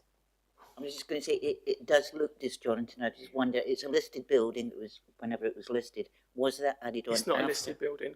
It's not, it's just next to the, Yeah, okay. Thank you. Yeah, it's just a poorly designed extension as far as I can see when I visited the site. But Councillor Benny. Yeah, thank you, Chairman. Another question for Mr. Payne. Myself and Councillor French came and had a look. We parked in your car park on Sunday morning, and I was very surprised to find that there was only 2 cars, 1 car in the car park, and that was it. 2. Yeah, one of them was yours. I'll be honest, I expected it to be full, and one of the reasons here is because of infrastructure. How many people that you have stay with you do not come by car Do you have people that turn up by public transport or other means? I have people that arrive by public transport. I also have people that leave their vehicle at the workplace because they tend to arrive on a Monday morning to work and, of course, leave on a Friday evening from work. So they'll often leave the car at their workplace rather than just travelling a very short distance up and down the road.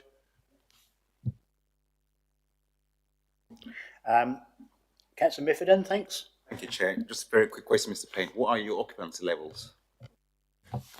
I would say that throughout the summer, well, for 6 months of the year, throughout the summer, they are 70%. And I would say throughout the winter, they are 50%. So overall making it a 60% occupancy. However, with so often, what is affected by that is we don't get many guests staying on a Sunday night. So my guests tend to be from Monday to Thursday or Friday and Saturday. So if you consider if we're fully booked on a Friday and Saturday night and then empty on a Sunday, for that period of time, that's only 66%. So the nights when we need the extra rooms, someone might have blocked, like let's say, for instance, my room's out for the Saturday night. If I've got a guest that wants 2 weeks, they then can't book. Okay. Any more questions for the gentlemen before we let them go? They've been excellent answering the questions. I think probably they're satisfied members' questions and answers and one thing and another. So I'm happy with that. Thank you very much, gentlemen. Members, questions to officers?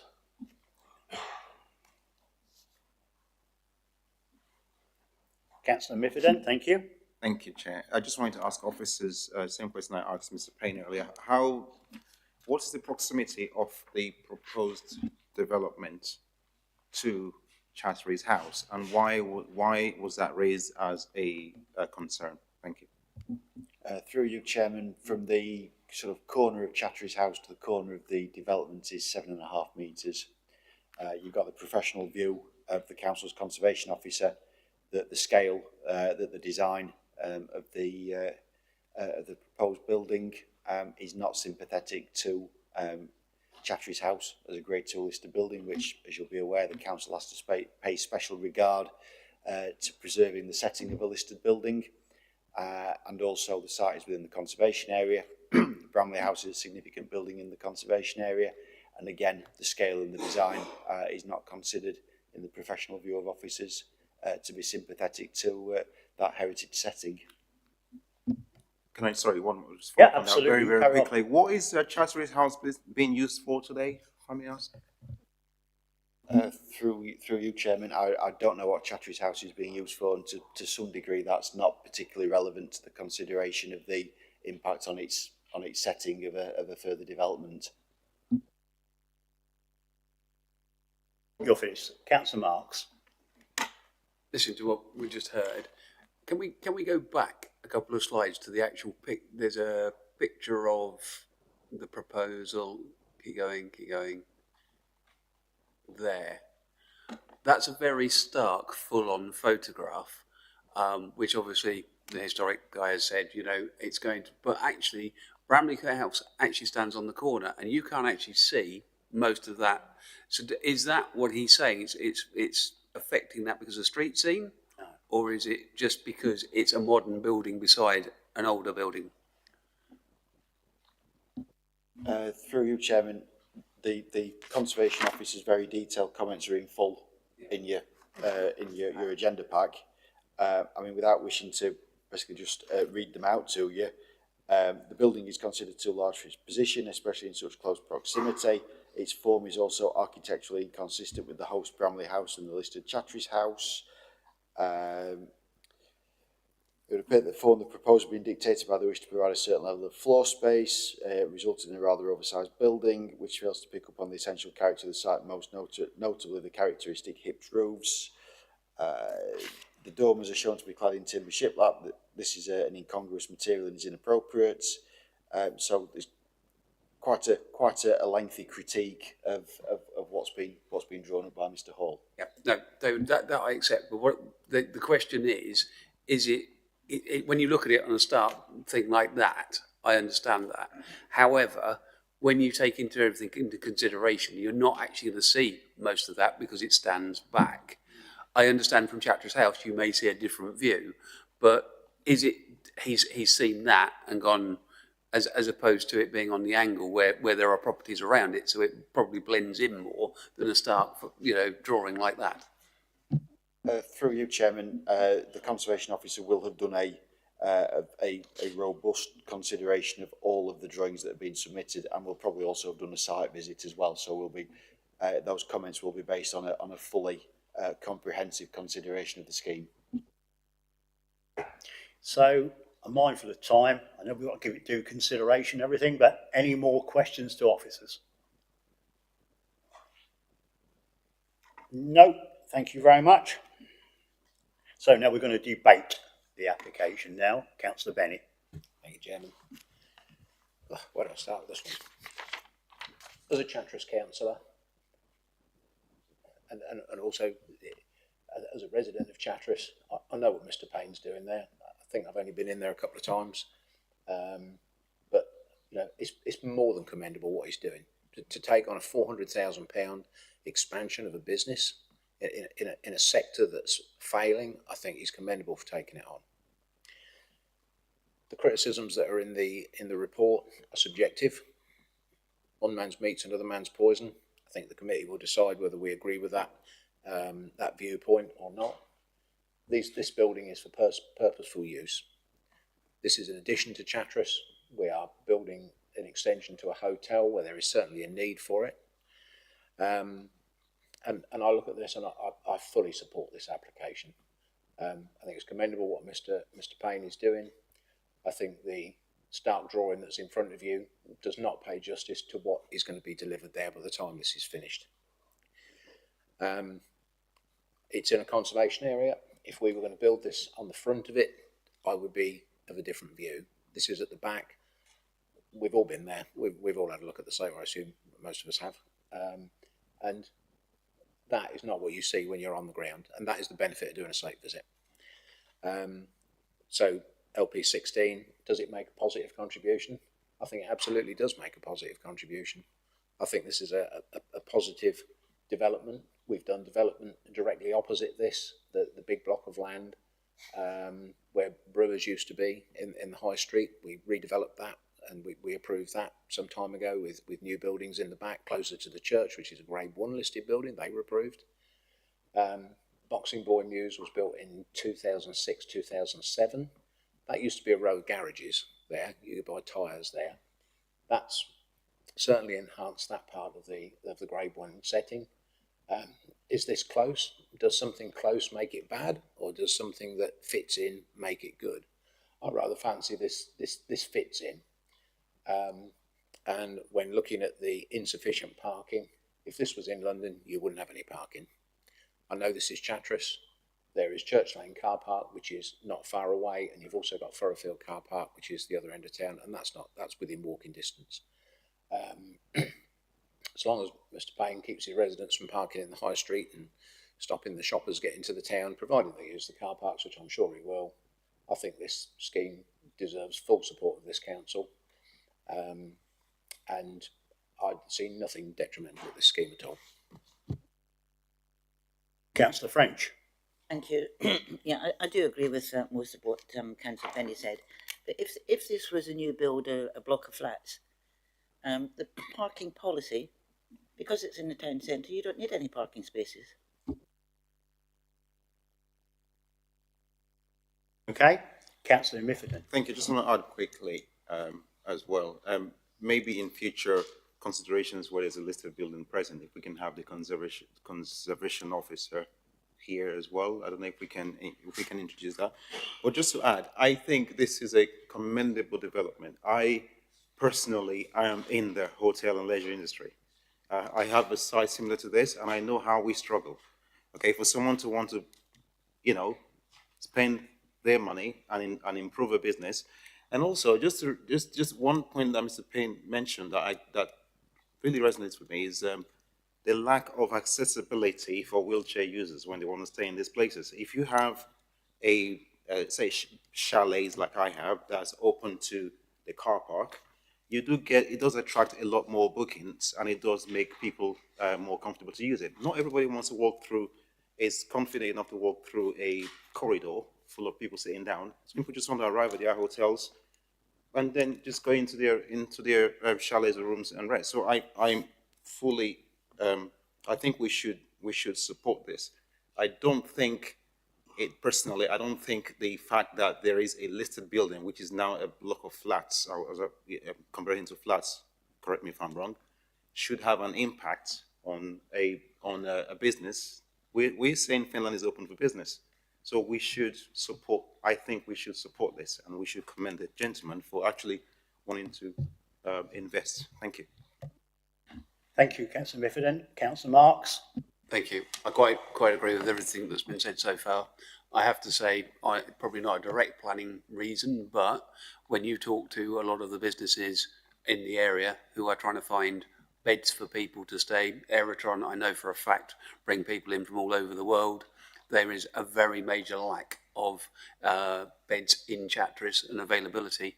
And quite honestly, to me, that looks better than probably building a travel lodge on the outskirts of town, which is going to be fast in, fast out. We've got the Green Welly if somebody wants a cheaper place. We've also got the other pub in town. Is it the George? Crosskeys. So it's Crosskeys. But as I say, there is a general lack. And if somebody's prepared to put investment into that, I think we should support that. Okay, we're still in debate. Councillor French, another go. I found what I was looking for. In special circumstances, nil parking provision may be appropriate.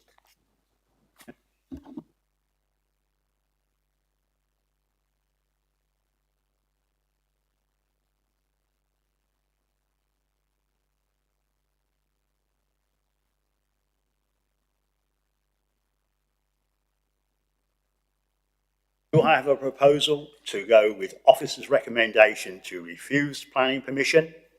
So I can't see anybody wanting to propose that. So that's obviously failed. Can I have another proposal? Councillor Benny. Yeah, thank you, Chairman.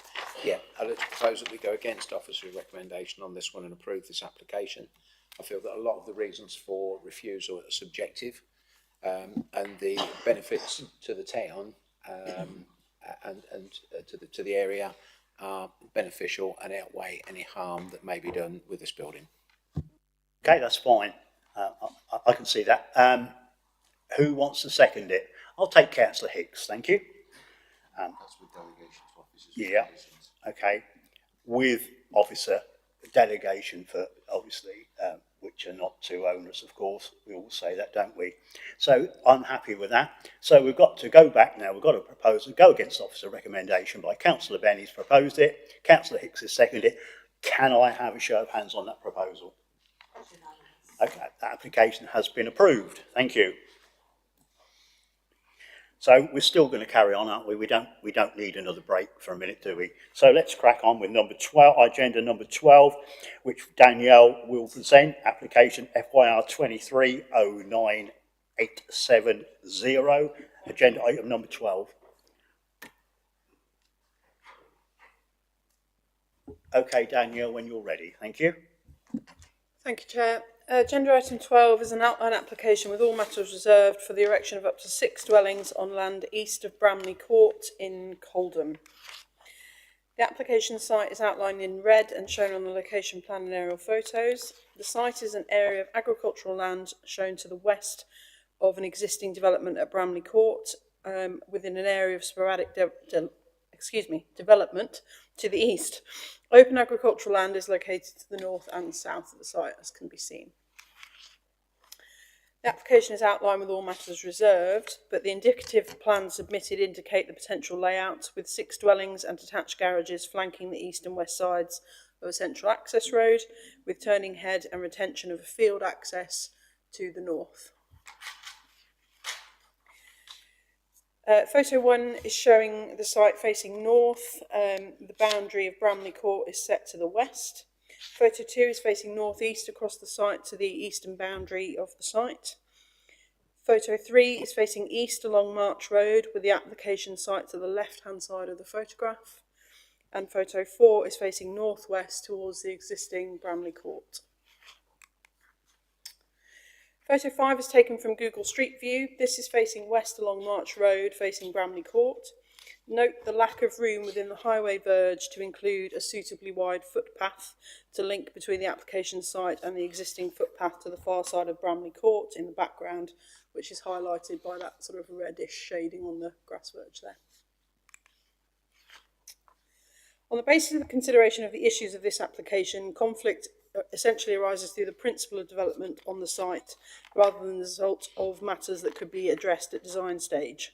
The application is contrary to the relevant policies of the development plan in respect of the settlement hierarchy, Coldham being an other village that requires single unit infill dwellings only.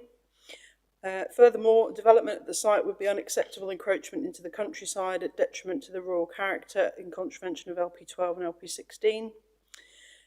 In addition, owing to the lack of evidence to the contrary, it's considered that the principle of providing safe and convenient access may be unachievable at the site, and sufficient parking has not been provided in accordance with the relevant guidelines as highlighted by the highway officer comments. And finally, the application has included insufficient evidence with respect to the sequential and exception tests, being that the site falls entirely within flood zone 2. Therefore, the above assessment suggests that the application must be recommended for refusal. Yes, thank you, Danielle. We have one speaker on this application. Now I'd like to invite Peter Humphreys, the agent, to make his presentation to the committee. You've got 5 minutes. Thank you. Thank you, Mr. Chairman. This application generated 3 letters of objection and 13 letters of support. And it's clear from the consultation that the application should provide the footpath link to Bramley Court and street lighting.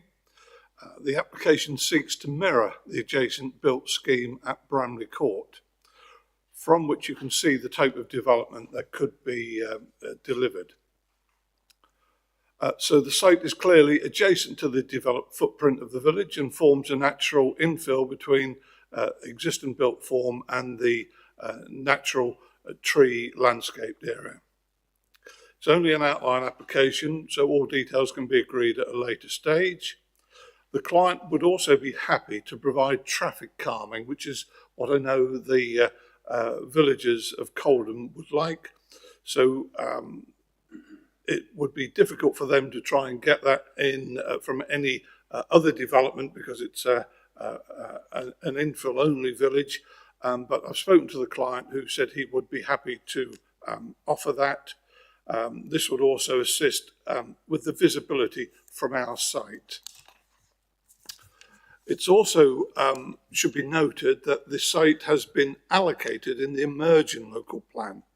I know, I hear you saying it, it's not, doesn't carry any weight, Mr. Chairman, but in all reality, planning officers have looked at the site and believe that the location, flood risk, highway, size of development, development in the countryside, natural environment, amenity provision are all accepted in the emerging local plan.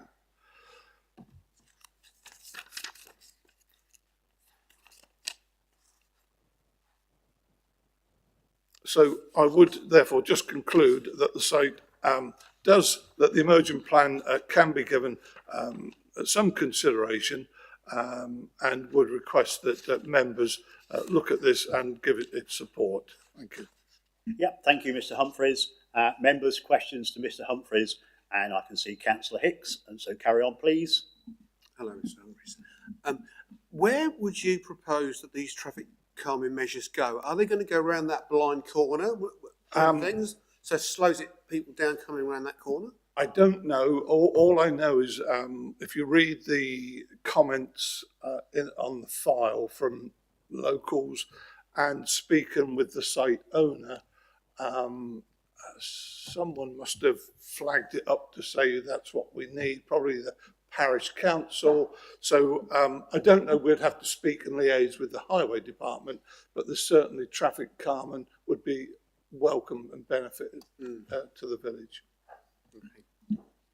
Good point, Councillor Hicks there. Councillor Marks. Thank you. I know it was indicative plan, but looking at that, I'm just a bit concerned regarding dust cart parking, off-street parking, the dust cart going down there, or is it your view that the dustbins will all be pulled to the top of the road? No, not at all. It would reflect Bramley Court next door, where the dust carts pull in, and the turning head at the bottom has to comply with a turning head for a dust cart. So parking would be off the main road? Parking, absolutely, 110%, all parking. Bramley Court next door works rather well. They're sort of medium to large houses with ample parking, and that's how we envisage this 6. Yeah, thank you very much. Any more questions at all? Mr. Humphreys, can't see any. Thank you very much. Members, questions to officers, if you have any? No questions to officers. So now I'm going to invite members to debate the item in respect to material planning considerations. Councillor Hicks would like to kick it off. I do have my concerns with this one. I haven't visited the site, and I know this road very well because I use it regularly, and I know there's a 40-mile-an-hour sign one side of that blind end where those tall conifers are, and I know there's a 40-mile-an-hour sign on the other side of the blind, but people still speed around that corner, and it is blind. Now, I know that road up there has got the same problems, but in effect it hasn't, because it's quite a further back from the entrance of this one, which is nearer the corner. So I'm concerned that somebody's going to try and pull out of that driveway, and some idiot's going to be coming around the corner, breaking the speed limit, and it's going to invite problems with that access out onto that road. I've experienced it myself. With people coming around there faster than 40 miles an hour, and it's dicey. So that's my main concern with this one. Yeah, valid point, Councillor Hicks again. Well done. Anybody? Well, we're still in debate, so carry on. Anybody wants to add to this debate? Councillor Miffordin, thank you. I went to the site as well, and I know that the officers did say it, or correct me if I'm wrong, that it's not an infill, but they coming down towards Wisbeach, you go around the bend there. When I visited the site, there is thank you. So those buildings there to the right of the photo, that's a dwelling, because there's a post box there, and there's evidence that people live there, and that is, from what I understand, one large plot. So can you not consider that an infill? I suppose the questions was a comment. Thank you. Okay, carry on the debate. Anybody? No? Nobody else wants to join the debate? Councillor French, at last. Can I ask, how long ago was Bramley Court actually built? Because they look relatively new houses.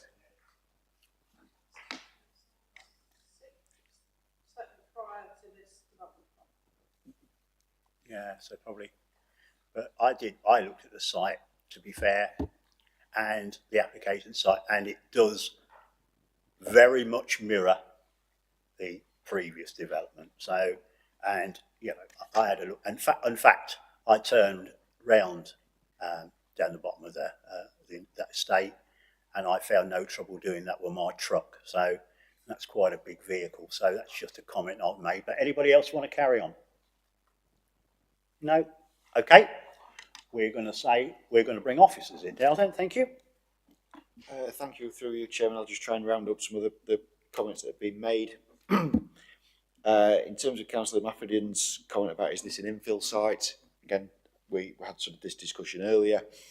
In terms of, you've obviously got to the east of the site, very much an isolated dwelling, which seems to be located within the midst of what was a sort of historic orchard or paddock. Certainly you've not got a continuous form of development in which you could say that this site formed an infill.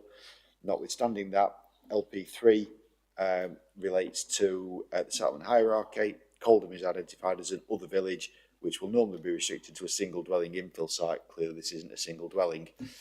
In terms of the issue of sort of highways, obviously got an objection from the Highway Authority on the basis of inadequate visibility displays and also inadequate space to actually get the necessary footway in.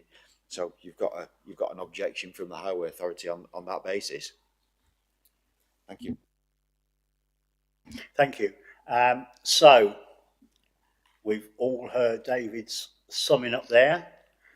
So I'm looking now for, do I have a proposer to go with officer recommendation to refuse planning permission? Councillor Hicks. Yeah. Okay, that's fine. Stop there. Have we got a second for that? So that proposer obviously fails with no seconder. So I'm looking for another proposer, or proposal, shall we say. Would anybody else like to propose differently? To go against officer recommendation?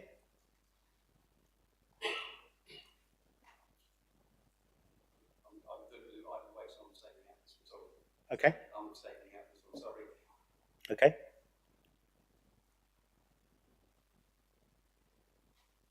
I'll have porridge in the morning. So come on, who's going to do it? Councillor Miffordin, you haven't proposed anything yet. I haven't proposed, and I don't want to propose this one because I do not have backup reasons. I can't bring up one right now. That's the only reason I wouldn't. Yeah, I don't see any difference at Bramley Court, apart from it's 100 yards or so, less than a few yards away from where the entrance is. So.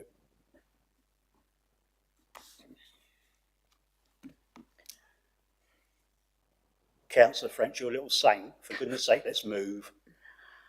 The two sugars in the morning. Yeah, I'm going to say to start with, you know, having listened to what Mr. Humphreys had said about everything ticks the boxes if it was in the emerging local plan, but we're not far enough along.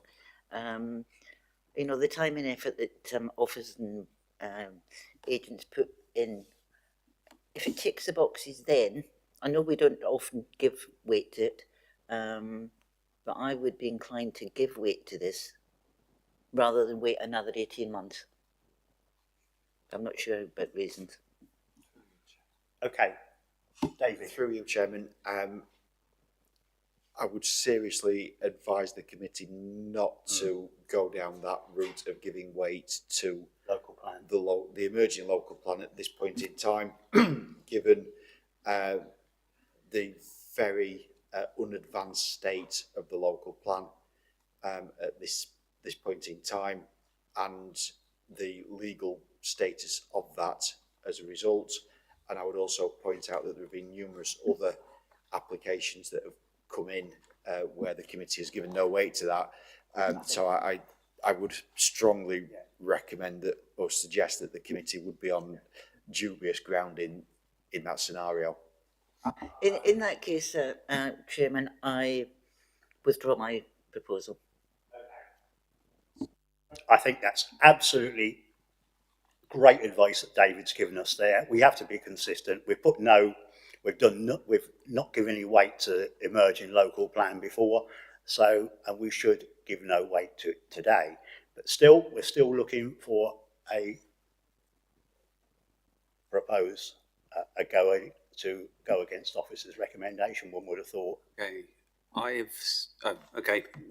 was going to say I've sat here, listened, thought, and I have major concerns regarding traffic. Also, I was literally sitting on the fence regarding 50-50 local plan. I would say I would go for refusal. So if that helps, okay. I will. So just so there is no other the table. It's been withdrawn. So Councillor, just would you like to reiterate your proposal? Because I think we've got a seconder. Okay, I want to go with officers to refuse this one on the basis of LP 1216 encroachment into the countryside and the matters to do with the highways. Well, that seems fair enough to me. Have you got a second for that, Councillor Marks? So at last we've got a proposal, we've got a second to go with officer recommendation to refuse this. Can we have a show of hands on that? That's 5. Those against? So you're abstaining. So so that application has been refused. Okay, are we all set? Are we all happy to keep pressing on, or? Okay. So again, we'll come to 13. Danielle will present that application, FYR 230990. It's a PIP application, agenda number 13. So if you'd like to start, Danielle, please. Thank you, Chair. The proposal here is an application for permission in principle to develop the site land west of 37 Mill Road in Murrow for up to 3 dwellings. This stage requires consideration of the principle of the development in respect of location, use and amount of development proposed only. The application site is edged in red on the slide as shown. The site lies to the west of the existing linear form of residential development that is part of the settlement of Murrow, located on the south side of Mill Road. The application site forms part of an existing agricultural field. The site is relatively open in nature to the west and bounded along the southern boundary by mature hedges and trees with agricultural fields beyond. Photo 1 shows the site looking, is taken looking east of the south side of Mill Road. The site is shown alongside existing the property number 37, which is adjacent to the site. That's number 37 Mill Road. Photo 2 is taken looking southeast from Mill Road. The site and rear boundary to the site can be seen. Photo 3 is taken looking southwest from Mill Road. The site and rear boundary can be seen again. And photo 4 is taken looking west, with existing residential development shown along the north side of Mill Road, directly opposite the site. So this proposal is an application for permission in principle, and we therefore need to consider the principle in this case in respect of location, use and amount only. The site lies to the west of linear form of residential development on Mill Road and forms part of an agricultural field with open to the south and west. The proposed development of up to 3 dwellings at the site in question is not deemed as residential infill as required in villages such as Murrow, sits in a large undeveloped gap of approximately 270 metres between the existing dwellings number 37 and the signal box, and would not represent development of a limited nature. It is contended that the real and actual character harm would arise from the consolidation of the built form and extension of linear features within an area which currently serves to mark the gentle transition into open countryside from the village. Finally, the site lies in flood zone 3, and both the sequential and exception tests have failed in this respect.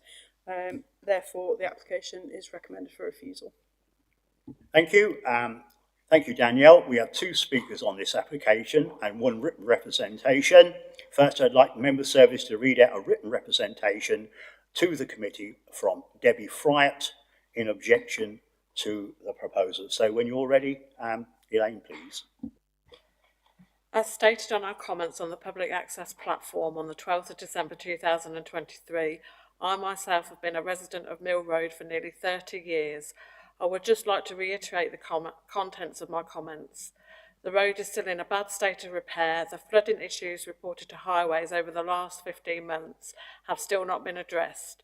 The footpaths cease at the end of the houses that were completed around 25 years ago, so really not much progress with the existing issues that residents of Mill Road already have. Although I agree that everybody is entitled to an opinion, I would ask that the Planning Committee considers the opinions of the local residents that it directly affects. Again, as stated in comments made on the public access previously, after these 3 plots, there is a substantial area of land that will be in line for planning if this application was successful. I would ask that the committee would consider the recommendation that paths and possibly passing places were installed before any building commences. Thank you. Yep, thank you, Elaine, for that. So that's for obviously members' consideration. So I'd now like to invite Alexandra Patrick, she's the agent, and Luke Patrick, he's the applicant, to make their presentation to the committee. You've got 5 minutes between you. Oh, you're already there, so well done. You're eager, thanks. Carry on. Good evening, everyone now. This application has been put forward to you for the vast support we have from both residents and non in Murrow. True enough, we do have a few opposing the development, but the reason for their critique are mainly due to road safety. There is a path in motion of being extended in an easterly direction. The head of the planning department is fully aware of this, which will aid the village's road safety concerns. The path is in its final motion of being approved for this extension. Both the Environment Agency and the Highways have no objection to this proposal. However, if councillors wish for the path to be further extended, we welcome the condition. A sequential test has been carried out in Murrow, as we feel it is not classed as elsewhere development. This proposal abuts the development boundary and is opposite residential development. It is a natural extension and of a house type that is suitable for all, not just the large dwellings Murrow has seen of late. At present, the land is scrubland, not a commercially farmed field. You have all seen many developments such as this over the years, right up to present. Gull Road in Guyherne, with development not seen as the main settlement, that was decided at planning committees, and you all made the correct decision as it is a flourishing location to live in. Murrow is a popular location now thanks to people like yourselves that know this area, know how villagers try to stay in their home area without having to move to a big town. This development isn't large executive homes. This development follows suit of the recent Guyherne developments and Gorefield, where smaller dwellings are proposed to help the younger and older generations start out and downsize accordingly. The application in front of you is extremely similar to that of the 5 dwellings developed on the outskirts of Gorefield, which was approved with the same parameters this application has and was dealt with the same planning officer. You all thought it prudent to approve the application, and I wholeheartedly agree with your decision. I hope you can decide this application for the 3 chalet bungalows with the same logical nature. Thank you for listening. Thank you. Okay, when you're ready, Mr. Patrick. Thank you. Hello everyone, a bit about myself and my family. We have lived in the village for 4 generations and have its best interests at heart, including our next generation of family growing up there too. I'm chairman of the Murrow Village Hall and Planning Field Committee, trying to keep them open and up to date. We are not massive developers with no interest in the village. Obviously we're doing this to grow, but we also want the village to benefit from our success. In past projects we donated funds to Murrow Preschool and Primary School, and would like to do the same this time if we're successful. We also use local trades to complete the works needed, which benefits local businesses. And this application is not for 6-bed 3-storey houses. We're asking for smaller 2 or 3-bed chalet bungalows, ideal for younger buyers or older generations wanting to downsize and to remain in the village. Thank you for listening. Yep, thank you very much for that. Members, questions to Mr. Patrick or Miss Patrick, whichever, and please can you say obviously who your question will be directed to, if you have any, of course. So any questions?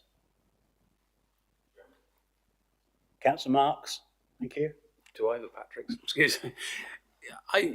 Obviously we've heard mention of angling water and flooding. Flooding has been quite a big thing today, as you've probably sat through. Are you aware of the flooding issues along that road?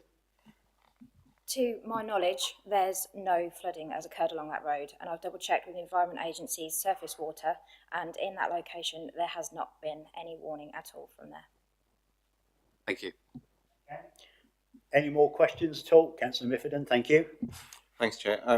When the officers were making their presentation, they mentioned, was it you? You mentioned a footpath and a passing. Officers mentioned passing places, and you mentioned a footpath.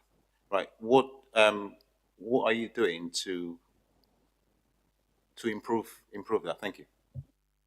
So from 37 Mill Road back towards the village, it was approved with the condition to have a path put in. There's been things that's gone on. We are now in the process of applying for this path. We've had a few hiccups, so to speak, with the highways and boundaries, fences, etc.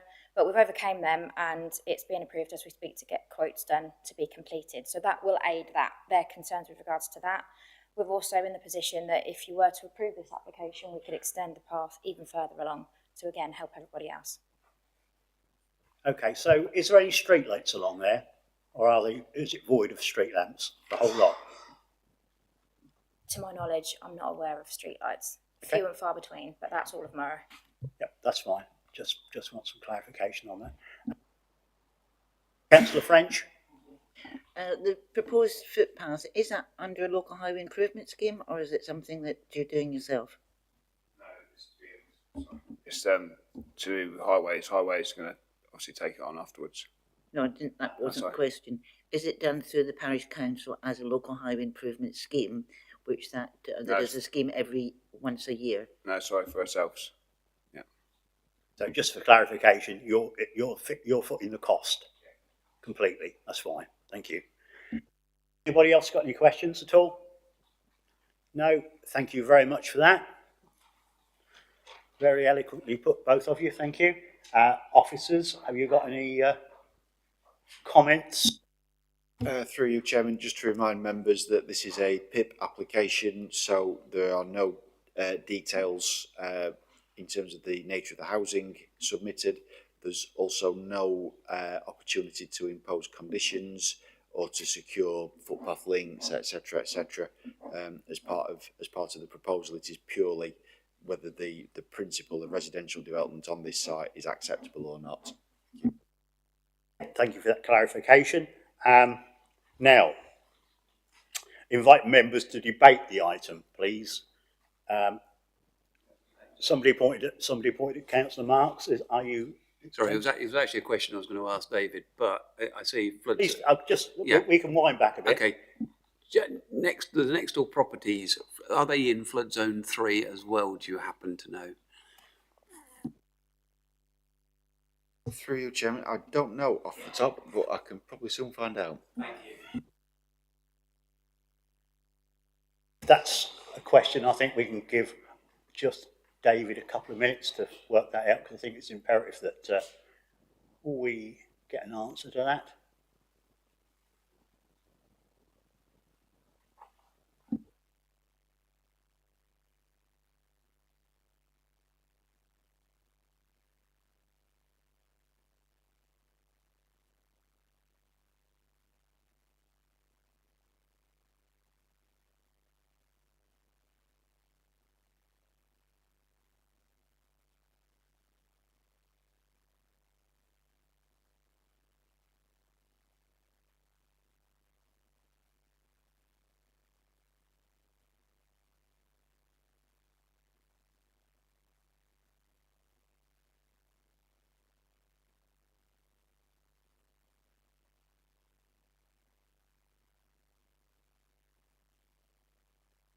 Through you, Chairman, yes, they are, as with sort of quite a bit of this part of Murrell, is within flood zone 3. Okay. So, okay. So we're going to debate the application now. We did wind back a bit, but that's fine. So who's going to kick off the debate?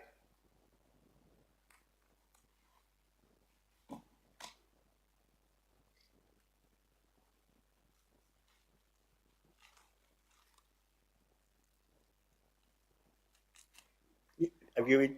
I was just going to say that's porridge and 2 coffees, please, as well. Okay. Infill, I can't see. Obviously, you look at that. That's definitely not infill. I'm struggling a bit because it's in. We've just heard the newer properties down there when we went to have a look are in flood zone 3. So it's really, I think, interpretation as to whether we think that. But I do agree with what we've heard previously. I think this will then open up further down that road. However, it's not a field that's obviously regularly used. So isn't it better to make use of that piece of land than elsewhere? Anybody else? Councillor Benny, thanks. Yeah. The only thing that gets me with this is the flood zone. The principle of development I have no problem with. It's following on, it's linear development down the road. I've got no problem with that, but it's the flood zone. Just looking here. Is it infill? You could say it's infill. There's a big gap, but it's filling between where the station is or where that is, but it is. And how did these other houses, number 37, 35 and 33, I assume that's the numbers, how did they get built? I mean, they're modern houses. They've been built recently. And this is where the sequential test falls over and it blocks development. There could be however many sites you need in flood zone 1, but if nobody brings them forward, you can't develop here. But if they had been brought forward, then you could build here, which makes a mockery of the planning, really. But we are where we are, and we are in flood zone 3. And how do we get over that one? That is the only thing. The other reasons for refusal, I would have no problem. It's a PIP. Is the principle of development sound? I would say so, but how do we get over the sequential test? That would be my only thought on it, Chairman. Thank you, Councillor Benny. That sequential test is certainly a vein in a planning committee's eyes and ears. Councillor Marks again, thank you. I think we go back to Dearest Wisbeach, flood zone 3, and it's almost fill your boots. Yet when we come 4 or 5 miles out as the crow flies, we suddenly get flood zone 3, and we're all told, be very, very wary. My comment is, looking at the properties beside it, they are fairly modern properties. So at some point, a viewpoint has been taken, not by us, but by, I guess, another planning committee or alternatively planners, that it was okay to build in that flood zone. Councillor Hicks. I don't know whether this information's available, but the two next to it, did they come to committee or were they done by planning officers? Okay, David will come in there. Through you, Chairman, the original planning permission for sort of the 4 properties that sit at the side of the site, so to the east of the site, look as though they date back to probably a 2011 planning permission, which would have been considered under the previous local plan, so in a different policy context, in terms of whether they were committee or delegated. I can't tell you, I'm afraid. Okay. We're still in debate. Anybody? Councillor Benny. Thank you. You're my buddy today. Councillor David, I mean, how many of the other sites are there in Murrow that are causing this block to this development? And, it's all very well taking it across the whole district, but it's not. This is specific to Murrow. Now, how many, I've got the flood map here, and all those little white bits are flood zone 1. The rest of that is flood zone 3. So it's really all flood zone 3. So very similar to Benwick, very similar to Turves.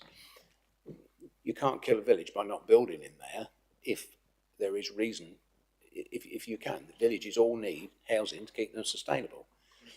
But looking at that, where are these sites that are available in Murrow? I'm not saying over a further distance, just within Murrow. How many have we got?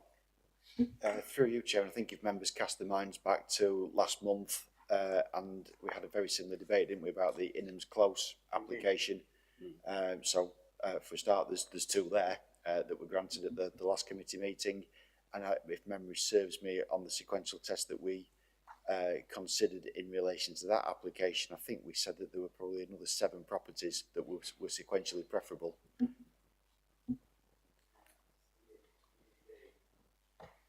Remember the application well. Right, still in debate. Anybody wants to add to it?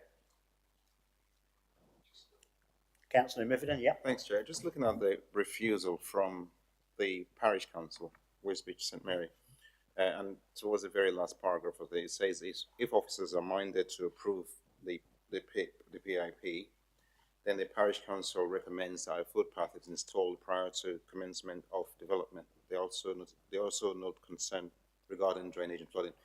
Now, the applicants did say that they are looking at installing a footpath at their own cost, didn't they? So I'm thinking, even the objections, I'm just throwing information out there from the Parish Council, is probably one of your reasons is a footpath, and if that's going to be met, then I don't see too many reasons to refuse this one. Let's just get it right. This is just, is this piece of land fit for the three dwellings that are going to put on it? Whether we can't, at this particular time, we can't say, we can obviously take the applicant agent at the word, and hopefully that's what they'll do if they get it. But this is just, is this piece of land suitable for putting 3 dwellings on or not? That's what we're here for this afternoon with a bit. Thanks, Chair. I understand that. I'm just saying. Oh, sorry, I'm not being obviously. Yeah. I'm being that. I'm right in saying that if we agree this PIP today, that those matters can be dealt with later at full planning permission or outline planning permission stage. Absolutely. So, we're still in debate. Before I close this debate, this is your last chance. Councillor Bennett. So if that's the case, how do you get over the fact it's in flood zone 3? You know, the land can be suitable to build on. Absolutely, it can. I mean, it follows on. It's a progression of where the village will grow. I mean, we had it in Chatteris this afternoon. You can't build on a grass field in the middle of the town. That's not right. You can't build in the open countryside. But we need homes. That is a fact. But you can't get over the fact this is in flood zone 3, and until those other houses are built out, it will not pass the sequential test. Oh, and that's why I said it was a lottery on Ingham's Close. I said, you know, somebody rich wants to go and live in Murrah, and there's 7 houses gone, and this is the only site left. I mean, this would probably get approved, wouldn't it? So it wouldn't need a sequential test, or it would pass the sequential test. And this is what I said last time. It's an absolute lottery.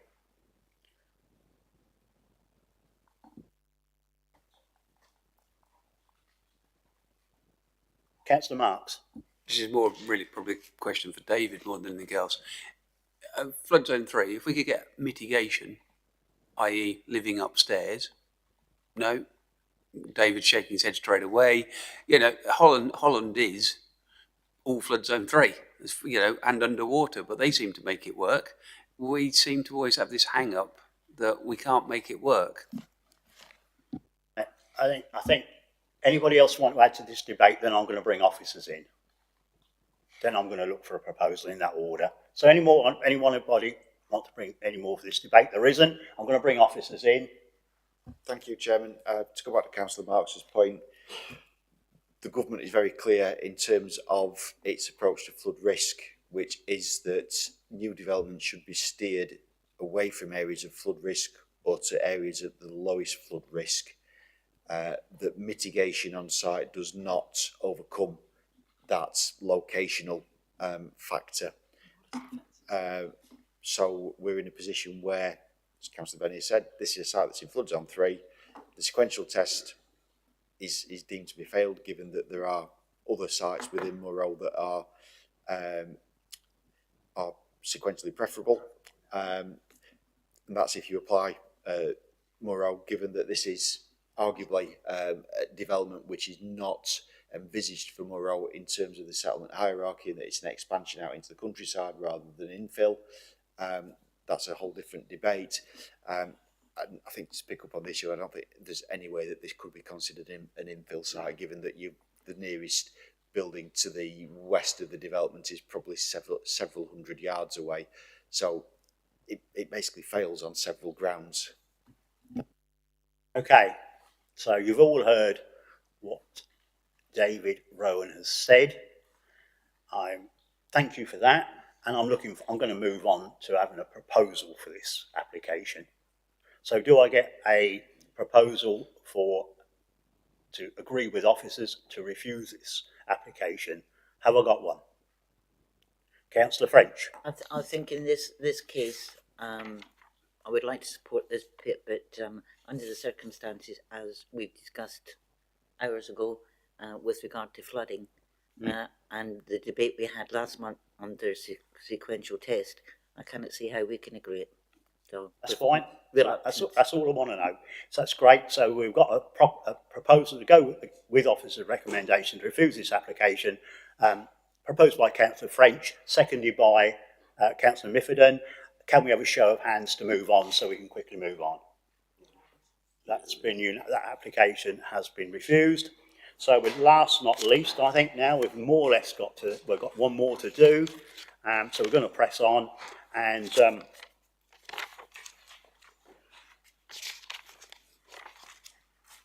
so I'll hand over to Danielle Brooke to present application agenda item FYR 23-0995/0, agenda item number 14. So Danielle, when you're ready, thanks. Thank you, Chair. This application is an outline application with all matters reserved for the erection of up to 3 dwellings and the formation of an access on land east of number 1 Wimbledon Road, Doddington. The application site is shown in red on the location plan and aerial photos. The site constitutes part of the side garden of number 1 Wimbledon Road, and this property and its garden marks the northwestern edge of the settlement of Doddington along the northern side of Wimbledon Road. Mature hedging and trees mark the boundary of the site, which is clearly differentiated from adjacent agricultural land to the east. This application is outlined with all matters reserved, but the indicative site plan depicts the subdivision of the site to allow for the potential curtilages of up to 3 plots, along with the access and associated visibility displays to be constructed to be leading to a shared private driveway to serve the 3 dwellings. Photos 1 and 2 are sort of close views facing north and northeast across the application site. Photo 3 shows the application site and its relationship with number 1 Wimbledon Road as garden land. You can just about make out number 1 between the trees there. Photo 4 is facing west along Wimbledon Road with the application site to the right hand side of the photo. This application is obviously outlined with all matters reserved for 3 dwellings or up to 3 dwellings. The assessment considers that matters relating to the principle of development, character and amenity, access, biodiversity and site constraints are considered acceptable, subject to the imposition of relevant conditions or further information to be submitted during reserved matters.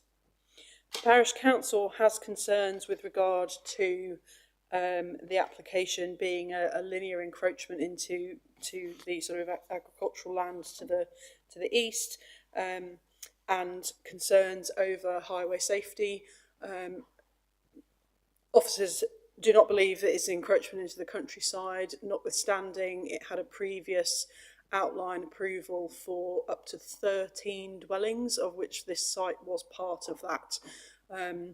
So we don't believe that Parish Council concerns in this case are founded in respect of the encroachment and highways, because highways have agreed the access. Accordingly, refusal of the scheme on the basis of the issues raised within their comments are unjustified, and therefore we recommend the application for approval. Yep, thank you, Danielle. We have 2 speakers on this application. I'd now like to invite Ian Gowler, he's the agent, and Callum Hamilton, he's the applicant, to make their presentation to the committee. You've got 5 minutes between you, so start whenever you're ready. Thank you. Thank you, members, for your time this afternoon, actually this evening. As the officer has covered in their report, there are no technical objections to this proposal, and we're pleased the officers have recommended approval. This site was part of a larger site, as mentioned, of 13 houses, although only 9 of those were actually located at this site. That was approved but has now expired. The Parish Council objections, firstly, are the first objection is against the development being against the character of the open countryside. However, we feel this residential development will actually enhance the appearance as you approach that end of Doddington. The second point of objection from the Parish Council is the access would be unsafe. There is currently an access to this part of the site already, and as part of our design we have incorporated the visibility displays required by highways. I'll pass over to Mr Hamilton, who would like to talk a bit more. Hello, thank you for listening to us. I've lived in Doddington nearly 40 years. When I first bought this house, it was after driving past it day in, day out, thinking, if it ever comes up for sale, I've got to go for it. It was next door to number 3 that was occupied by Mr and Mrs Green, who were produce merchants. And as they grew older, they grew frail, so I started looking after their back garden as well. So I ended up driving the tractor around, keeping it. Sadly, Mr Green passed after we'd put in the planning for 13. When he passed, his wife was not able to cope at all, and she's now into a nice, small, modern bungalow. But it expedited the sale of their house. We had a developer that was going to buy the whole lot. Because of Mrs Green's frailty, he bought hers, and then finally, in June of this year, or June of last year, he discovered that he couldn't afford to buy ours, so he withdrew his reserved matters application. It had all been going swimmingly until then, and we found ourselves left with an expired planning application. We have also discovered that we are struggling to maintain the property the way we'd have liked to, and therefore we decided that if we put 3 on the front, we would manage to cope with the rest of it. We really, it's just, we'd like to stay there, and we'd like to enhance the entrance to the village. And that's really where we are. Thank you very much for listening. Thank you, gentlemen. Questions for Mr. Hamilton or obviously Mr. Gowler? Councillor Marks to kick it off. Thank you. Just one very quick one. Can you recall what the Parish Council said last time with 13? With the application for 13, were they in support of this? Okay, any more questions at all for the gentleman? No? No, okay, thank you very much. Officers, what have you got to say?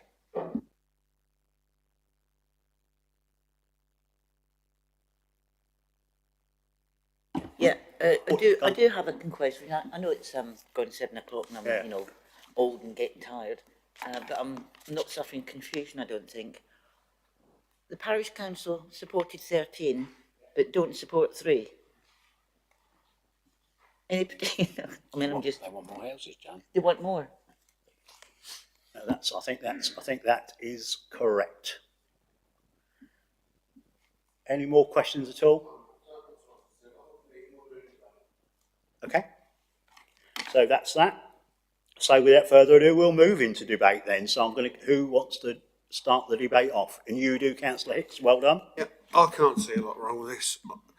The fact that it's gone down from 13 to 3, I would say is probably, well, a good thing in a way. But, you know, I've read the report and I agree with the officer's recommendations. I think we should grant this one. Simple as that.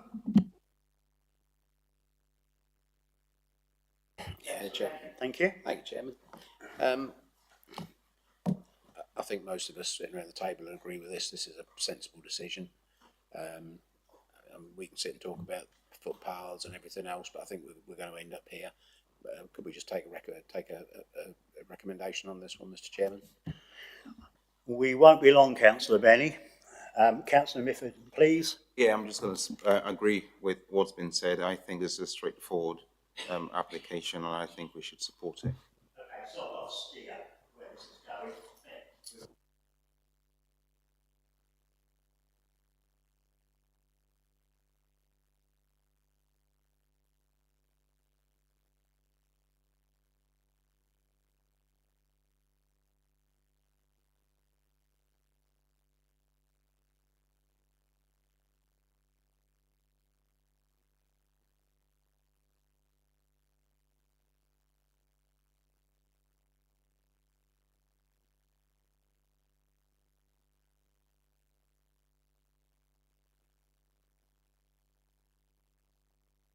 Thank you very much for attending this afternoon. It's been very arduous, to say the least, but thank you very much.